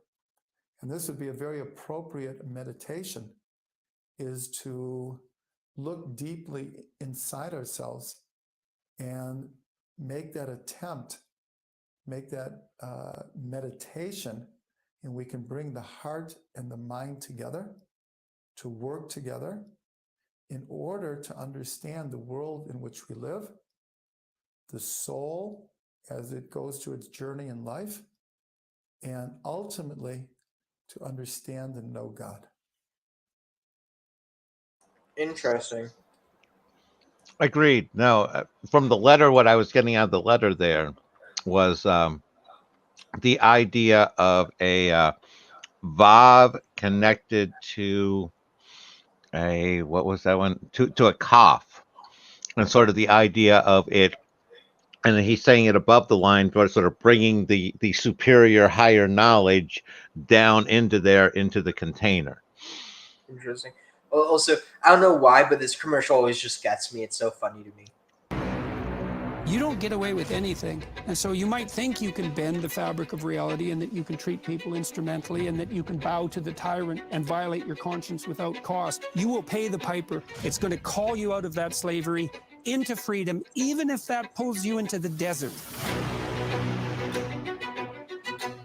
And we're going to see that there's something else going on here that is far more cosmic and deeper than what you can imagine. The highest ethical spirit to which we're beholden is presented precisely as that spirit that allies itself with the cause of freedom against tyranny. I honestly feel like he But do you want the villains to learn before they have to pay the ultimate price? That's such a Christian question. You know what I'm actually grokking on that one, Ariel, is Ancient Aliens. What? I'm grokking an Ancient Aliens vibe there, where they picked out these different characters to basically sit them around and get sound bites and make shows out of. Oh, I see what you mean. Yeah, it's like the one guy almost looked like Giorgio with the hair. Oh, interesting. Wait, which one? He had more of the balding look, but he was sort of like left. He was like the second one to the left. Yeah, I don't remember. If we see him again, they tend to cycle these ads a lot. The letter nun is another of the letters that has two forms. The normative nun, as you can see in the shape, is bent over, whereas the final nun is elongated. In the words of the sages, both of these forms represent a servant, a faithful servant. The word in Hebrew for faithful, ne'aman, Aman. begins with the bent over nun and it ends with the elongated nun. The bent over shape represents we were literally just reading that. El Melech Naaman. Let's see, where is it? Is this the last one? Yeah. Let's see. Where is it?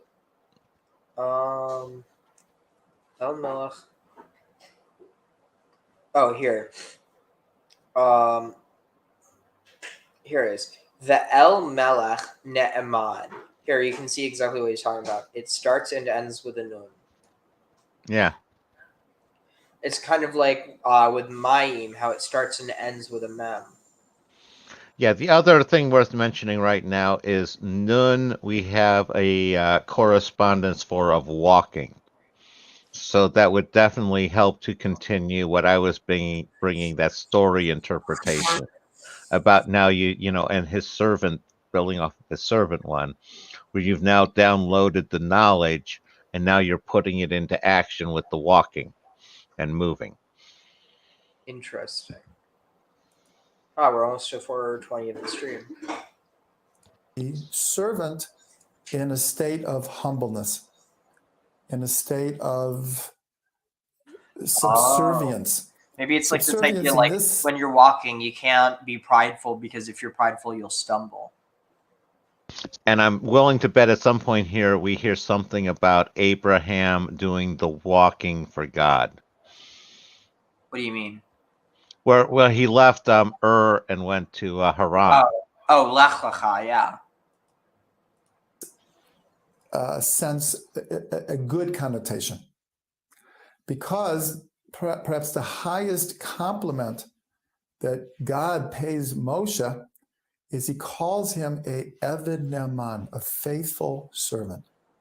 He says, there's no one in my You have done well, my good and faithful servant. house who is a faithful servant like Moshe. Usually we think of servitude as a very negative thing, but in relationship to serving God, to being connected to God, to taking upon oneself the yoke of the kingdom of heaven, So being a servant is the highest description that we could have. Here we see again, just like the letter Daled, where Daled also represented a poor one, humbleness, and it was connected to David, who has 2 Daleds in his name. Here again, we have Moshe, the greatest teacher, one of the greatest leaders. Maybe Nachman. Wait, who's it? Wait. Nachshon. It's going to be Nachshon. I'm almost certain of it. Of all of Jewish history, being described in the Torah as the most humble man on the face of the earth. This is a paradigm of Jewish leadership, where the strength of the leader comes from a state of being a servant, of being humble. Now, this is further talked about in the Gemara in a discussion in the Talmud of Sanhedrin about the names of Mashiach, the future ultimate leader of the Jewish people. And one of the opinions is that the name of the Mashiach will be Yunun, which comes from the letter Nun. And it comes from a verse in Psalms relating to the future Mashiach. Yunun Shemo, his name will be Yunun. So we see that the letter Nun, again, paradoxically represents a bent-over servant who is actually the strongest of all, who is the leader. Oh, and you know what else? So you know how like everyone likes to use like the name, like, I mean, like, and this is something a lot of like claimants to the title of Messiah were named, or like people who try to claim that that was their name, were named Yehoshua or Joshua. And the interesting thing is, you know what Joshua's father's name was? No. So his name was Yehoshua ben Nun, Joshua the son of Nun. Ah. Yeah, no, this is similar to a, what is it, sort of like a walking Zion. It's a Zion, but it's got legs. Exactly. It's a penis with legs. And a crown. God help us all. This now relates to the number of Nun, which is 50. 50 is the Jubilee year. After 7 sabbatical cycles, 49 years, is the 50th Jubilee year. It's called the Year of Freedom, and it represents a state of redemption. Interesting enough, one of the things that happens in the Jubilee year is all indentured servants go free. It's a time of freedom, time of redemption. And this is connected to the idea of Nun altogether. The Torah is given on the 50th day of coming out of Egypt. We count 49 days of the Omer, and the 50th day is the receiving of the Torah on Sinai. Receiving the Torah on Sinai is the ultimate expression of receiving upon ourselves, the Jewish people. You know, it also starts with Nun, Nes. Nes is miracle. Gotcha. No, that also reminded me something else that I was getting from the end of our reading, was that there seemed to be that strong parallel between Abraham and the receiving of the Sephirah there, or however you pronounce it. Sorry about that. And Moses and the covenant on Sinai, and the circumcision, and there seems to be that covenant parallel going on there with the written kind of thing. And that was, this one's written in stone for the people. That one was a covenant with just Abraham and his family. Tell me where I'm wrong, Ariel. So I think you're right, because the first one that's mentioned is the covenant between the toes, which is the covenant of circumcision, the Brit Milah, and the covenant of the tongue is the one of the fingers, and that has to do with, between the fingers, maybe the 10 commandments that were given on Sinai. And the reason why it's with the tongue is because the Israelites said, Na'aseh v'nishma, we will, and this is interesting because, so so these two words, so nase means to do, or we will do, and then nishma means we will listen. So what's it sound like to you? They're saying we will do and then we will listen. Yeah, sort of backwards. So they're agreeing before they even know what they're agreeing to.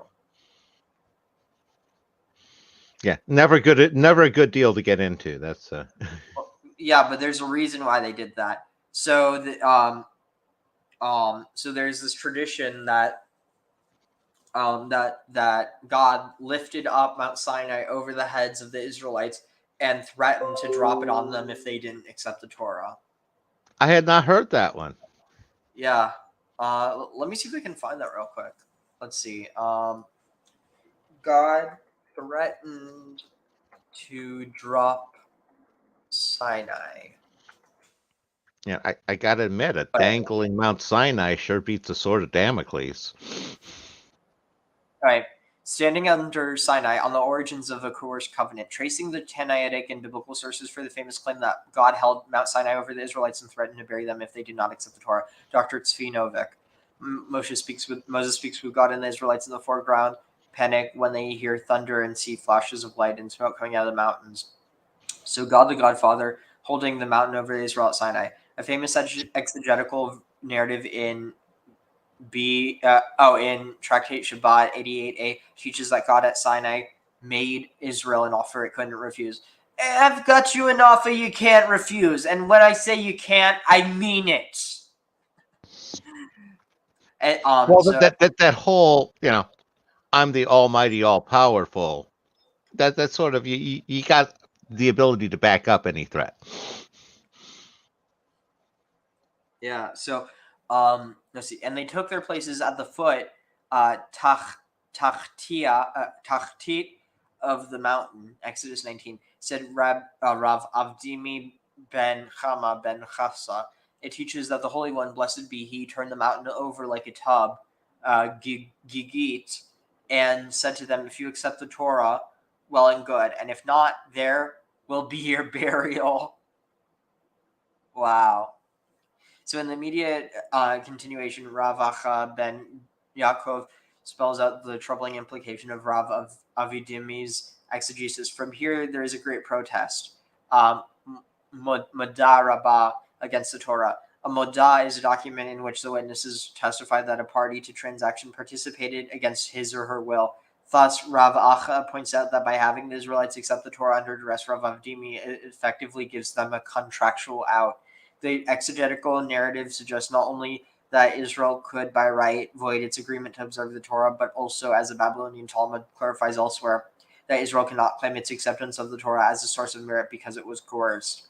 Well, so that's saying that now, if you choose to, you're doing it of your own merit. That's interesting.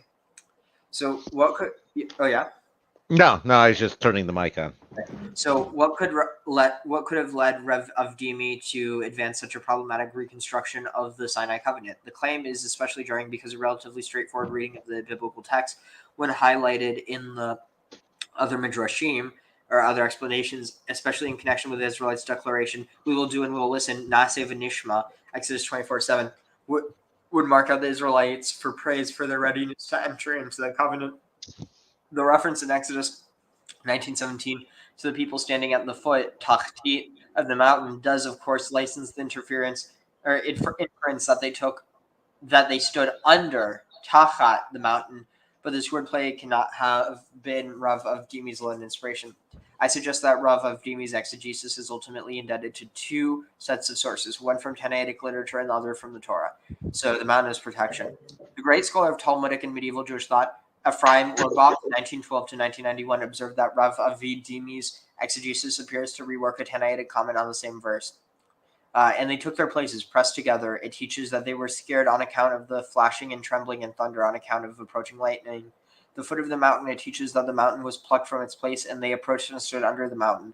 As it is said, and you approached and stood under the mountain. Deuteronomy 4:11.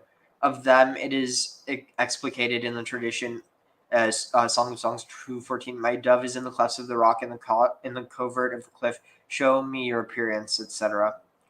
In this earlier account, God positions the mountain over Israel not to threaten them, but to protect them from the thunder and lightning and to alleviate their anxiety. Turning Kafah and the dome, Kippah, at the sea. Building on Urbach's observation as well as on an important article by Saul Lieberman, Gerald Blidstein has noted that the verb turn, Kafah, employed by Rav Avdimi, also occurs in a related statement, Avot Rav Nathan, attributed to a Tana, Rabbi Eliezer, in his interpretation, not of the Sinai event, but of the splitting of the sea. Rav Eliezer said he turned Kafah, the deep, over them from above, and Israel passed through it so that they not be troubled. Oh, wow, so this is saying the splitting of the seas wasn't a splitting of the seas, but it was a tunnel under the sea. Interesting. Let's see. The reference to the deep suggests a connection to an anonymous Tanaitic interpretation of the words "the deep froze," kafu, in the Song of the Sea, Exodus 15:8, to mean that God made the deep like a dome, kippah. As Blidstein clarifies, the dome that Rav Eliezer finds in the sea should probably be understood to represent an interpretation of the rock of 2:14, whereas the anonymous interpreter, somewhere elsewhere identified as Rabbi Akiva, is in the above passage from something Rav Ishmael Bachodesh 3 interprets the song 2:14 with reference to Sinai. Rav Eliezer interprets it with reference to the sea. So let's see, referencing Rav Avdimi in light of the Tanaitic text. Neither Kafah nor Kippah appears to occur in extant Tanaitic exegesis in connection with the motif of the lifted up mountain at Sinai, but both do occur in the context of corresponding interpretations of the splitting of the sea. We may therefore suggest that Rav Avdimi's exegesis was inspired in part by the words Kafah, meaning to turn or invert, but it also means to compel. Interesting. Perhaps Rav Avdimi thinking received traditions about inversion and domes at the sea and at Sinai found in them a subtext of compulsion. Interesting. Here, I'm going to post this in the comments. If anyone wants to check this out on their own time. I'm also going to post it. I'm going to send it to you, Graham, because you might find this interesting. No, absolutely. Let's see here. Paste. Why not? Let's see, resources. Oh, here. Okay, so let's go back to the video. Yeah, this is really interesting. Any thoughts on that? The only one that pops into my head at first is, you there? Oh, yeah, I'm here. Okay. No, the only one that pops into my head at first is, I guess that moves the issue with Korah's objection was he just wasn't the head of the mob. And it was sort of like a Saturday Night Massacre when they took out him and his people. Wait. Who and who's? Korah, after the protest after Sinai, because he didn't get the high priesthood. Oh, okay, I see what you mean. So it's sort of like, oh, well, if I'm not going to be head of the mob, so they had to take him out, rub him out. All right, let's see. So interesting. So I was going to kingdom of heaven. Sorry, yeah. I was going to say, so we had Abraham as a cult leader the other night, so now we have Moses and Aaron as mob bosses tonight. Interesting how some of these strange takes come out. These people have some strange ideas out there, Ariel. Wait, sorry, one more time. I said the people have strange ideas. It's like the one of them was, what is it? We have the idea of Moses and Aaron as mob bosses here, and what was the one that we had the other night with? What was that? It was Abraham, right? Yeah, Abraham is the cult leader. Okay, so here. And we said before we receive the Torah, Na'aseh v'nishma, and this represents our total faith in God. A meaningful meditation for the letter Nun would be to connect to one's inner sense of humbleness and yet feel the power and the strength to be a leader, to receive upon oneself the opportunity to serve God in this world, and to know that ultimately this is our source of strength. So Nun is which organ? Here, Navy Nun? SEAL. Next is Samach. The stomach, you said? Oh, what was the correlation? None was walking. Oh. And the spleen. Oh, interesting. Or, spleen. Let's see. So we're on Nun Sadek. Or no, Nun Samech. Wait. Let's see. Lamed Nun Samech Ayin Sadek Kof. Yeah, so Samech Ayin. Yeah, Samach would be next. So Somech. Somach. Oh no, it's Samech, but Somech means structure or like what's the word? Support. The letter Samech is a circle. A circle is one of the most archetypal of all shapes. And the Samech represents all that the circle represents. The idea of surrounding. In Hebrew, the word for surround is sovev, and it begins with a Samech.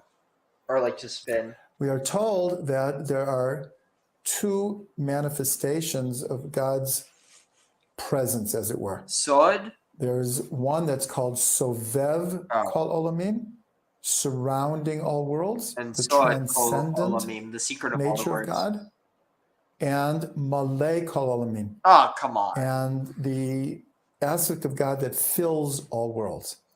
The Samech represents the surrounding energy. No, dang it. On the level of souls, the circle, the Samech, represents the idea of reincarnation.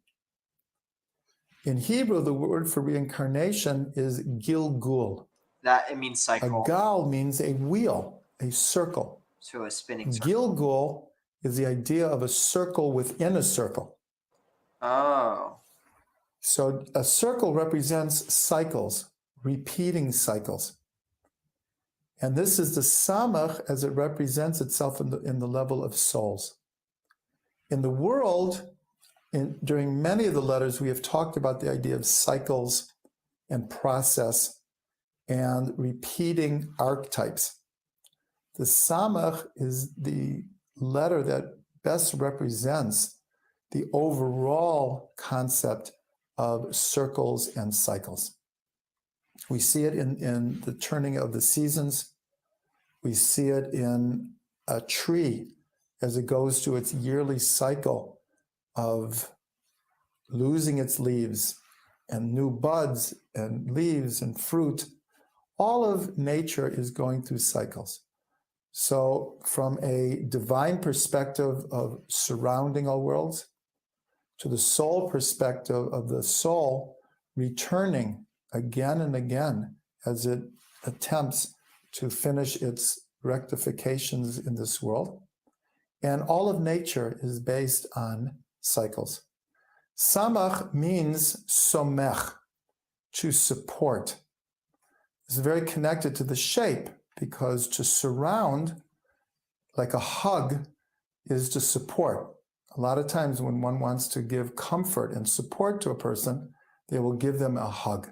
It's almost a physical representation of an inner desire to support this person. When a rabbi gives a student ordination, it's called smicha. And in the ancient way, the teacher put his hands on the student's head and, in a sense, surrounds him with his energy and makes him a representative I was going to say that, but I of couldn't all get that he has learned and wanted to give over to his student. In the Psalm Ashrei, the 145th Psalm, it is written by David HaMelech according to the 22 Hebrew letters. Ashrei Yoshvei Veitacha Od Yehalelu Chasela. Ashrei. I don't know what he's talking about. The only one letter is missing, and that's the Nun. As we learned in the previous letter of the Nun, The nun is the bent over servant, but also starts the word to fall, nofel. So David, who himself is referred to in the Talmud as Wait, Nofel. Yeah, so Nofel, it's also where Nephilim comes from. It means fall, like to fall or fallen. Bar Nafla, as the Son. fallen one, literally the miscarriage. Did not want to in the Talmud as Bar Nafla.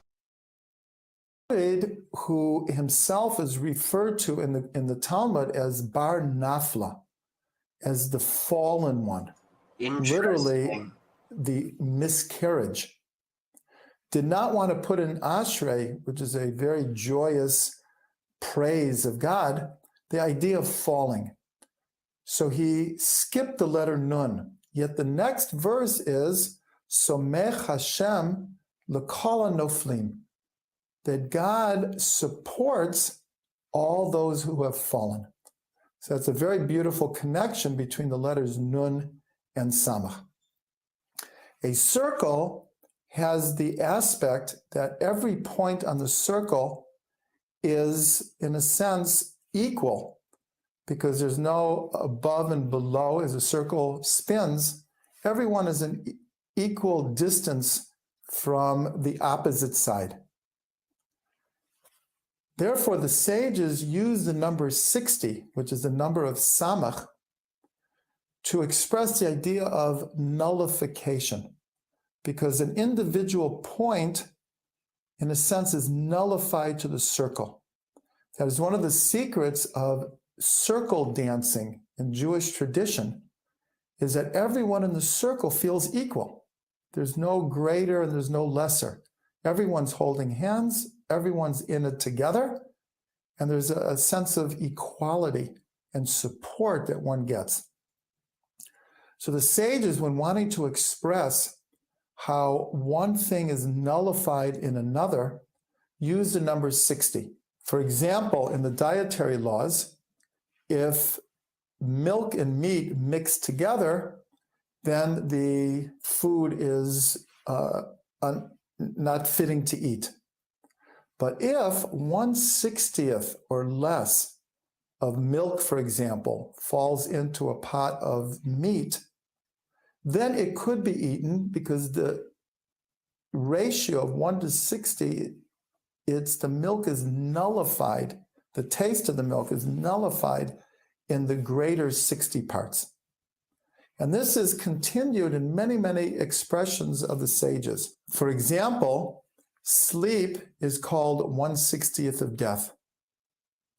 Honey is called 1/60th of the manna that fell in the desert.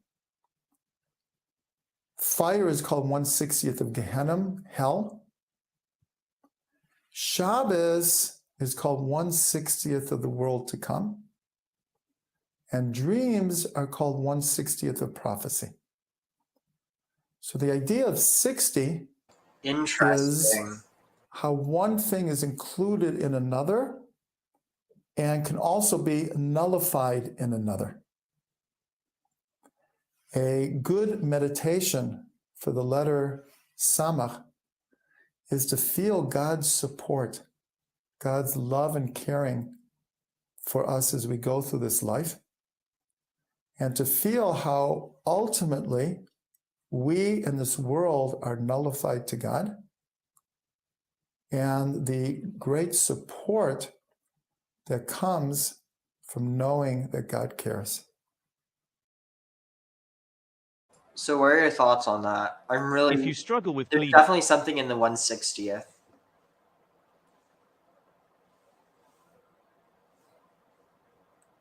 You there, Graham?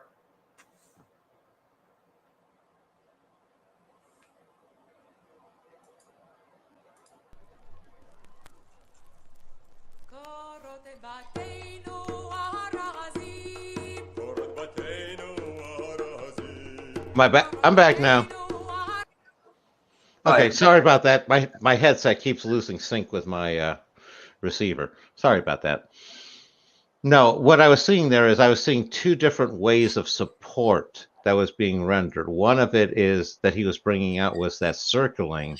I see that as forming a boundary, to a protection boundary from the outside and inside, and drawing that distinction.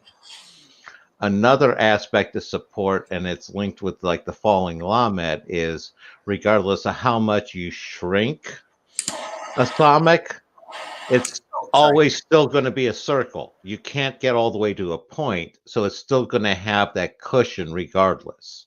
So from that aspect, it's always going to have some support going on.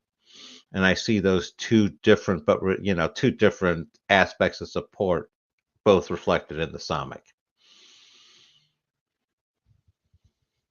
And if you're on the 60, the only thing I can think of is 60 has something to do with that. A constant, as far as a constant for that inversion cycle, when you go from a higher level to a lower level sort of thing. Also, I guess we never reached the intro or watched the intro.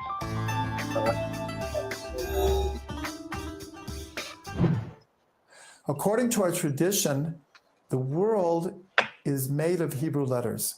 The building blocks of creation are Hebrew letters.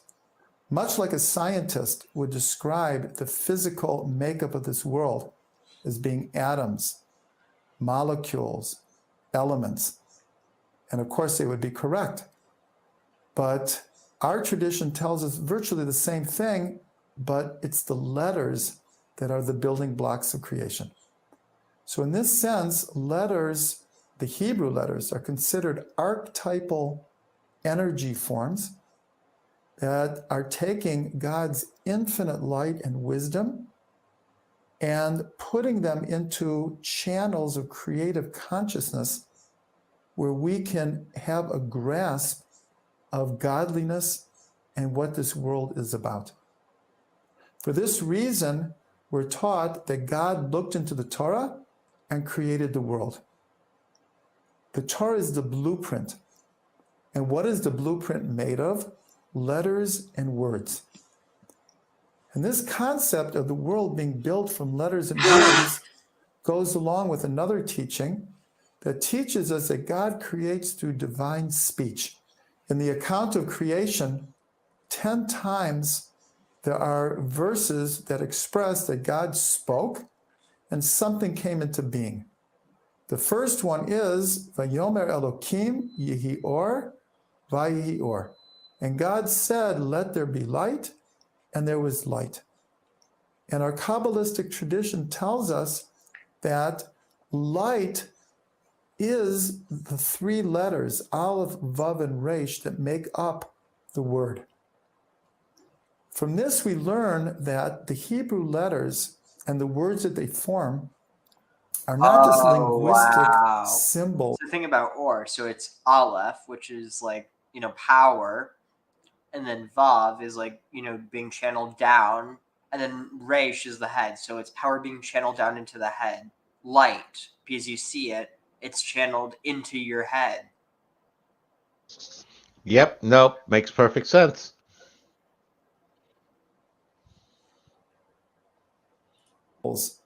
Of sounds, which then a culture or society attaches meaning to, but they are the very essence of the word that they explain. And even more than this, not just essence, they are the animating force. So according to our tradition, the world is being recreated all of the time. It was not a one-time creation. And this creation is happening through an endless combination of Hebrew letters. And for this reason, Hebrew is called the holy language, because every letter contains infinite meaning. The Baal Shem Tov revealed that each letter can be understood on the level of worlds, souls, and divinity, meaning that each letter manifests in the level of the physical, practical world that we live in the level of souls and the meaning of the soul, and on the level of divinity, as it were, how God is looking and relating to the world. Further, we're taught that there are actually 13 different associations and levels to each letter. Rabbi Yitzhak Ginsburg's book, The Hebrew Letters, explains that the three primary ones are the form, the name, and the number.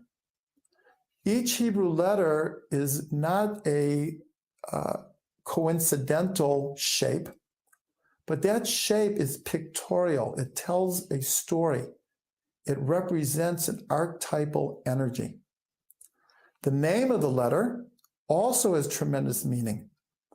In English, for example, A, B, C, D has no intrinsic meaning. It's just a sound that's attached to a visible letter.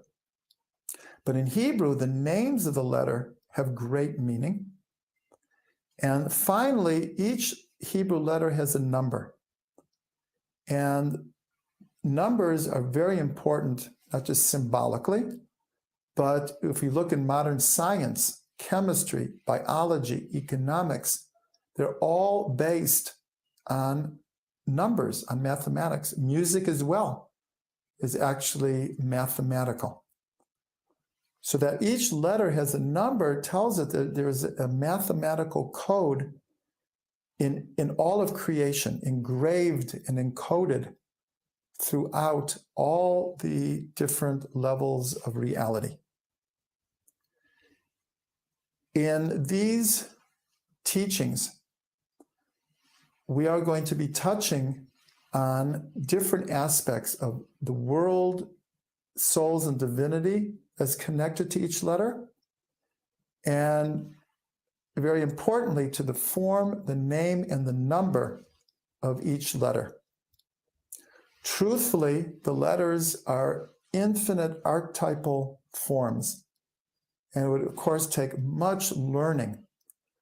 But we are going to present a kernel idea as a way to whet your appetite, to increase your interest, and to hope that you will follow up with more and more teachings about the letters. At the end of every letter, we have crafted a meditation in which to take this kernel idea and to meditate upon it in order to integrate this wisdom into your heart and your soul and your mind. Interesting. Any thoughts on that? Wow. Yeah, it's one of those where I'm so down with him up until he gets to the numbers. And I take those with grains of salt because I don't see how they connect yet. Wait, so like which numbers was he saying? Sorry, I kind of zoned out for a bit. No, he was talking about how the three meanings for the letters. It's the shape of the letter, the meaning of the letter, and then like the number. And it's like the number at the gematria aspect. It's one of those where I've never really looked too much into it because I haven't gotten a good feeling connection, a good grokking of the number connection.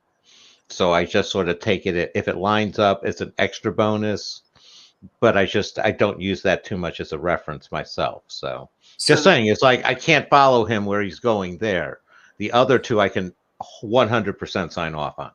So for instance, I mean, you could look at something as like Yod. Yod it means hand, and we have 10 fingers on our hands. Then you have something like what is it? Kaf. So Kaf literally means palm. We have 4 palms. So keep in mind, Yad is specifically hand. It's not like, hand and feet.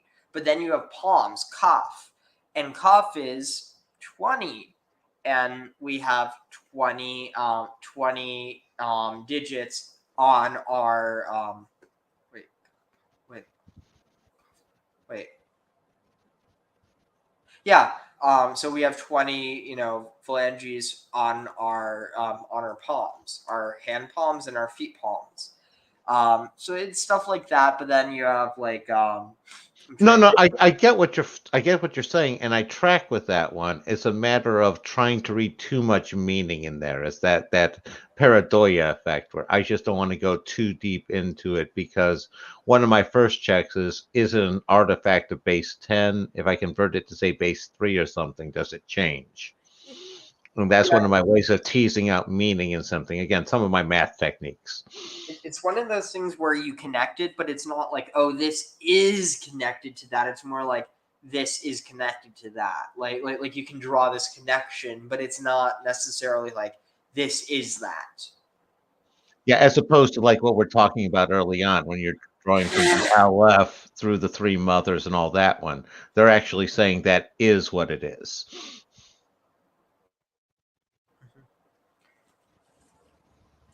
There's some of these later correspondences that are much more tenuous. What the heck is even the sad? Hero Wars, apparently. Oh, let's see. So we're on Ayin now. Here. Never played it. Hi, we're Misfits Market. We rescue organic produce and surplus pantry staples from sustainably minded farmers and food makers and deliver straight to your door at up to 40% off grocery store prices. Just build your box online. We'll pack it with the best stuff. Quality, affordable groceries for everyone. Just the way it should be. Join today at misfitsmarket.com.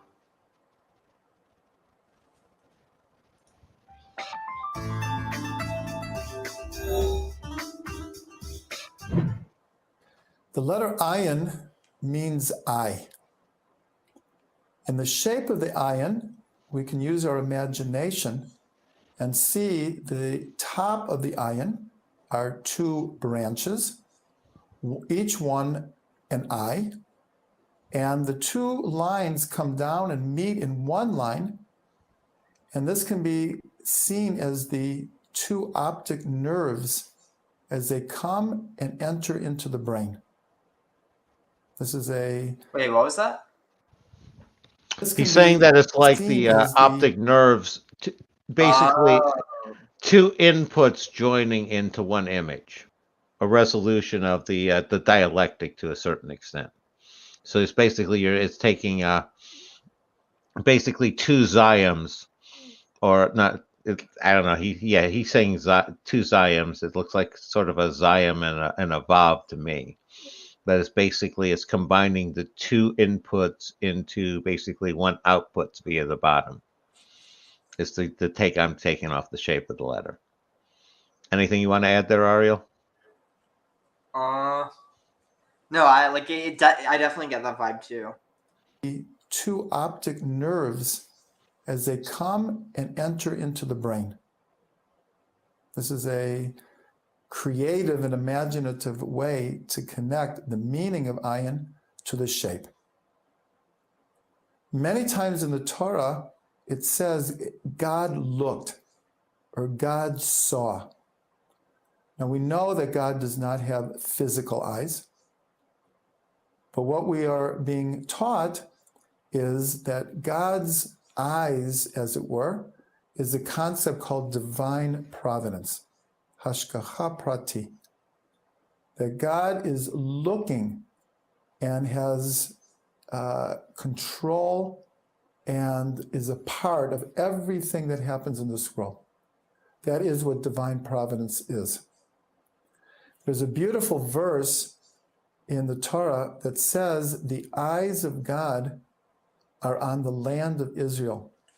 Here, sorry, let me just go back a bit. I was kind of, I was distracted. I was texting you.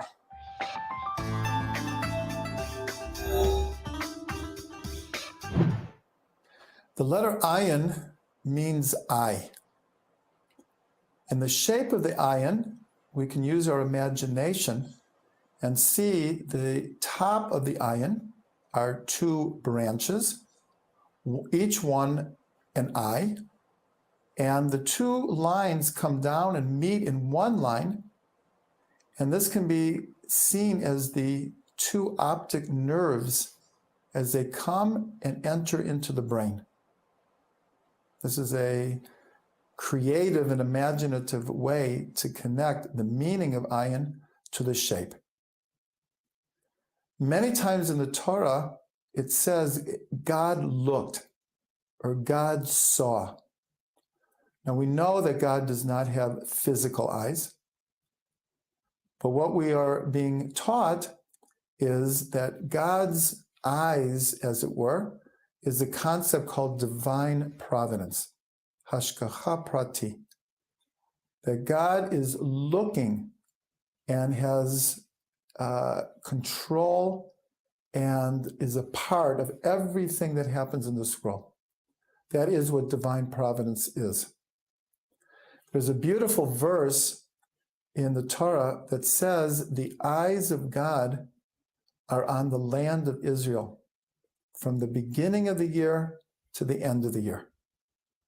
And from this, we learn that this is one of the understandings of why Israel is called the Holy Land and why so many spiritual paths and religions have emanated from the Holy Land and why everyone seems to want to conquer Israel throughout the ages, is because the eyes of God are on the land from the beginning of the year to the end of the year.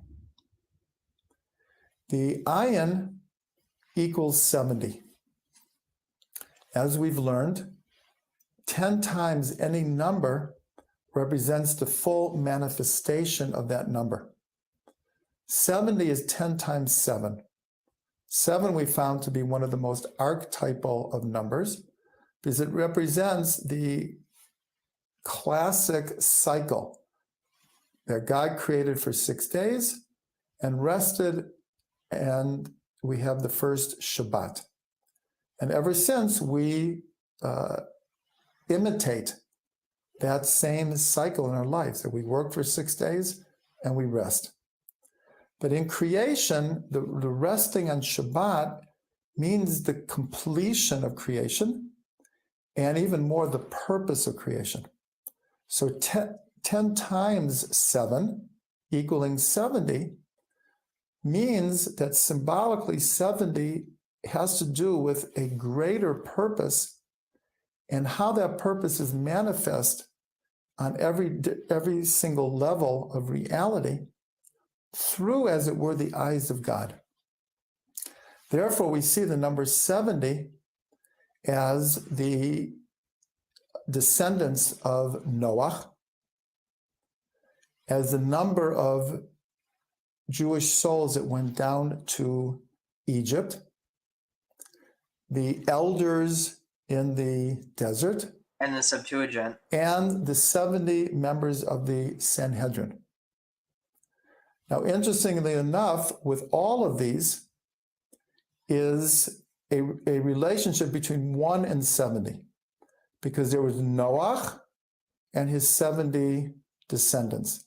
There was Yaakov and the 70 souls that went down to Egypt. There was Moshe and the 70 elders, and there was what's called the prince of the Sanhedrin and the 70 other members. There were actually 71 members.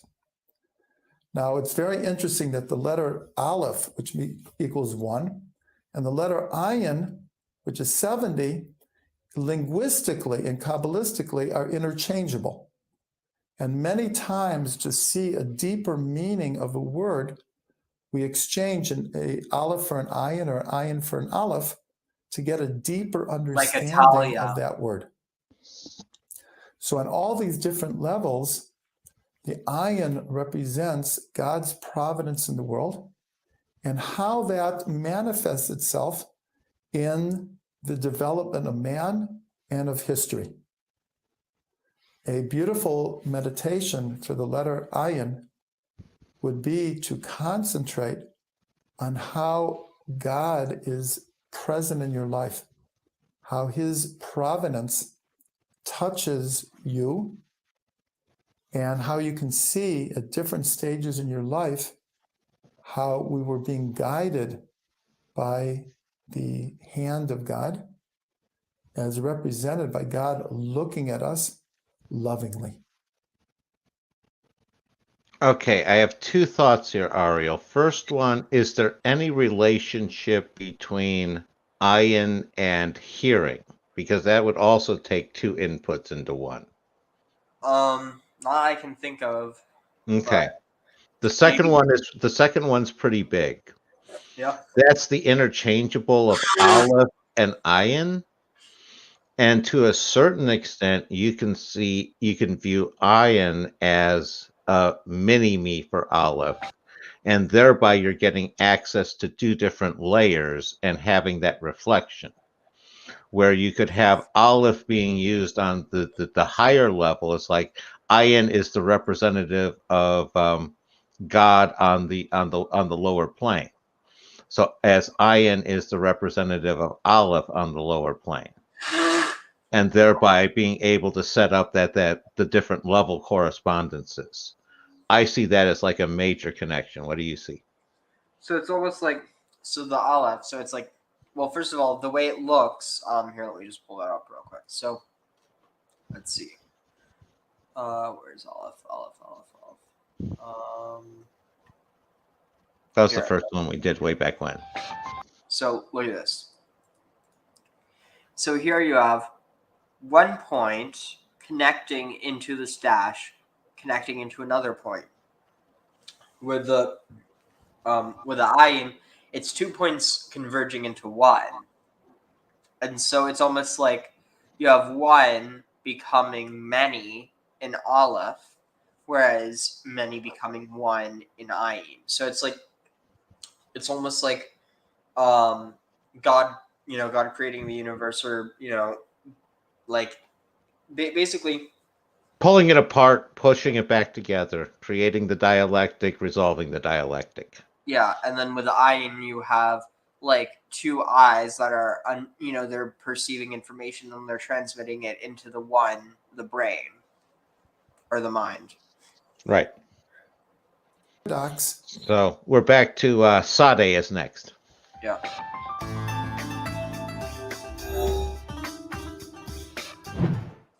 The letter Tzadi was called by the great Kabbalist, the Arizal, Tzaddik. He added a letter Kuf, which is the next letter in the alphabet, to the letter Tzadi. Because when you add a Kuf, Oh yeah, this is really it spells embarrassing. Tzadi. I didn't know that for the longest time. I thought it was, alphabet gimel daled hey vav zayin chet tet yud kaf lamed mem nun samach ayin pei tzadik kuf resh, but it's actually tzadik kuf. So tzadik kuf sounds like tzadik uf, but it's tzadik, or sorry, it's, see, that's how instinctual it is to me. It's tzadik kuf, not tzadik uf.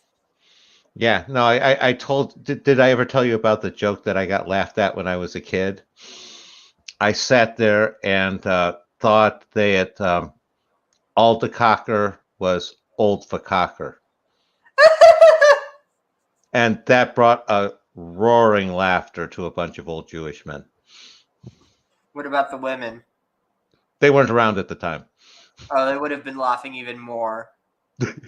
Yeah, as it was later when it was explained to me that was one of those out of the mouths of babes, one of those correlations that's oh so true, because too often the aldecocker is the old facocker. Go on with the video. Sorry, I had to share that one. No problem. Oh, let's see, I have to go back there. Yeah. Which means the righteous one, the holy one. The shape of the tzadi is a bent over nun, which we have learned means a bent over servant. Oh my God, I just saw it and I can't unsee it. So, have you ever seen here? Okay, okay, so look at the shape of this. Oh, you're looking at it, right? Yeah. Okay, so just look at this for a while, kind of meditate on it, try and extract, like imagine it as a person. What is that person doing?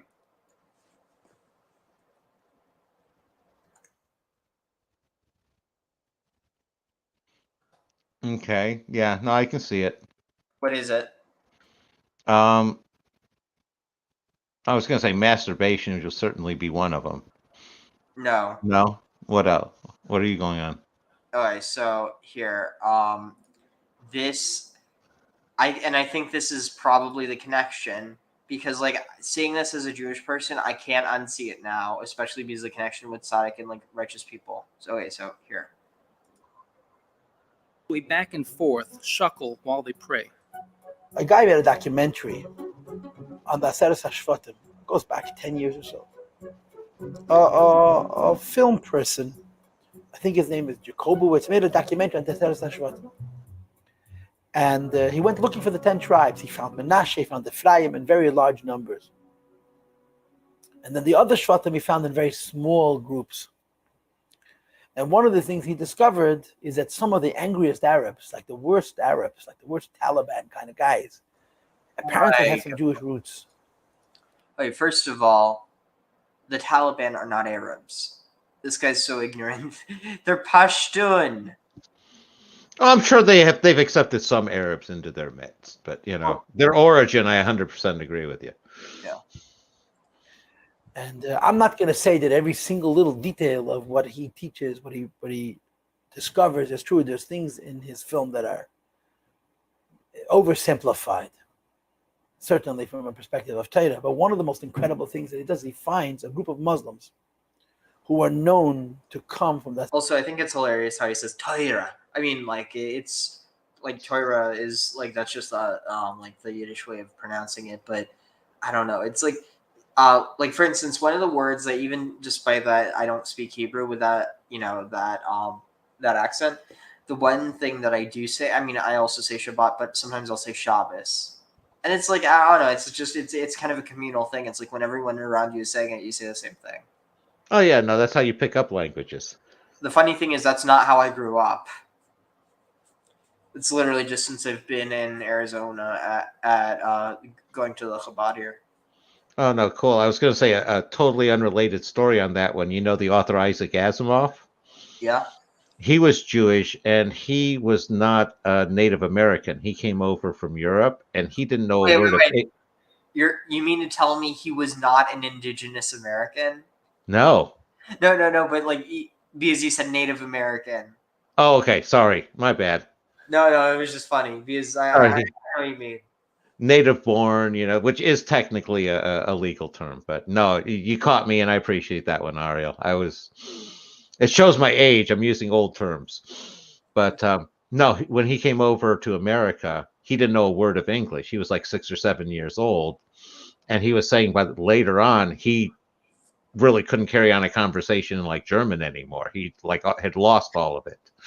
Wow. And it was interesting how it just totally switched on him.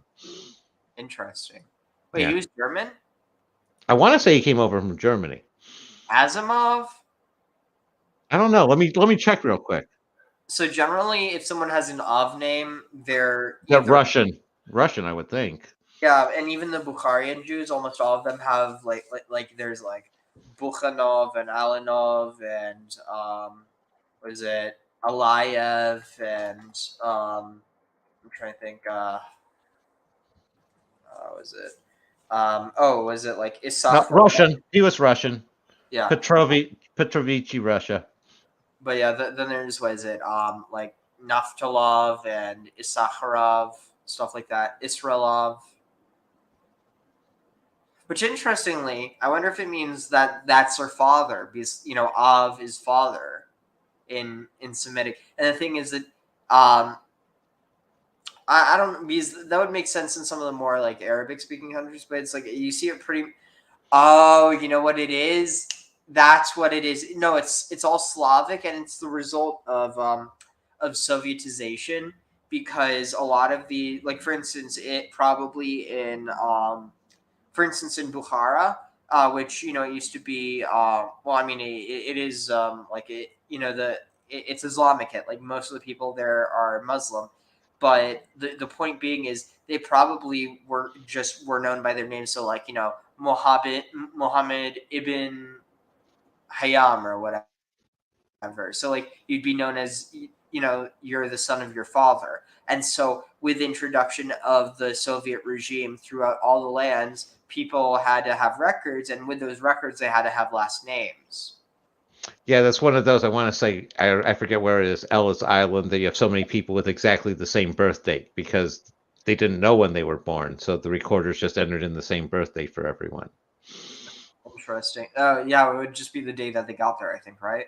No, because they needed them to be a certain age. They weren't born when they got there, so they Oh, had to have it. Yeah, but but my point is they could just put if they don't know what date it was, they could just estimate the age and then put the date that they got there. Yeah, well, that's what they would do, but they would always be like horses. Everybody would be January 1st. So when you do statistics, you have this huge jump in people born January 1st for immigrants. That's interesting. So you could theoretically look through lists of people born January 1st and find probably an inordinate number of people who immigrated. That would be my guess, especially you're talking back in the immigration phase in late 1800s, early 1900s. Interesting. Anyway. Aseres Hashvatim, who shuckle. Who shuckle when they daven. Arabs, when they daven, they shuckle. And his claim is, and it's a very, very compelling argument, I think it is, even though some people are going to argue that it's entirely circumstantial and anecdotal, that this is a trait. Jews shake when they daven. Nobody else does. And if I'm not wrong, the Zohar actually says, when they get to the Seres HaDibros, Vayar ha'am vayanu, vayamdu merachik, that the Yidden saw the Shechina and they moved. And it's brought that this is the basis for the idea that when a Yid davens, he's in motion, he moves. Now, of course, what's interesting about this is that anybody who watched the Rebbe daven saw that the Rebbe almost didn't move at all. And if you watch films, particularly older films, you see that during davening, that means during the Sefer Yetzirah, the Rebbe would shake side to side. In my years, the Rebbe didn't shake at all. If you look at older films that during davening, during Sefer Yetzirah, the Rebbe was not shaking forward and backward. Given this isn't davening, but I think you might actually be able to see kind of some of it here. Let's see, where is it? Here. Want to tell the Rebbe the words of the new song that we're singing with Mashiach, right? So I'm just going to read him. Am Yisrael, have no fear. Mashiach will be here this year. We want Mashiach now. We don't want to wait. Okay? We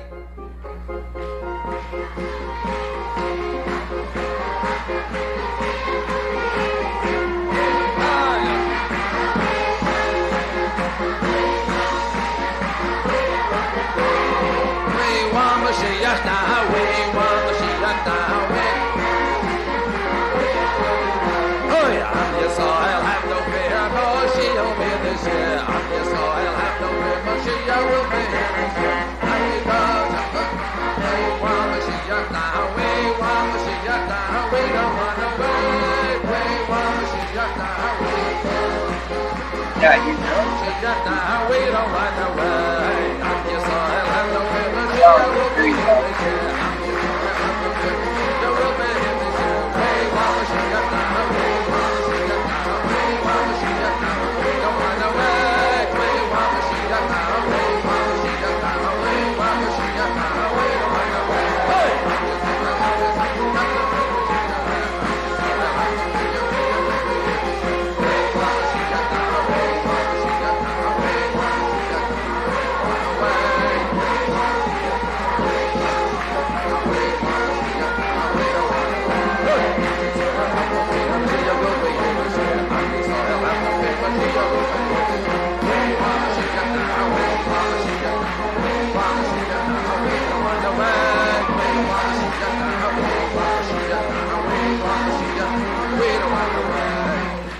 So that's something that is really interesting. There's this, I don't know if you noticed it. He moves a lot, but he stays in the same place.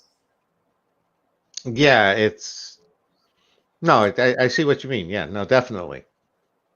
So I think that's part of what we're talking about. So just real quick. So do you see? Well, they do it in the other videos I saw where they sway back and forth too with staying in the same place. So do you see what I'm talking about now? See, like, this isn't two different figures. This is the same figure going back and forth. Imagine it like a like kind of like put your hand in the middle or like I mean it's not a it's like I don't know. Do you see what I'm saying? It goes from standing to bowing. Yeah. Well, It's like the one on the right is more of the standing one, and the other one's more of the servant, the bowing. Yeah. So let's see. So that's why I'm seeing the combination of king on the right, servant on the left. Yeah, and so with me, I don't even see it necessarily, or like not standing, but it's sitting regardless, and but basically, so it's like going back and forth, and so it's like rocking back and forth. So it's like it's either one or the other. It's binary. So it's like it's back and forth. It's not one or the other. It's cycling. So it's going back and forth, back and forth, back and forth, and that's shuckling. Yeah, now that's echoing back to that Ouroboros concept we were talking about flopping back and forth on the two sides. So just wanted to throw that in there. Go ahead now. Sorry. It reminds me in some of the, let's just say, mystical experiences I've had, one common theme has been this idea of breathing in and breathing out. Basically, that it's like, it's kind of like it's a very binary, but very like, I don't know how to explain it. It's very, very binary, but very natural way of things. It's not like one or the other, it's both. And that's kind of the idea of the, the, like, how it's basically the idea of quantum as opposed to 1 versus 0. It's both at the same time. Yeah, no, that's why I use the dialectical monism as my base, where it's only expressed in two, but underneath it, it's that inexplicable whole. And no, we're talking the same language, just using slightly different words. Take it from side to side. Shmoneh Rebbe stood almost perfectly still. That's what I was Which, of saying. course, brings into the question this whole business of nanua, move. So Tzaddik Katamar Yifrach Be'erez Levanon Yizkei Shetuli. Wait, hold on. Let me just look this up real quick. So it almost sounds like where he's going is that once he reached his point of balance, the Rebbe basically had no need to go back and forth, and only needed to go forward backwards because he was in balance. Okay, let's see. I'm going to try to find one that is out of. Was that a totally wrong take on that, Ariel? Or Oh no! Sorry, I didn't respond because I was like just completely in agreement. I was almost like, yes, I agree in my head. Okay. So, yeah. Motorcycles, ATVs. Well, I hate to talk too strongly about interpretations like that of a Jewish faith that I don't actually share or understand so well. It's more of an intuitive take, and I just want to know if I'm so far off base. No, definitely. I think you're just also kind of, not like you're just repeating, but you're kind of, you're bouncing off, or what you're hearing is bouncing off you, and so what you're saying is basically what they're saying, but you have your own interpretation of it, which is very, I think in a lot of cases, like it's like, for instance, some of the most people have done the most work for Kabbalah, like for instance Johannes Reuchlin. He wasn't even Jewish, he was Catholic. Yeah, that's what I started out Catholic, so interesting. I guess maybe you're a reincarnation of Reuchlin. No, not Reuchlin. I know I'm not Reuchlin. How's that? I know who I have been, so and he's not on the list. How do you know? Conclusions, spiritual exercises, no hypnosis though. Just I'll explain it off air. All right. I guess all I'm saying is how do you know for certain that you know everyone, as opposed to like, it's one thing to know for certain someone, but is it another thing to, it's kind of like, you can. I know what body I was in during that time period. Oh, okay. Wait, so if I was already in a body, I wasn't going to be in Reuchlin. Well, but so at least with, and given, I mean, so at least with the Jewish understanding of reincarnation, it's basically like you can your your soul is constituted of different, like each incarnation it's constituted of different, so like it might be like 20% from one person, 30% from another, 50% from another, and so that has that influence, and that's why some people seem to be so like multipolar, not like bipolar as in like a diagnosis, but just as in like you can have someone who like one moment they're doing this one thing and another they're doing something else, and it's like to different people they can be different people, but at the end of the day they are one person. No, no, and I can definitely see how that would work for some people. I just know how it works in my situation. And like I said, All we'll right. talk about it. All right, cool.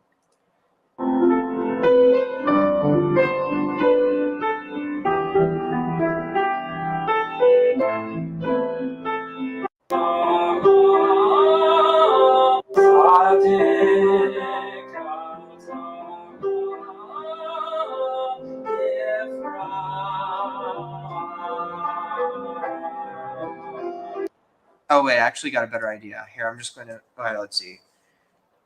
Sadiq Katamar Yifrach. Here.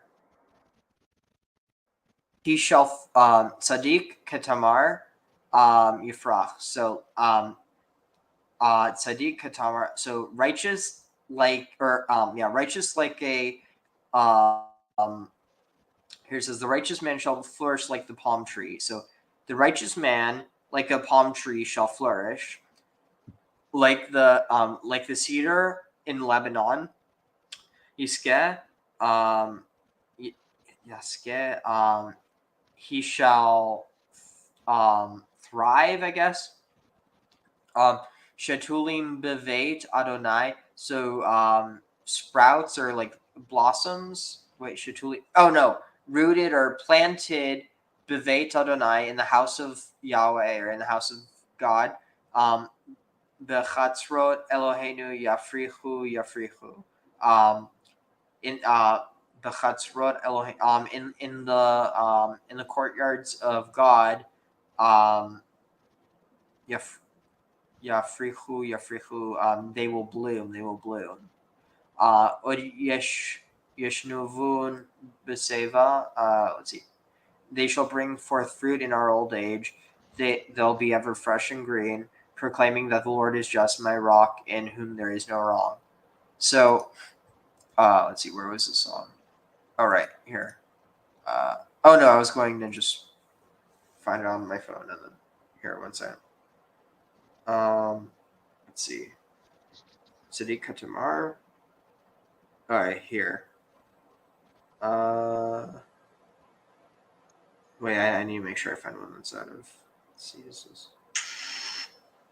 Huh. Yeah, no, one of the things I'm picking up on that one is they're talking about two different locations. And you're seeing one of them, the cedars in Lebanon, and then you're definitely having the sense of it like a desert oasis. Interesting. Let's see. Oh, okay, this one should be good.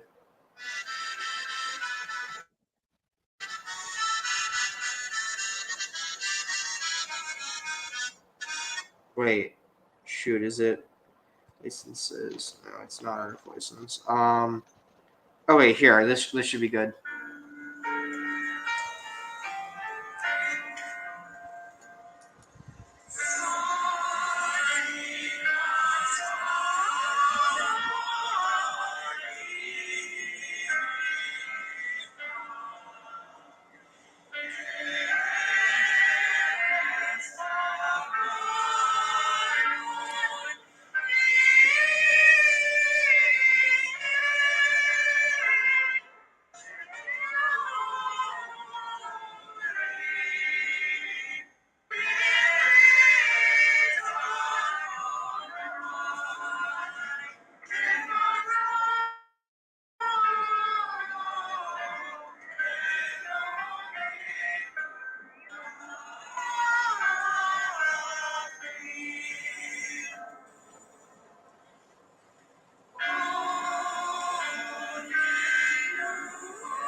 So, yeah. Yeah, no, that's interesting. I'm definitely picking up that oasis versus cedars and mountains. So I'm picking up like a low and high polarity, and the idea that they're going to that basically is almost like the cedars and the palms are going to give off offspring in the old age. Interesting. Yeah. It's like, it's kind of like, though things might be low now, hold out hope for things will be better. And it also has that a certain amount of that antinomic aspect going, where it has the high and low, the cold and the hot, and all that going on too. So movement. And we know there were certain tzaddikim who shuckled nonstop, but by Chabad, the Rebbeim shook very little. And I'm not here to answer questions. I'm just here to share insights. He sounds very congested as well. What does the shuckle represent? What does that motion mean? It obviously means change. We're going from one situation to an opposite situation. The opposite of this, of course, is by the malachim. And by malachim, we find in the psukim that when they stand in the presence of a Kadosh Baruch Hu, they go limp, right? They go limp. They don't move at all. There's a concept of malachim moving, which is considered a lower level. When the malachim are in higher madrega, they stand. Yidden are in motion, are moving. And the motion can be explained in two ways. One way of explaining the motion is that when you're on a lower level and when you're further away from HaKadosh Baruch Hu, that distance creates motion. In other words, the reason the big tzaddik stands still when he davens, like the famous quote, Kalten Brand, and Moshe Rabbeinu stood in Har Sinai like hot ice. When you're so dovak in Elkus, you show no motion. But if you're on a lower level, you must show motion, which is a sign of life. And forget, if someone is going to say, okay, the big tzaddik doesn't move when he davens, I'm not going to move either when I daven. That would be an infinite molek, because if you're not dovak, you better shake to create that attachedness. Alternatively, the motion shows on growth and on change, that we're not staying in one place, we're moving from one place to another. So these are some thoughts on this idea. But the bottom line is, it's tradition by Jewish people that when they daven, they shuckle. And like I mentioned, the way we should perceive this is that maybe a very intelligent or a very sophisticated or very cultured person is going to claim that this motion looks a little bit primitive. It should stand still. But that would be a mulek, that would be cold. That would be the opposite of the ashakarcha, the opposite of the passion, which is part of the life of a yid in his service to HaKadosh Baruch Hu, that when we daven shows itself in the movement, almost the involuntary movement that we make with our bodies.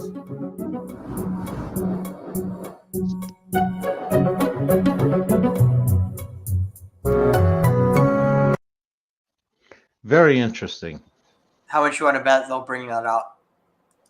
Oh, I would think so. The other one that occurred to me is that something else that Carlos Castaneda talked about shaking back and forth in order to alter your perspective and try to see the world a little differently, and try almost like seeing through things in a third eye perspective.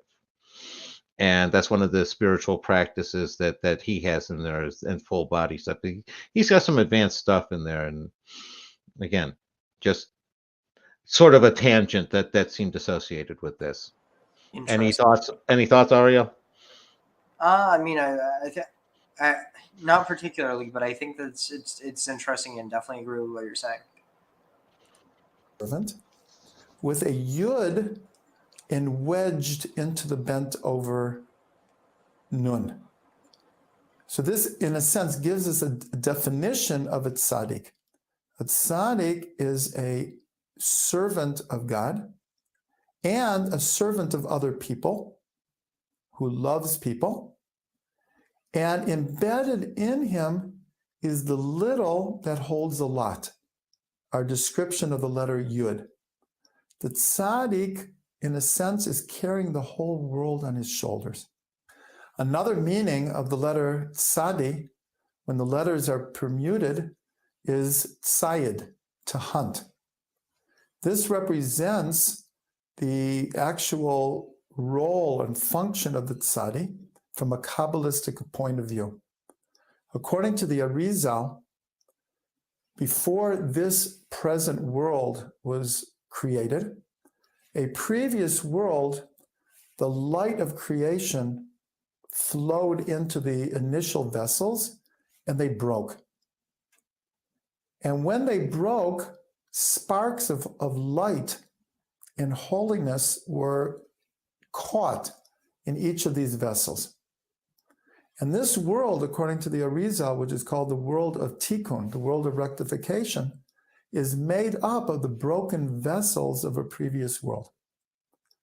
Our mission, and especially of the tzaddik, of the righteous one, is to hunt, to seek out, to find fallen sparks of holiness and to uplift them, to connect with them, to heal them, and to rectify them.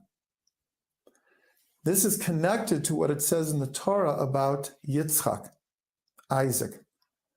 It says that he loved Esav because hunt was in his mouth. This is a very perplexing idea, why he loved Esav, who was a man of the field and who was very unrectified. He wasn't that bad. But Kabbalah tells us that Yitzchak saw in Esav tremendous potential, points of light and holiness that were surrounded by a coarse exterior. And he was hunting to extract these points from Esav. And we're actually told these points were the souls of Rabbi Akiva and Rabbi Meir, both who were from families of converts from the seed of Esav. So the tzaddik, the bent over the nun who's holding up the whole world, is actually going down and seeking to uplift the physical world, the soul, and to bring them close to God. The number of the letter tzadi is 90. This is the age that Sarah was when she gave birth to Yitzchak, the first Jewish child. And a beautiful remez or hint is seen in the name of Yitzchak himself, which has a tzadi in it, telling us that in potential, every Jewish child is a future tzaddik. As it says, all of your people are tzaddikim. In potential, we all have the ability to be a tzaddik. So in the name Yitzchak, the letter Yud, which equals 10, this represents the 10 tests of Abraham, one of the greatest being that he didn't have children. The tzadi equals 90, is the number of years that Sarah was when she gave birth. The next letter, the chet, equals 8. This represents the 8th day of circumcision, Yitzchak being the first Jewish child circumcised on the 8th day. The last letter, kuf, equals 100. This is how old Avraham was when Yitzchak was born. So it's a beautiful remez in the name Yitzchak of all the components. Are you saying anything about the Yud, though? What, thinking about what they're saying? No. Did he say anything about the Yud? I heard Sadik, Kuf, and No, he didn't say. I didn't hear anything about Yud. I guess you could read it into the Yud is in the Tzadeh. Yeah, you definitely could. Into his being, as it were. One final thought is a verse in Psalms says, Sadiq katamar yifrach. That's what we listen to. A tzaddik, like a date palm, will flower. The word flower, perach, equals 288. The Arizal teaches us that symbolically there were 288 sparks that fell in the breaking of the vessels.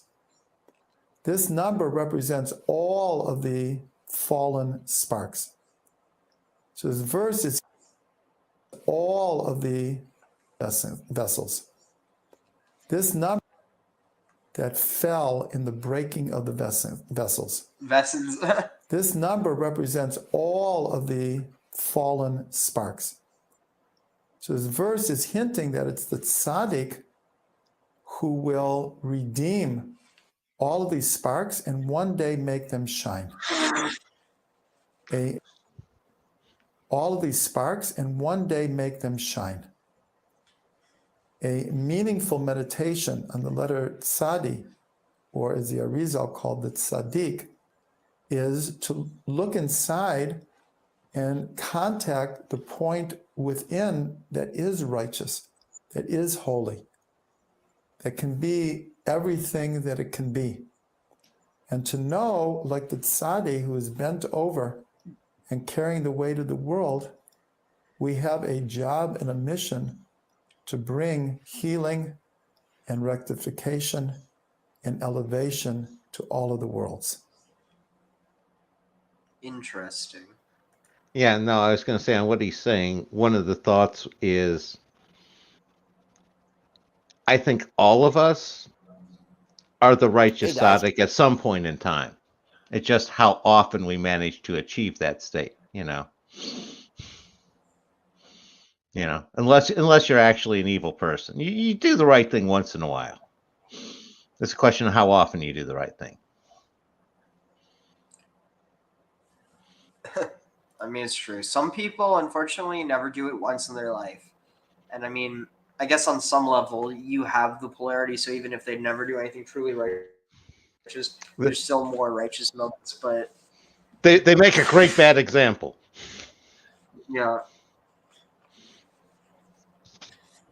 Let's see. So let's get to cool. Toby Mathis here, and question I get all the time is, how do I make my personal assets invisible? Well, first off, can you even do that? Okay, I mean, like, and the answer is, like, I really don't understand why I'm getting targeted with these ads. It makes no sense.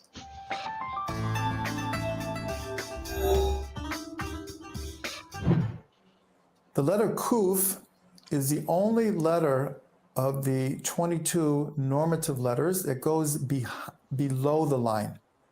Oh. Just like we learned. It's like So we had Lamed, only- but the opposite. And Lamed was the start of this cycle. We had the first cycle through Yud that seems like a birthing cycle. And we have the second one, the cycle starting a second cycle of 6 year that started with Lamed from above the line. And we're ending with Quaf below the line. We had both Ayin and Sade as a combination of two inputs into one. Wait, and what were the functions associated with them? Well, you had Ayin was that eyes, those the functions on Ayin was Hearing. That's what you told me. What's a hearing? No. Hearing is tet is what we had there. For Ayin, it was that doesn't Samic. Did we have sleep on Samic? Is what I have there. Are Okay. you sure? No, that was the parallels. Those were the flips. Okay. No, I see something here. No, for Ayin, we have anger and laughter. For those parallels there, the organ is gullet. So with Kof, what's the function with Kof? Kof is sleep. Okay, so and it's the intestine. Yeah. Are you thinking what I'm thinking? So these things have they have multiple layers. So on one, you have the function like, every day you do all these functions, but it's also on the grand scale. So you have the little sleep, which is the normal sleep, but what's the great sleep? Right, death. So you got that fractal cycle. And what I'm seeing here is also, this is like, say, one of the rungs of Jacob's ladder, where you're starting with the connection with Lamed in the level above, and your Lamed Nun Samic Ayin Sade Quaf structure supports it and ends with Quaf connecting to the layer below. Oh, wow. And so is Lamed's almost like, wow. So this is interesting. And and just to let you know, that's a tower of 6. So you're having 6 in your construction there. Oh, With the wow. 7, yeah. So look at this. So look at the kaf. You see this? It's a kaf with a zayin, right? Well, yeah, a kaf with a zayin. It's a container, and then and then you're emptying the container. That's the flip of lamed, which is the one above that's feeding into the kaf. So you're almost having this process where you're feeding it into the container, processing it through there because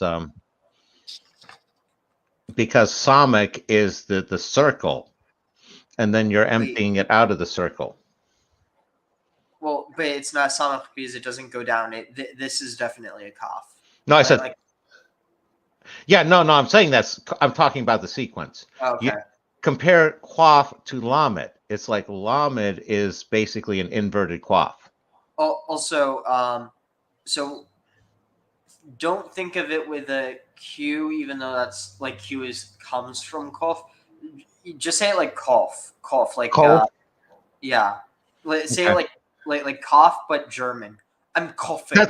I was going to sit there and say, channel my German heritage side. Cough. Yeah, so it could either be cough or kuf, either or. Gotcha. So cough. So here's what I'm thinking. It's like the riddle of the Sphinx. What walks on 4 during the morning, on 2 during the afternoon, and on 3 at evening? Yeah, no, that's mankind. So yeah. So look at it this way. So Lamed, it is a. My friend used to pay 160. Here, I'm just going to skip really quickly so we can see on big screen. So a Lamed. Here you have the Kaf, and then the Lamed. And that's the only one that extends from above, and that's why I'm having it the structure. It's feeding it in from the level above into the container in the level below, which could be interpreted as the baby Yud that was born in this first cycle of 6 above. So, but here's another way to think about it. What is this Vav or this Zayin or whatever it is? Though I would interpret it as a Vav, but go ahead. Where are you going with it? It's a prod. So think about it. So Lamed, it's Lomed, but the Lamed is actually itself. It's like a prod. No, we're hitting the same thing where it's going from one level to the next. So what you're saying is more of like an impulse to get moving, and that's certainly an alternative interpretation of this sequence here. No, I like where you're going with that, Ariel. So we could both be right here. So here's the way I see it.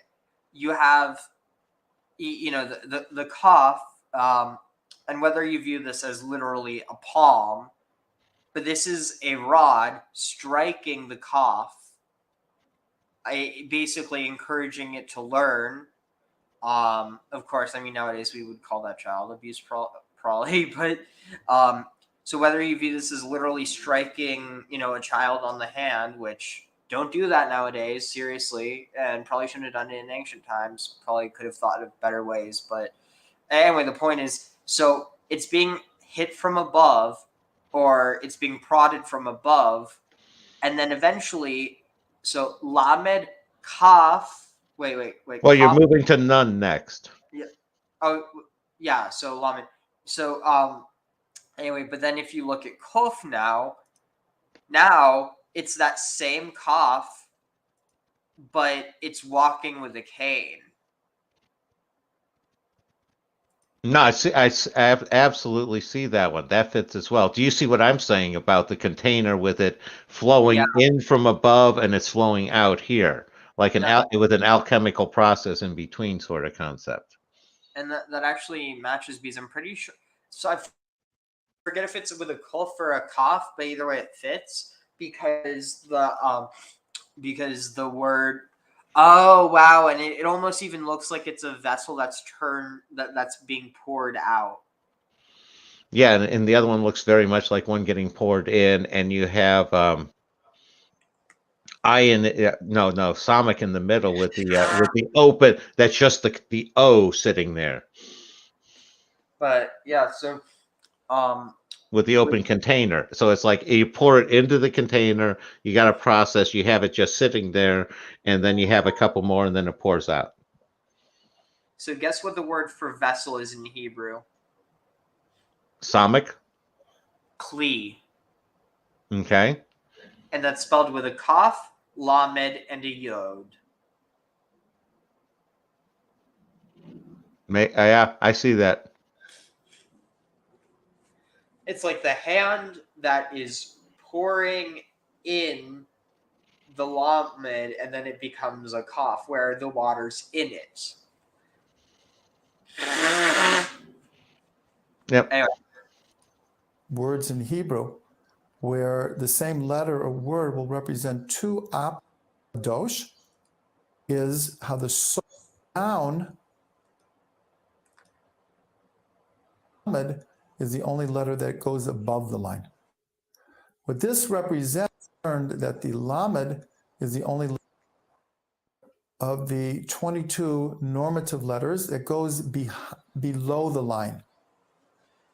Just like we learned that the lamed is the only letter that goes above the line. What this represents is very connected to the letter tzadi. So actually, kap or kap, like kapit or kaf, it can be cup. So it's this context of the cups of your hands, and the cups of our hands are our palms. So you're right on that. It's actually more accurately like kapim or kapayim is cup. So like the way you say like what's the word like applause in Hebrew is kapayim. It literally just means palms or literally cups. So cup, cup, cup, cup, cup, cup, cup, cup, cup. And think about it. When you're clapping, yeah, you can do this, but you can also do. And I'm doing this with cupped hands. Exactly, different sound. And we all know how important sound is. Versus. It's almost like a versus a. Interesting. It's almost like a calf versus a kof. You see what I'm saying? Yeah, and if you notice something, I also see a variation of that's a spectrum, but you have two different almost pronunciations of the hands at different ends. Interesting. Yeah. Also, for context, what I was talking about, this is the comment. Okay. Interesting. The question is, are you a cops or a corpse? As long as you're not a corpse. Yeah. Better a living dog than a dead lion. There we learned that the Arizal called the letter tzaddik, and he added the letter kuf to what most people refer to the letters tzadi. And this is because, as we learned in the letter tzadi, it's the righteous one, the tzaddik, who goes down to find the sparks of holiness in creation and to uplift them. The letter kuf represents that going down. It's the motion, the archetype of the soul coming down into the body in order to fulfill its mission in the world. The kuf begins the word holy, kadosh. There's a further connection with the letter kuf going down. Another important manifestation of the kuf going down is how the soul goes down into the body, also for the same purpose of fulfilling its task in this world. The kuf stands for holiness, kadosh, But it also begins a word that represents the opposite, klipa, which means shells. Interesting. And these are where the sparks of holiness are. They're called entrapped in the shells or the vessels that broke. This is one example of many, many letters and words in Hebrew where the same letter or word will represent two opposite meanings of holiness and klipa. But we see how they're connected because our task is to extract the sparks of holiness from the shells from the klipa. The shape of the kuf is actually made up of two letters, a resh and a zayin. The resh is above and the zayin goes below the line.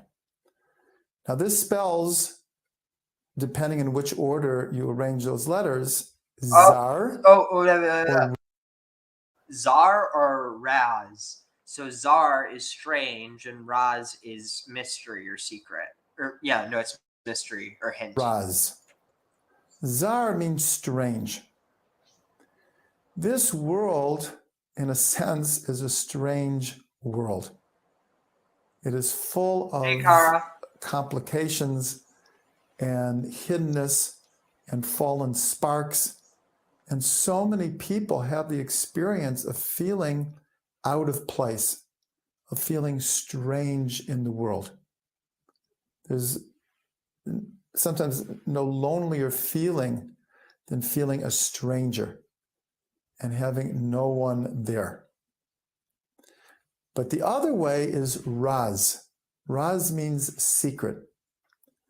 Embedded within all of this strangeness are secrets, inner meaning, inner purpose. And that's the idea of extracting the sparks from the klipa, is to take from what appears to be strange and actually find great meaning in it. Zayin Resh also is the root for crown, ze'er. And this is the idea of how each Jew is really crowned by God to be a leader, to be a representative in this world, and to fulfill the role of the tzaddik, of the righteous one. The number of kuf is 100. In the letter tzaddik, we analyzed the name Yitzchak, and we saw that Avraham was 100 years old when Yitzchak was born. We have mentioned in other letters that 10 times any number is very significant. 100 is 10 times 10.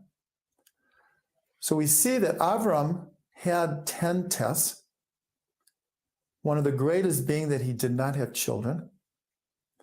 And when God first appears to Avram, he says to him, Lech lecha, go to yourself. Go out of your father's house and your birthplace and go to the land that I will show you. The two words Lech lecha equal 100, 50 and 50. So we see that Avram's greatest potential was having children. That's why he gave birth at 100. So, Graham, you see what he's doing there? Because he's going to himself. No, what's he doing? And finding and passing the 10 tests, 10 times 10. We were actually talking about this. So, Lech Lecha, go, go walk. Get out of Ur. And so, Lech Lecha, the gematria of that is equivalent to the gematria of Kof. And Kof is equal to 100. And he was 100 when he had Yitzchak or Isaac, and that was his potential because he was promised that he would be he would be the father of many nations, and obviously, there's Yitzchak and Ishmael, but the whole point is that to be the father of many nations required him to birth those, and then from from Isaac. Well, yeah, from Isaac, then you get Esau, and from Esau you get Edom, and from Edom you get Rome, and from Rome you get, a bunch of, basically all of the Christian world. No, I see where you're going with that. So basically, not all gematria is sound, but the whole point is it's not sound because it's gematria. It's just useful for drawing connections that are already there. And you said exactly how I kind of do it. It's nice as reinforcement, but you know as well as I do, there are people there who they just have their calculators out like for hours on end, and it's like, no, I got better things to do than that. Like Kabbalah with you, Ariel, much better than sitting there with a calculator. It is admittedly fun when you find something really cool, though. It's kind of like, honestly, I think some people get addicted to it like a drug. Oh, I'm sure. Well, they have to as much as they do it. True. Interesting. So that Raz means also means first as well as once.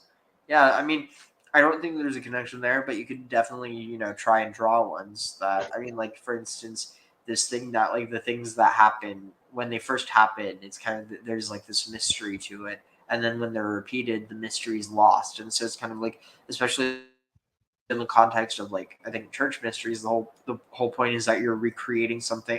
You're recreating the idea of creation. The creation is the first, and the recreation is the mystery. Makes sense.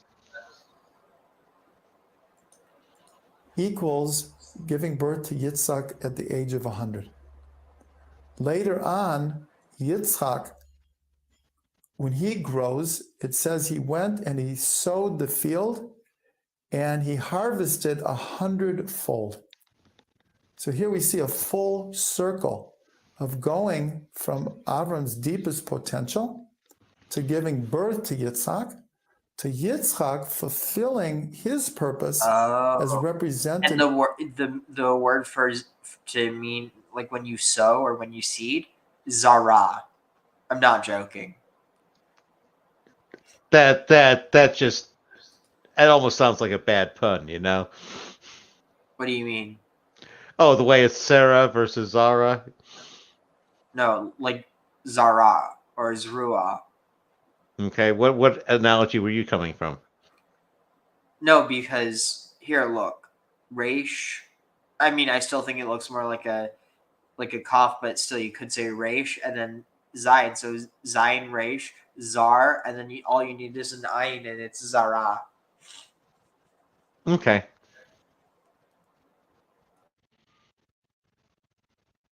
With the letter Kuf and the number 100.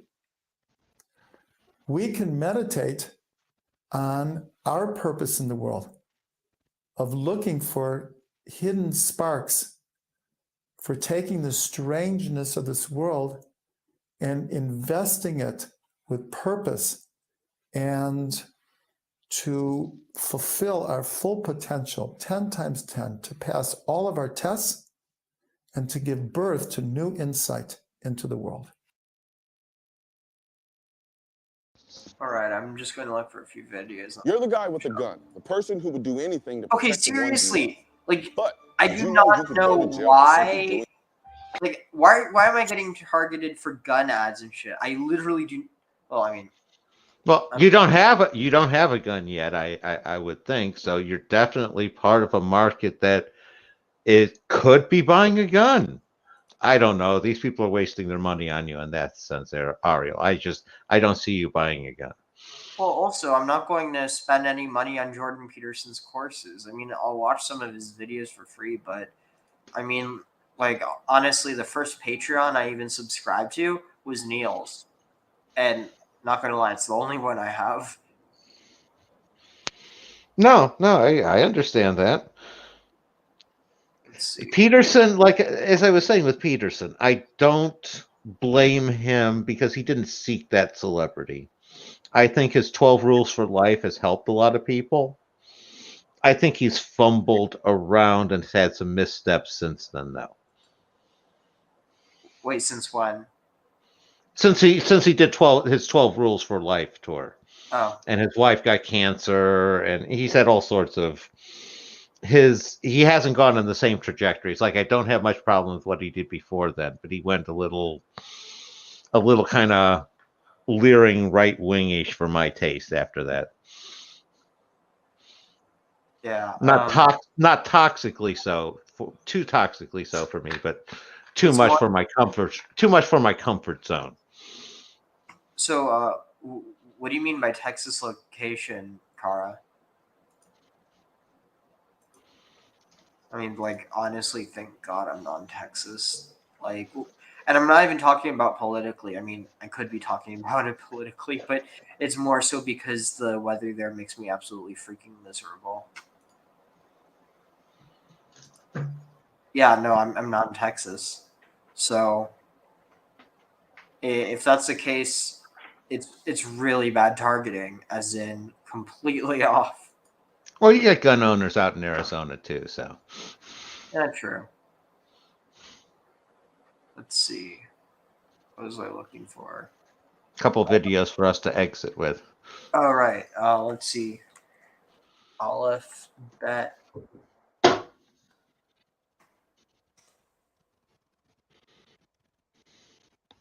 Let's see.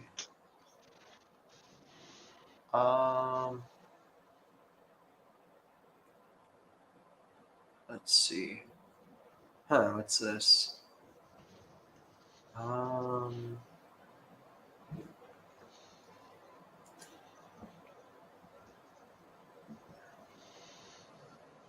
Let's see.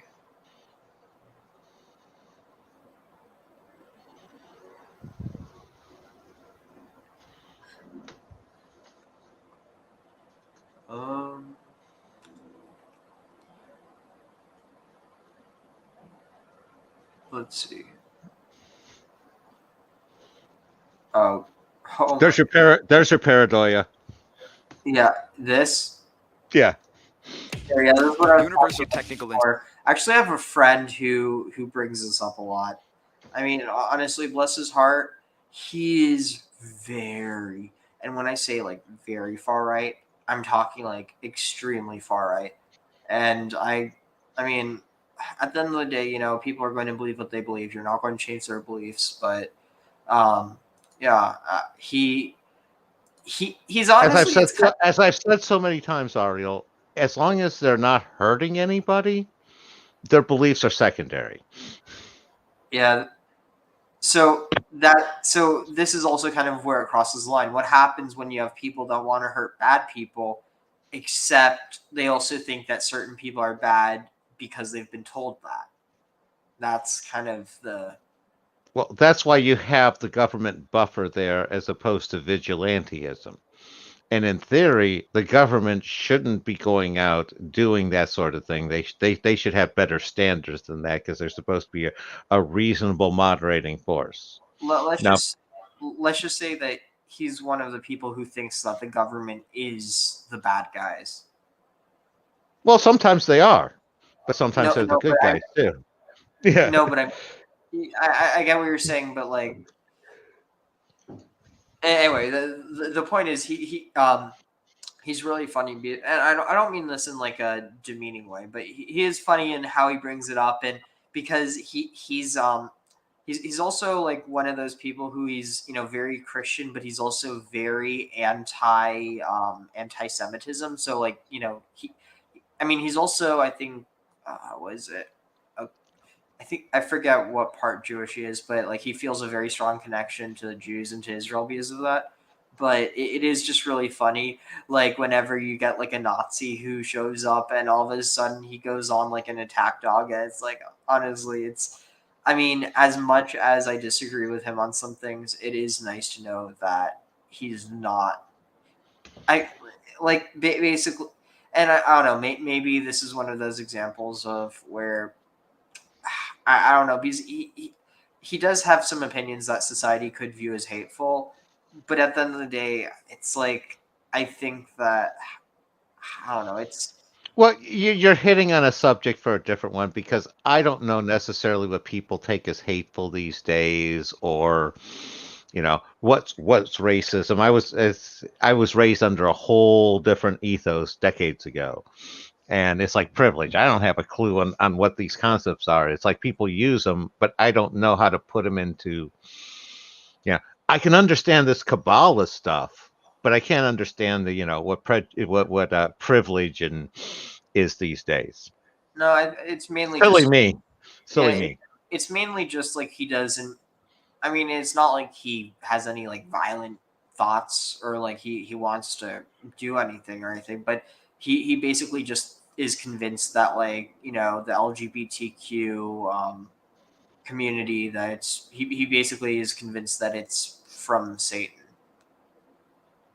and that's one of the big places where I disagree. It's like this is something that you see throughout history, which to him is not a justification. He views Christian society as being the most moral, and again, that's kind of where I disagree because it'd be one thing if we're talking about true Christianity, but every society that's basically claiming to be Christian, except for very small communities, tend to be very violent in how they spread their Christianity. Yeah, it's like it's hard to throw much much shade at the Shakers. Yeah. You know, Oh where yeah. Yeah. You can. Here, I'll send you the link. yeah, no, it's one of those. Is I don't mind if somebody thinks something that I consider hateful, as long as they don't treat others in a hateful manner. It's sort of like, to use an extreme example, like say somebody is extremely racially prejudiced against black people. You can be as racially prejudiced against black, from my position, you can be as prejudiced in your head. You can't actually do actions against black people based off of that belief. You can't say nasty things. They're people. You have to treat them like that in public. What you say in your house and what you think in your head is a different story. When you're outside, nobody should know what your prejudice is, even though you're allowed to have them. Does that make any sense to you, Ariel? Sorry, I was just responding to someone. I just repeat the last part again. Oh, I was saying to me, you can have whatever prejudice you want in your head. You just can't put it into action. You can't you can think black people are inferior. You just can't treat them inferior. I mean, and that's kind of one of the issues with, well, not an issue, but it's like just one of the inherent like things with freedom of thought is that you can have your opinions, and just because you have those opinions doesn't mean that you can be thrown in jail for them. The issue is when those opinions start turning into action, or when words turn into action. Exactly. And that's why you can't say fire in the crowded theater, or you can't incite the riot. You can't have your actions leading other people to do violent sorts of stuff. Yeah, the only question is, can you not shout fire in a theater that's on fire, and is that somehow moral? Well, the way to do it is there's usually a proper procedure for exiting it, and they usually have that set up ahead of time. And in theory, that's how you should do it, rather than just an orderly exit is always better than some sort of mass, everybody try to get out those 3 doors at the same time. Welcome, Kara. Hey, Kara. Hello. Happy New Year, guys. Happy New Year. 2020. I wanted to say about the Nazi friend. It's something. He's not a Nazi. I mean, great. I'm Paul only said, part German, and all of them were in America, so no contact with the Nazi Party here. No, she's not talking about you. No, not Graham, not you. No, the friend who's on the far right, but very funny. I am. I'm diving into that idea of seeing people as people and trying to understand their point of view, because I have this task in front of me which I try to dive into. I'm not yet good at it, which would be to help heal the rift done by war in between Russian and Ukrainians. My family was damaged really badly in the war, and my best friend is Russian. So I'm trying to understand everybody and their point of view in order to kind of find ways to help others to do so, because there is no point in expanding hate. And Paul van der Kley wrote something really good. He said, if you talk to people who you disagree with, who have absolutely contrary opinions to yours, that will heal, that will help. Just keep expanding your understanding other than stay in the same bubble. And that's what I do. So I think it's really awesome to have a friend who is completely on a different side than you are. Yeah, it's Definitely, yeah. Agree 100%. The important thing, as long as you can communicate and you don't take it out on each other. Yeah. No, it's respect. You respect other people for you respect other people's choices, even if you disagree. Everybody has the right to, and also reason. I talked to racists in the past, and I was like, why are you racist? Why you hate people of a certain color of skin? And they're like, that's why. And they would give me all those lists, and I was like, that's so stupid. I was like, that's not how humanity works. But well, I respect your way of saying things, even though I completely disagree with you. Unfortunately, Kara, that seems to be how at least some parts of humanity works. Out of curiosity, do you know about Daryl Davis, or have you heard of him before? No. But I would like to hear. He's a Black American who goes to Ku Klux Klan rallies. And he's managed to collect dozens of hoods from people, because one of the things is he goes up to them and he's respectful, similar to what you're saying. And he asks questions like, how can you hate me when you don't even know me? Here, check this out. Yeah. There'll be those who will not look beyond the picture of me shaking hands. That's him, with a Klansman in a robe and hood. And of course, they'll have that visceral reaction like, what the hell is going on here? It is something we never see. A Black man attending KKK rallies where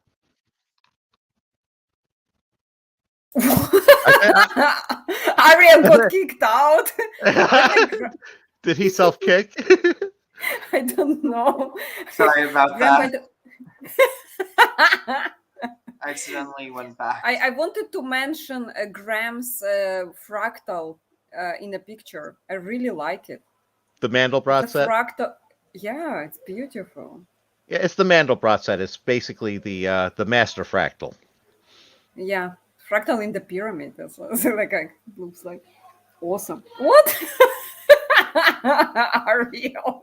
Well, it also has a Buddha look to it too. Oh yeah, now that you mention it, I kind of see it.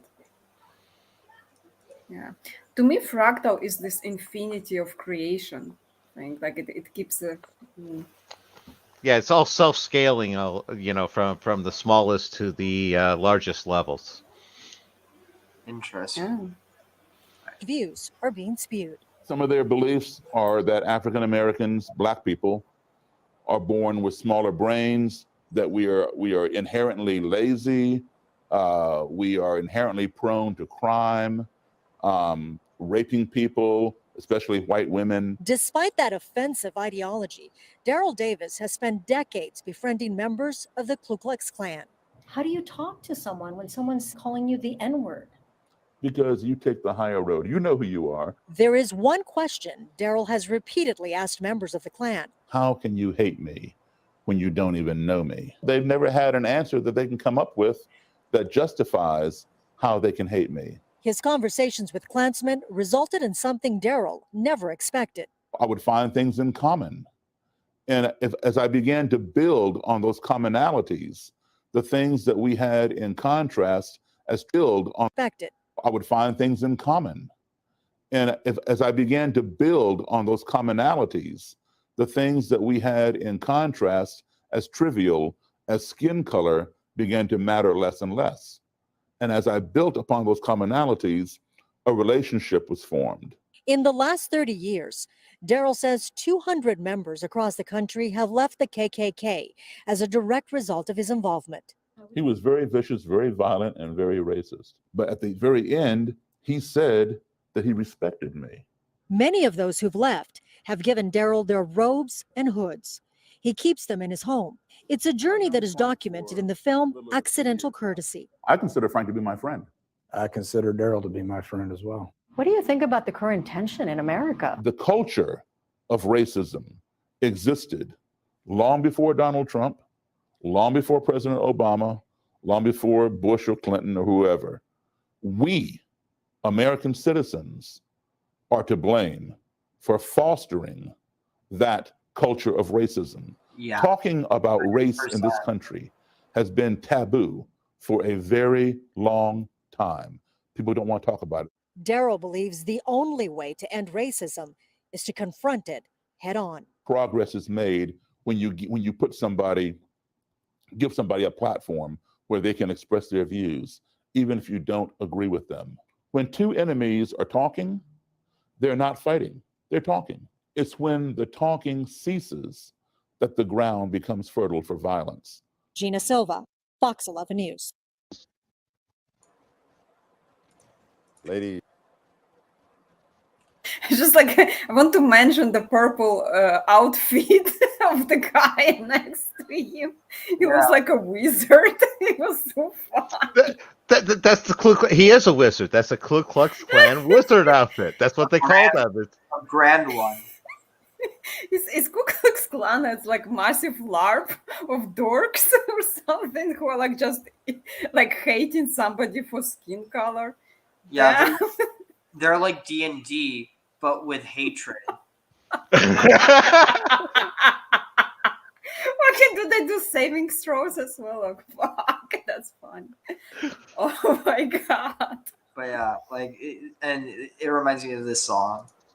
But this song has become an anthem for our world right now. And you brought it down. And may you be blessed for that. Before a million other good, deep, holy. Actually, yeah, here, let me give context. So this is the guy who... Mm-hmm. Yeah, oh, sorry, yeah? No, it reminded me actually of the song Start Wearing Purple. And when you wear purple, this means you're already stupid.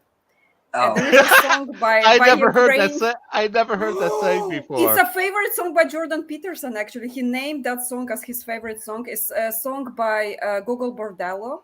Eugene Hutz is a Ukrainian kind of gypsy guy, and so he made this absolutely smash hit, "Start Wearing Purple," and it's like I can start wearing purple, like all your sanity and wits, they will all vanish. I promise. It's just a matter of time. And then he start wearing purple, so I embrace this stupidity. And each time I see like guy dressed in purple, I was like, oh, he already embraced the stupidity.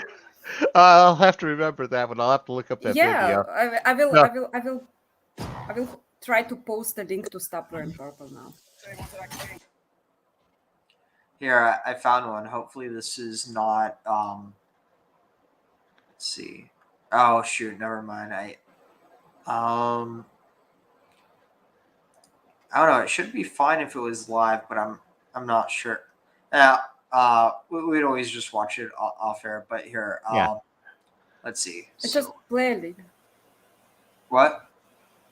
Just play a little bit, or the copyrights. Yeah, the copyrights. That's what I'm worried about. Yeah, we'll look it up out there. So let's circle back. No, so you can see why I wanted to bring. Song. You can see why I wanted to bring Daryl Davis up to Yakara, where he was very much echoing the sort of places you want to go. I actually did that. I made a video with my Russian friend where I told everything that happened. Like basically all the properties we owned in Ukraine got destroyed, and we owned a lot of properties.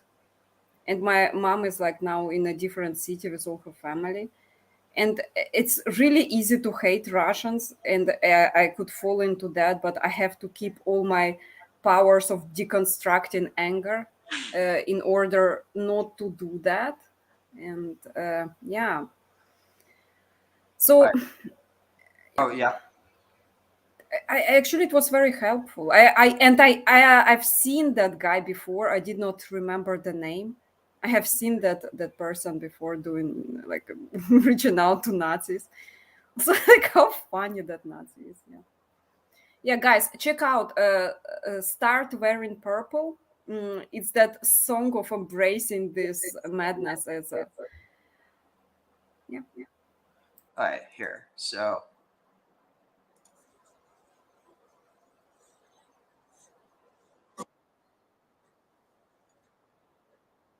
oh, I guess he doesn't know the history. Let me see if I can find one where it actually talks about why he wrote it. Anyway, apparently he wrote it in like after 9/11, and the whole point is like to not build on hatred, but to build with love. So here, I think she explained. I'm back. My headphone dropped again. Sorry. Oh shoot, I wasn't even sharing it. Sorry. Okay, here. But this song has become an anthem for our world right now. And you brought it down. And may you be blessed for that. Before a million other good, deep, holy tears that you shed for our planet. And all the beauty that you bring to our world. May you be blessed for being a vessel. This melody that gives people hope and light every day. And you did that for me. I sang a song and asked. So she's the daughter of Rabbi Shlomo Carlebach, who's a really famous musician.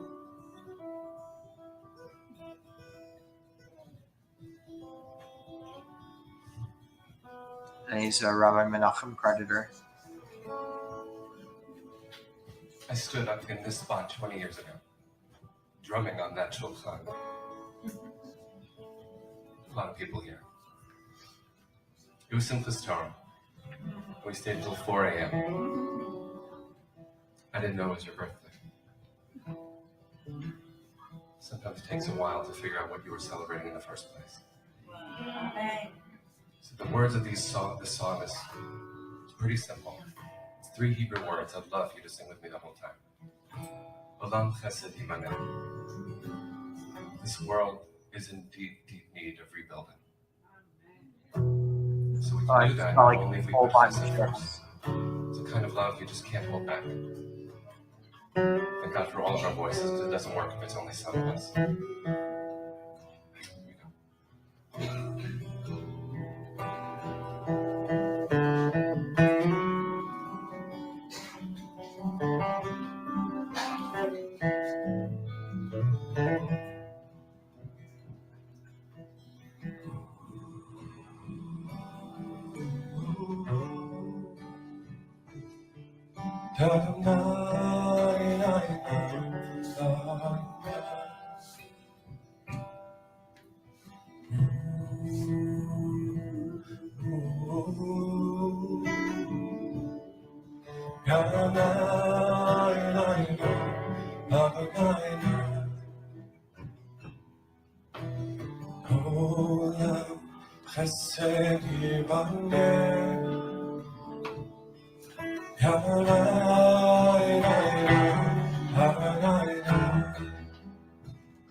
Sing for everyone.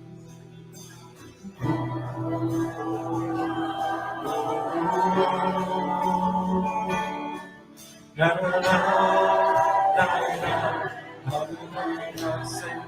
again.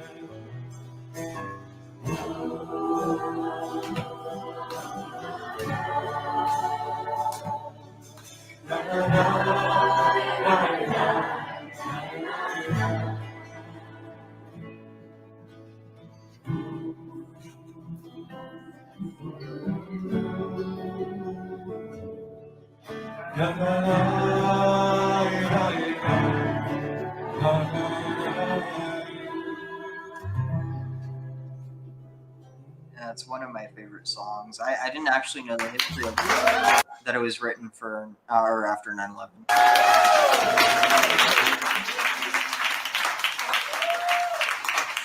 Oh, I guess they're married. I didn't quite get that, but I mean, I did think it was a good object he was hanging onto his arm. But now things make a lot more sense. But yeah, what did y'all think of that? I really like it. I wish I could understand the lyrics Oh. because They were singing it. So it's Olam Chesed Yibaneh. So Olam, the world, Chesed with kindness, Yibaneh will be built. So we will build the world with kindness, and it's just variation. So I will build this world from love. Yada die die die die die. If you will build this world from love, die die die die. If I build this world from love, da da da da da, you will build. If you will build this world from love, then I will build this world. It's kind of like it's a reciprocation. it sounds like affirmations, actually. We will be this world from kindness. Okay. No, I liked it was pretty. It had, like Ariel was saying, a certain roundness about it where it kept repeating and echoing. Yeah, and it's this idea that you can't build with hatred. Hatred only destroys. Kindness builds. True. That's Yeah. so true. One of My key building component is truth, because sooner or later everything else collapses. So music has a way of doing that, and like he came up with the music in response to the words, and so that's one of the things that I've never been able to really come up with my own tune, but I have one of those feelings that like everyone has their own way of doing it. But yeah, what it reminds me of, and I mean, I think you can see parallels within a bunch of different societies, a bunch of different peoples, a bunch of different religions. That so, for instance, after the Holocaust, a lot like the generation after. So when my mom was like my age, so this was back in like the wait, no, this would be like late 70s, early 80s. There were a lot of German volunteers who they volunteered at kibbutzim, which are like, they're the like communal farms, and a lot of them did it like because they felt like this obligation to help restore what their people had destroyed, and like it and even just saying that, like, it gave me chills. And I mean, you can even see parallels, for instance, in I mean, given they don't have as much influence as they should, but you have people in Israeli society who are trying to fight back against the extremist stuff that elements of the government try and do and do. And obviously it's like it's not enough, but it's like this idea that you can't just avail yourself of what you haven't done because you think that you're free of it, because there's this idea like within Judaism, and you can apply it to the whole world, that Kol Yisrael Aravim Zel Hazeh, all of Israel is responsible for one another, and it's the same with all humanity. But like for instance, if you have a bunch of crazy people running, and when I say crazy people, I don't mean like people with mental issues. I'm talking about people who have crazy beliefs and like like extremists and radicals. When you have people running around your country and all of a sudden you're like, well, I'm not one of them, so I'm good, it's like you're completely missing the point. There's this saying, was it, if I'm not for myself, who will be for me? If I'm only for myself, was it Im imlo ani mili. Okay, here. So it's hu haya omer im ein ani li im ein ani li mili וכשה אני לעצמי מה אני ואם לא עכשיו imatai. So Rabbi Hillel used to say, if I am not for me, who will be for me? And when I am for myself alone, what am I? And if not now, when? And so some commentary on this. So if I am not for myself, if I do not merit for myself, who will merit for me? Or if I do not, if you don't take care of yourself, who will take care of you? Bartenura is the name of the commentator who wrote a popular commentary on this Mishnah. His real name was Avadi ben Abraham Bartenura. Bartenura being the name of a town in Italy where he was born. And if I am for myself, and even if I have merited for myself, what is this merit and what is this worth compared to what it is I am obligated to do? Does it have more? No, it doesn't. Okay, yeah. So, question: how is it that Hillel, who is such a humble person, should talk about the importance of being concerned with oneself? Answer: Hillel is not talking about conceit and arrogance, but discussing the ugliness of selfishness and self-centeredness. He is therefore saying, Im ein ani li, if I am not for myself, if when I do a favor to others, I do it altruistically and have no ulterior motives, and I do not calculate what will I ultimately gain from this, then mili, who am I? Who can say anything negative about me? However, if I do a favor for others, ani, that's me. I'm for myself. I'm selfish. I think of my selfish interests and benefits, otherwise I will not act. Then ma'ani, what kind of person am I considered to be? Alternatively, Hillel is referring to a Jew's performance of the 613 mitzvot of the Torah. When Moshe told the Jewish people that the giving of the Torah, they responded yachdav, together, and said, everything that Hashem has spoken, naaseh, we will do. The Torah emphasizes that they responded together because it is really important for every Jew to perform all 613 mitzvot on his own. Some mitzvot can only be performed by a king, some by a Kohen. Nevertheless, when the Jews are united, they are considered one entity. Thus, through togetherness, every Jew can receive credit for the fulfillment of the 613 mitzvot. Therefore, Hillel is saying, if I'm not for myself, but united with all of Klal Yisrael, the community of Israel, then Mili, who am I? If I can anticipate I don't know. It's interesting how they interpret it, but I really like the understanding of, if I'm not for myself, who will be for me? In a lot of ways, but then, if I'm only for myself, what am I? And and if you don't act now, when will you? And that reminds me a lot of the quote by I wrote a whole paper on this back in high school, but it's a famous the famous Martin Niemöller quote, Reverend Martin Niemöller. What is it? Yeah. Oh, the flip side of the for want of a nail. But yeah, let's see. Where's the actual? Oh, interesting. So, wait, is this part of the? Wait, where's actually have it? But yeah, what is it? Where's that?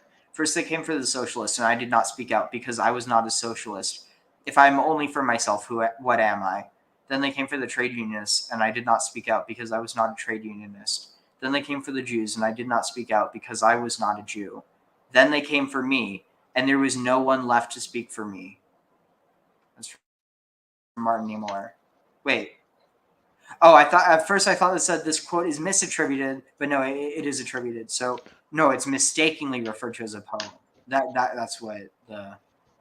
But yeah, like that poem has always stuck with me. It's this idea that you're responsible for others, even people that you don't even know.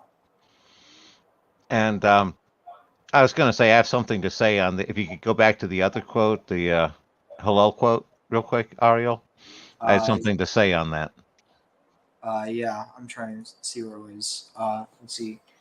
Because I had a different interpretation there, and I'm sure, again, I'm coming from outside of the tradition, so.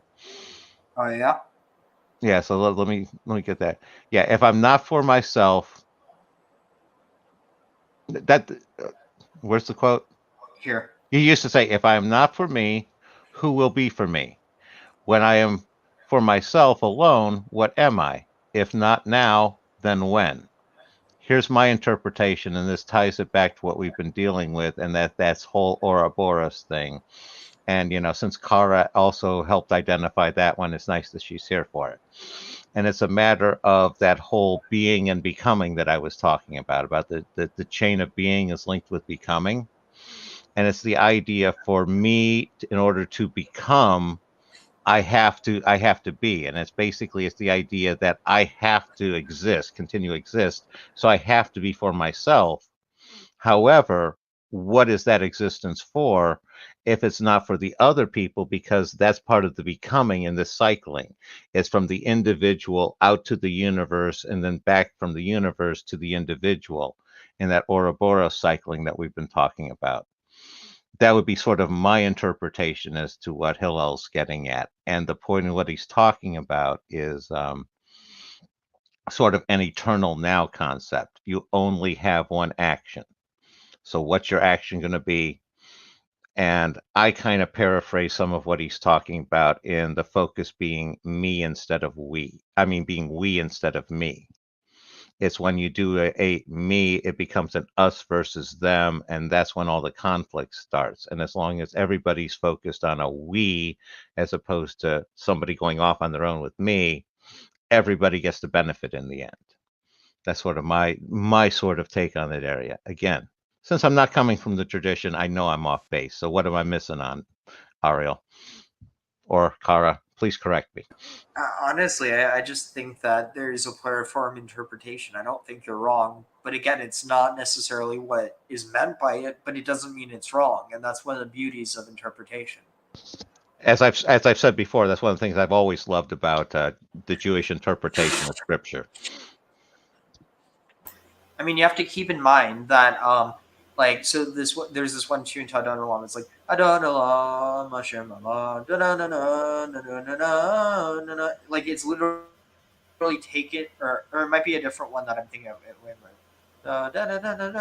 I'm not sure which one, but one of the tunes was literally taken from the Prussian army, from a Prussian march. Go ahead, Kara. I always thought that Ouroboros, I dived into it before in poetry and music. Like, there are also musical numbers that I did with other artists about Ouroboros. I even wrote a poem about it. It's that never-ending kind of cycle of knowledge, which is being born and like eating itself as well, and that also representation of male and female all together. It's constantly moving, and I always thought that, like, there is this the wheels on a bus go round and round, round and round. It's like this connection to never-ending music that keeps going in this ambience somehow, and you don't know where you start or where you end, because you constantly that moving thing. It's so interesting that you keep mentioning, because Ouroboros had been a massive character even in the musical that I write, like in everything. Well, one of the aspects of Ouroboros is an inversion when you go halfway through. And one of the aspects musically that I love that you're talking about is the round. Like Row, Row, Row Your Boat captures that perfectly, where it's constantly flowing and you hop in at one point and you can hop out. And I love how that music captures the essence of the river and the flowing. Interesting. So check this out.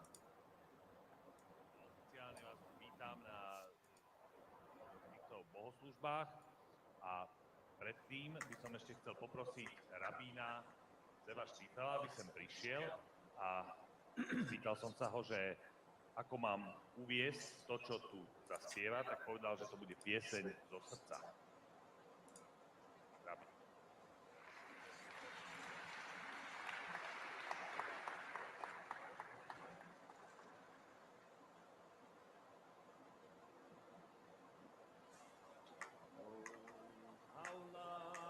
כולו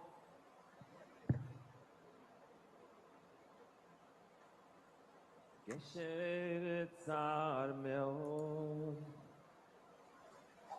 גשר צר מאוד, גשר צר מאוד. What he's saying is Kol Haolam Kulo, the entire world. It's a very narrow bridge.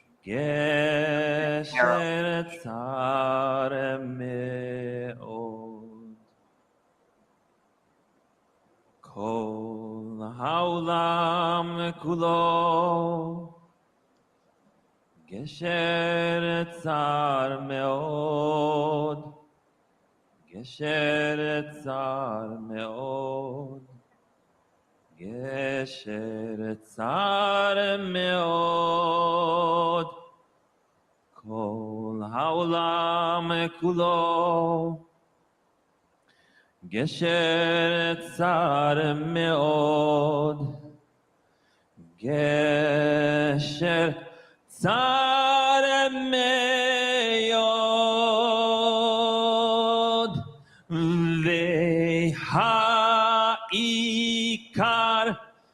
v'ha'ikar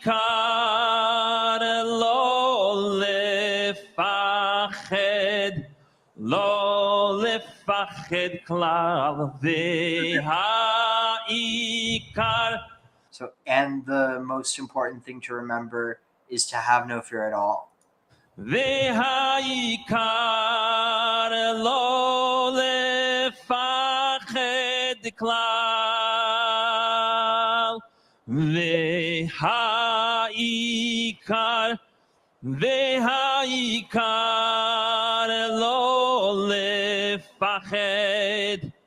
lo lefached klal, v'ha'ikar והעיקר לא לפחד כלל.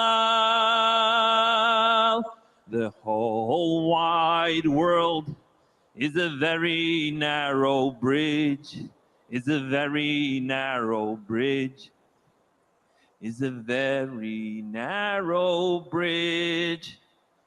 The whole wide world is a very narrow bridge, is a very narrow bridge.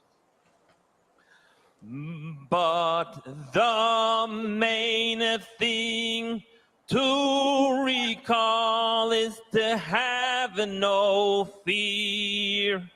Have no fear at all. But the main thing to recall is to have no fear at all. Zeli shiri svet, yevel miuski most, yevel miuski most, yevel miuski most. Zeli shiri svet, yevel miuski most. Yevel miuski most. Dobresi vishak zapametai nes miesh sabat vobetza nes meshbat. Dobresi vishak zapametai vobetzanes miyeshbat. But the main thing to recall is to have no fear. Have no fear at all. But the main thing to recall is to have no fear at all. V'ha'ikar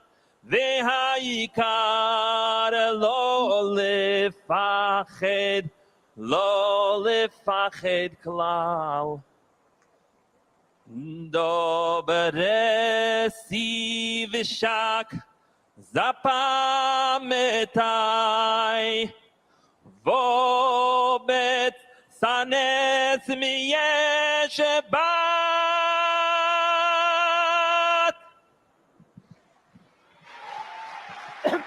Wow. Ďakujem pekne.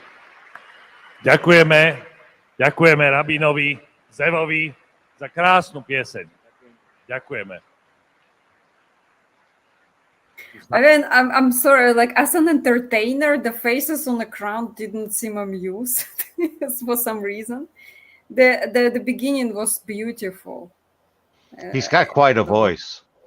He does. I missed the rhythm a little bit. He tried to do the rhythm thing. Yeah, I'm sorry. Like the stage performer comes into action here. Like, yeah. What, I like how syncopation?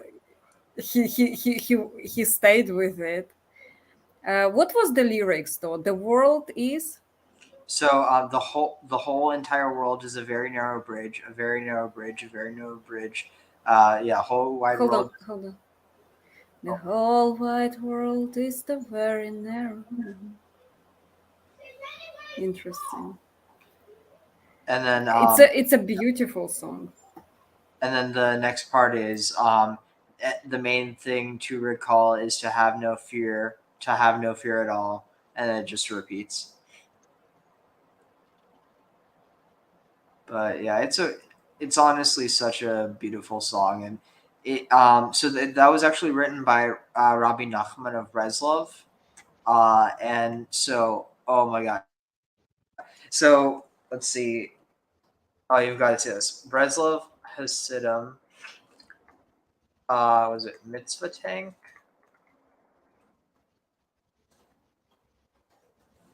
The whole wide world is a narrow bridge, so have no fear. That's actually really profound. Yeah, it's like kind of taxes.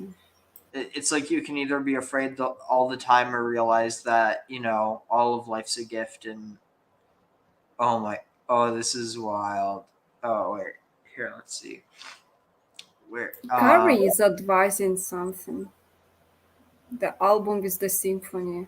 It's like, let's see Rabbi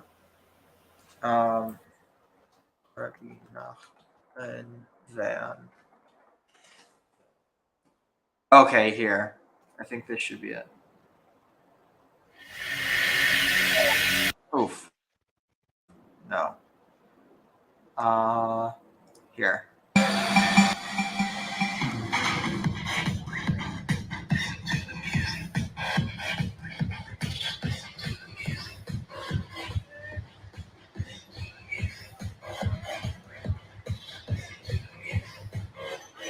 So yeah, they're basically the Hasidim who bring. sounds awesome. It's a lot cooler than the Pope Mobile. Than the what? Pope Mobile. Oh. But imagine Pope Mobile and the Pope in the Pope Mobile. That's what I'm saying. I'd like that. That's so much better.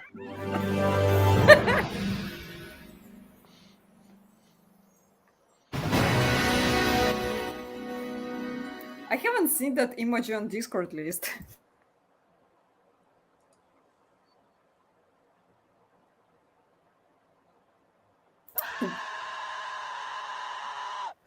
Relatable. Honestly, same. Yep. Been there. He's saying good morning, right?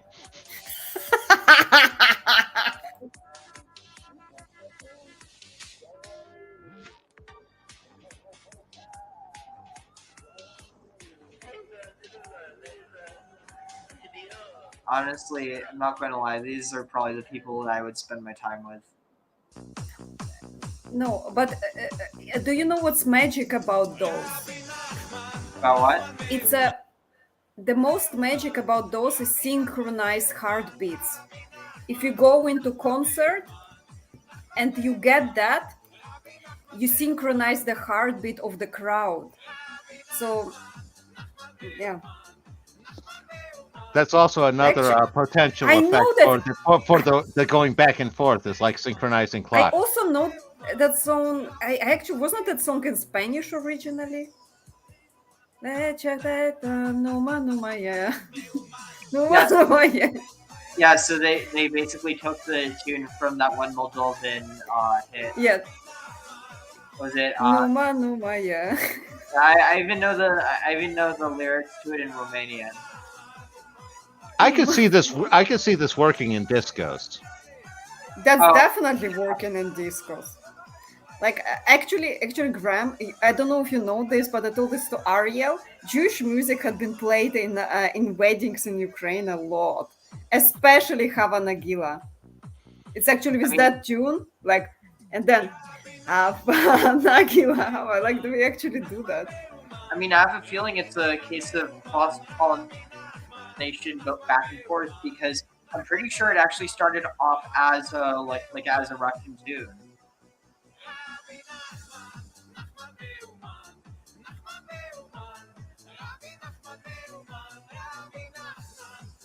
I still hear Numa, yay. Well, that's the funny thing. That's probably why they chose it, because so they're the teachings of the teachings they follow are the teachings of the Rabbi Nachman. Rabbi Nachman Me'uman sounds like Numa. You see? Oh yeah. Yeah. I would rather dance with them than actually spend my time on Twitter hating people. Well, that was one of the observations I've often shared about the movie Titanic. It's like you can see where the better parties were, and it's not in the upper class catered wine ones. It's in dancing in the lower ones. Oh yeah, Graham, if you check out Gogol Bordello, the one who sang Start Wearing Purple, He has a lot of those underdog parties videos where he dances with gypsies. And actually, for me, like I also told it before, it's I was escaping private school to spend time with local children, like considered lower class back in the day. In America, I was going to say we would refer to that as you were slumming. I don't know. I have no idea what that means. Well, it means rich people going into the poorer areas. Yeah, it was fun. Because we call the poor areas the slums here. Oh yeah, like it's the first time I actually seen it was weird. It's like the house with one room, the entire house, tiny house made of mud with one room. And the biggest thing they own is like this tiny boat. And like it was so bizarre to me. But like it's great stories, actually. Way more fun than spending time with kids talking about things they own. Oh my god. The most boring thing ever. Well, I'd rather hear about the things they own than how upset they are that they don't own other stuff. No, that's not it. Actually, Okay. that's the like the rich kids They would move to say that my when they get daddy. to the adults. Yeah. The rich kids, they say, "Oh, my daddy bought me this. I have this. My daddy has this," and the poor kids said, "Listen, so there is a boat. We once swam across the river, and the boat almost came crashing on, like the bigger boat, like almost crashed us. Do you want to try it?" I was like, "Yeah, sounds like a great idea." And then when we were swimming by the massive boat on a tiny boat, I did that. And we almost fell over, and I could see fear in their eyes. And they're like, "Are you crazy?" I said, "Yes." It's like, That's like, and you know that by now. That sounds Yeah. like my buddy. It's like he had some jet skis, and I was out on the jet skis, and I was doing it, and I got back, and he goes, "What were you doing?" I said, "I was only doing it like I saw it on the ads." He goes, "Those are professional. You're not supposed to try to be like that." I said, "I didn't know." So also fair warning. So I'm probably going to end the stream in like 4 minutes, so that we end it at 7 hours and 7 minutes. But Sounds like a good time. Yeah. all right. So here, check this out. This is Usal recommended this. My name is Yishai. So I suspect the music's copyrighted, so I just found like it's a piece on them. My name is Yishai, and I love to scream to Hashem all day, every day. Love to scream to Hashem. My name is Yishai, and I love to scream to Hashem all day, every day.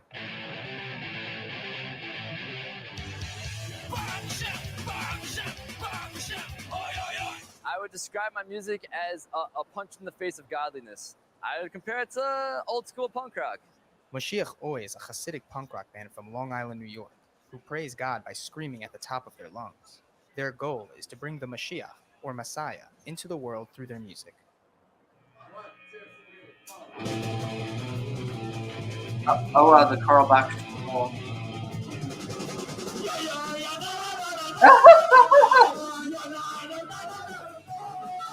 We're here in the Carlbach Shul, as it's well known.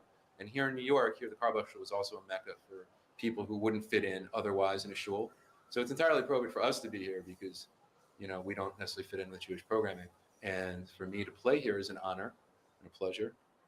So punk rock isn't really a spectator sport, like get up and move and like mosh, smash into me, punch me in the face. The crowd was awesome. The crowd was dancing. The crowd was lively. That's what I expect from the Carlbach Shul, because this is a place that the roots are about being alive, dancing, singing. We got that here. I wasn't disappointed.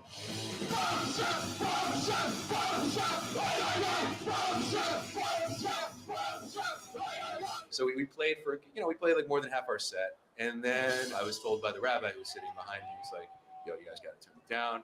What happened? I don't know. I was singing, and next thing I knew, I couldn't hear myself. See, people think there's like a half Mashiach volume. No. We don't have a halfway. People complained. They said it was too loud for them. What can I say? I guess Upper West Side isn't ready for Mashiach. Other people turned down the PA, and the mic shut off. They shut us off in the middle of the song. Better get ready. Ironically, they're not ready. That's what it comes down to. it's a punk rock show. If the neighbors I know, don't it's think they probably are. not authentic.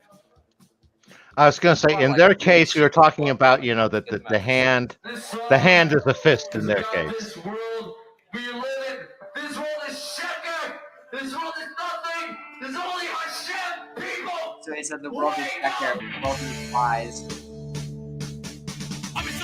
Mashiach means the Redeemer, and Oi means like, it's like an exclamation point. Some Jews are like, you know, we want Mashiach. Yeah, every day we pray 3 times a day. We want Mashiach, Mashiach. So we're like, no, it's like Mashiach, Oi. You know, like, we want Mashiach, Oi. Like now, like in your face, Mashiach. When I'm on stage screaming, I'm trying as hard as I can to only focus on one thing. I'm doing this for the sake of God, and not, God forbid, for my own sake, only to, you know, make God's name great in the world. The members of Moshiach Hoy are part of a unique subgroup of Hasidic Judaism that call themselves Nanachs, who can be seen in Israel dancing in the streets and on tanks, singing Nanach Nachman Nachman Neuman, which is the signature of their spiritual leader, Rabbi Nachman. They also put up stickers and graffiti that bear his holy name, and believe the more Nanach they spread, the sooner the Messiah will come.